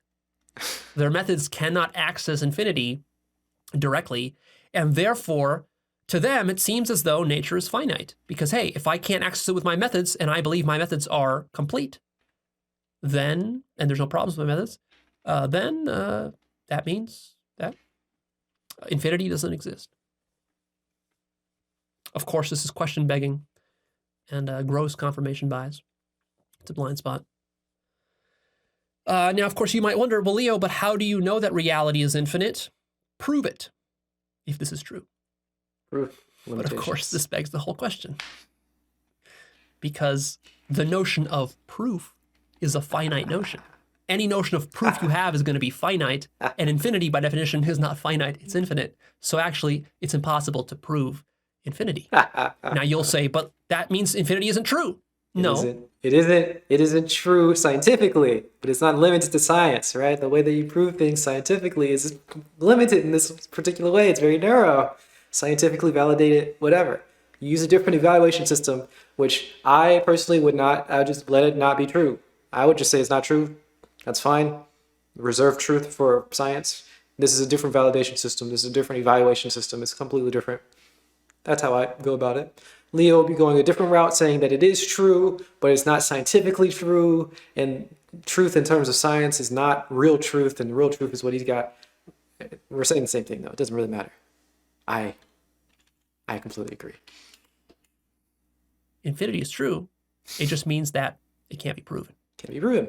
At least not according to your narrow confines of what proof means. Precisely. Actually, the notion of truth will always outstrip the notion of proof. Proof is a smaller subset of thing than truth. Interesting. Yeah. So he's got truth being a wider branch of things. He also has reality being wide. I just say truth and reality are narrow, and call whatever the wide thing, call it something else. Doesn't matter. Just call it something else. I don't know why we have to be so attached to this sort of particular language of truth, reality, God, he uses a lot and that sort of stuff. I don't like that attachment generally, personally. But when talking with him and about him and within his system, I can understand what he uses. And when talking with more science-minded people, recognize that they use the words in a different way. And generally, of course, the issue more so with the science rationalist folks, they don't really clearly define their limits. Whereas Leo is very clearly defining the limits. He's very clearly stating what the language means and giving you paths for verifying it and all that stuff. There will always be things in nature and in reality that are true but cannot be proven. Mm-hmm. If you want to know more about that, go check out my episode about the metaphysical implications of Gödel's incompleteness theorem. That's the title, where I explain that in more depth. Interesting. It's a very important result that most scientists do not understand the significance of.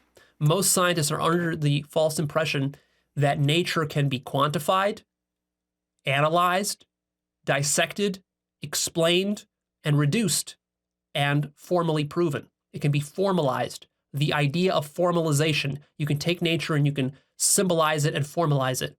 This is false. You can't do this. Gödel proved that you can't do this with mathematics and logic. And of course, it extends beyond that Tarski extended that beyond mathematics and logic. And of course, just you can use common sense to extend it beyond that as well. It is possible to demonstrate to yourself that reality is infinite, but that requires your consciousness. You can't do it indirectly through peer review. You can't do it indirectly through a formal proof, like a mathematical proof or something like that. But you can do it directly with your consciousness using the methods that I talk about elsewhere. Where's your consciousness? Where is it? You can become directly conscious that reality is infinite, and then you will clearly understand why science is finite. You see, science requires personal insight and deep intuitive holistic intelligence to function at all. Consciousness. This is something, again, many scientists and rationalists don't comprehend. Where's the consciousness? People think that they can understand nature through a mechanical meat grinder process. This is not true. You can't do that. That's extremely limited. All the greatest scientists and their achievements came from direct personal intuitive insight, holistic pattern recognition, beyond anything formalizable or explicable. It's completely nonlinear, and you can't write rules for it. And all proof, the whole notion of proof, beyond just being relative, the notion of proof hinges on personal intellectual capacity. Proof assumes that your mind can have enough capacity for personal insight and intuition to grasp the truth of the proof. You see, this is not a given. People have different capacities for insight.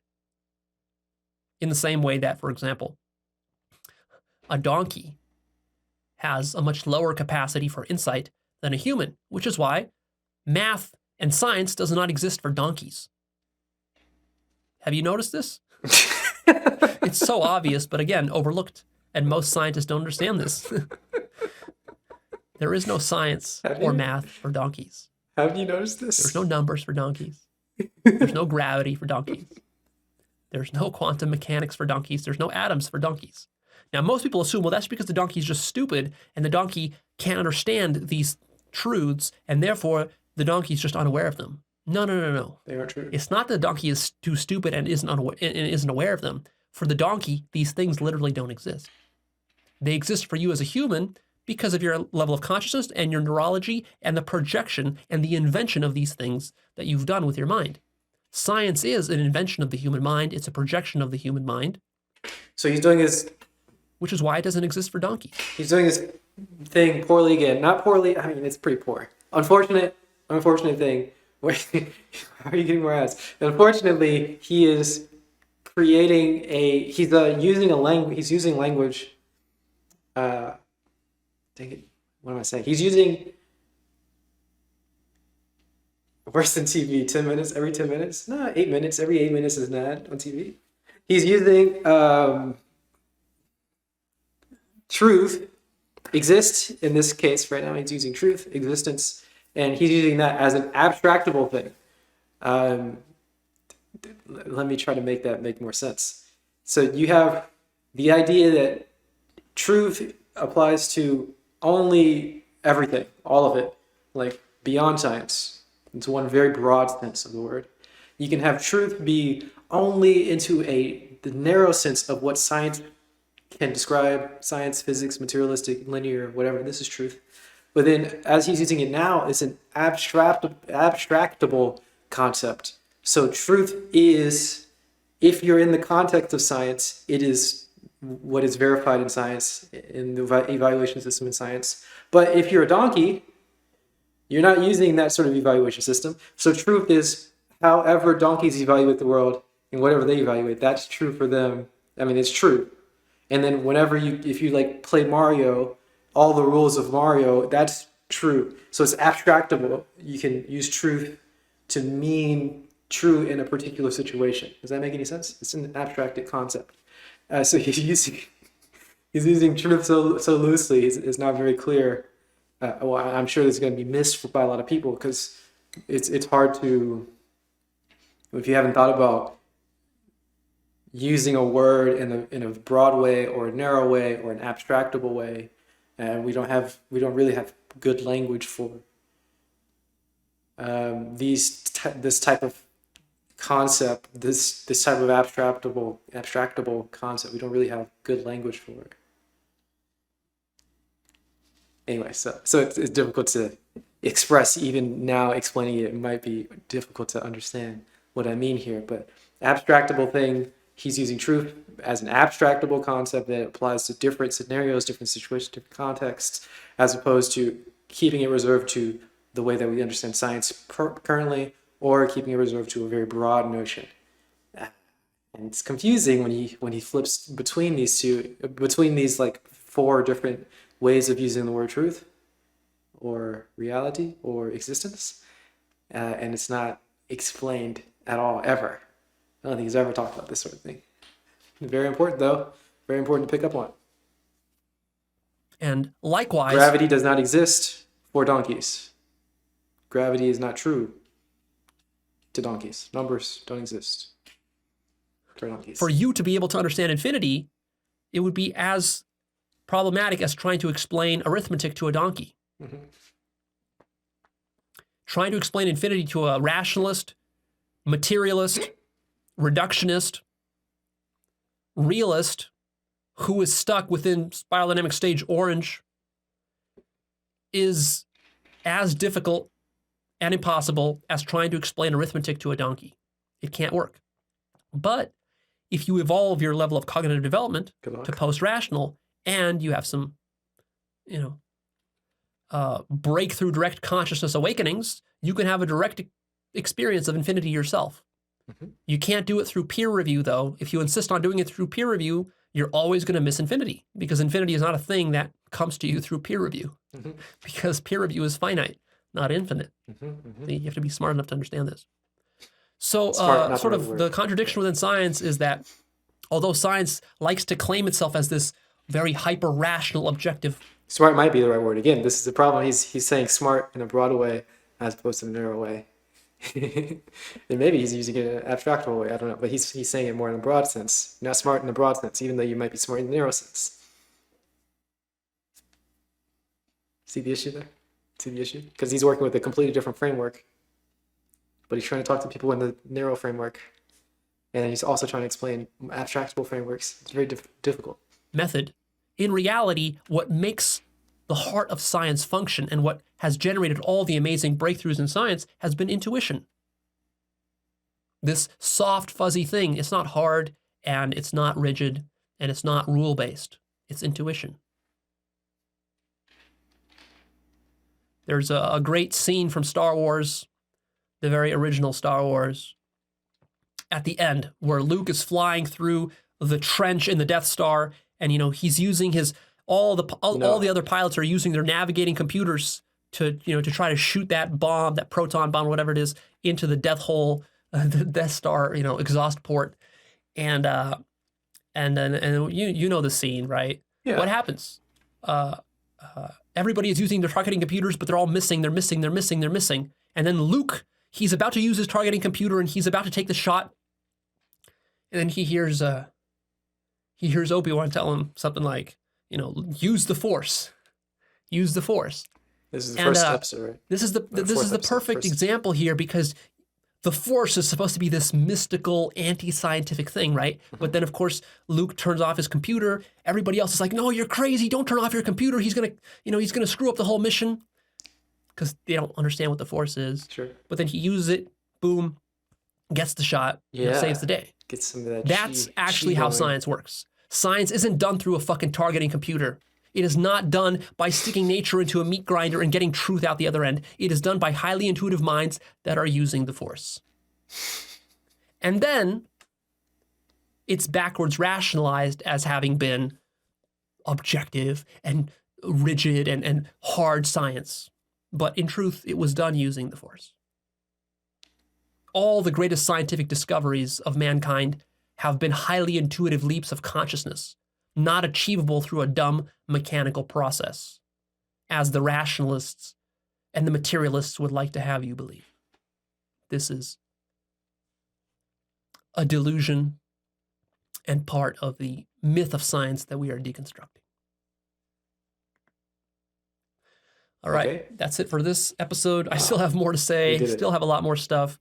Make sure you stay tuned for part 2. We'll do In part conclusion, 3. let me just say this. This is Look, part 2 right now. all that we're doing here, all that I'm doing here, is I'm just questioning every assumption ever made by science. That's it. That's it. I don't have an ideology. Say it like it's I don't easy. have an agenda. The only thing I did in my life is I said, I want to know the truth. And I'm willing to burn everything to get to the truth. I don't care how sacred it is. I don't care if it's religion. I don't care if it's science. I don't care if it's logic. I don't care if it's mathematics. I will burn the entire fucking world down to get to the truth.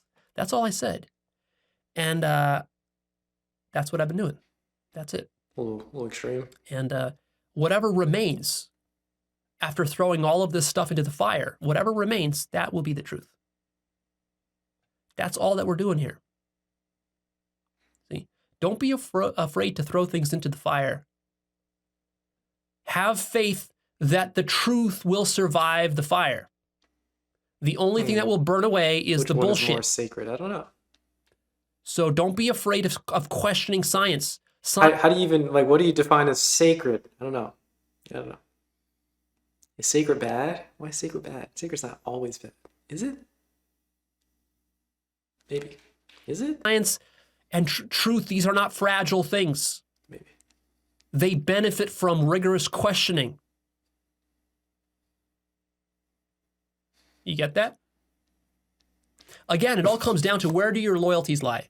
Do your loyalties lie with some sort of human invention, some human bureaucracy, some human institution like science or religion or government? Or do your loyalties lie with something that is prior to humans? Truth. That's the value of truth, is that it was there before humans. It's non-human. It's not a human invention. Truth. That's the amazing thing about truth. Whereas everything else that you run into in society is all human-made bullshit. Humans spin bullshit better than spiders spin silk. This should be obvious to you if you spend even a couple of decades here on this planet. How much bullshit is spun. And don't let anybody convince you that scientists do not spin bullshit. Scientists are some of the greatest bullshitters out there, which is why, in fact, they bullshit you into thinking that they don't bullshit you. That's even more bullshit. That's the bullshit, double dose of bullshit right there. Such language. So watch out. Jesus. Bullshit is everywhere. Be careful. And of course, you bullshit yourself too. So it's not like they're guilty of it. This isn't some conspiracy theory. Exposed. Scientists are not conspiring against you to bullshit you. Scientists are bullshitting themselves as much as they are you. This is the human condition we're talking about. There's no group of elites who are trying to control the world with bullshit. No. Every individual human is generating enough bullshit such that we end up in the state that we're in. Everybody is full of shit. Who's crazy? Nobody's crazy.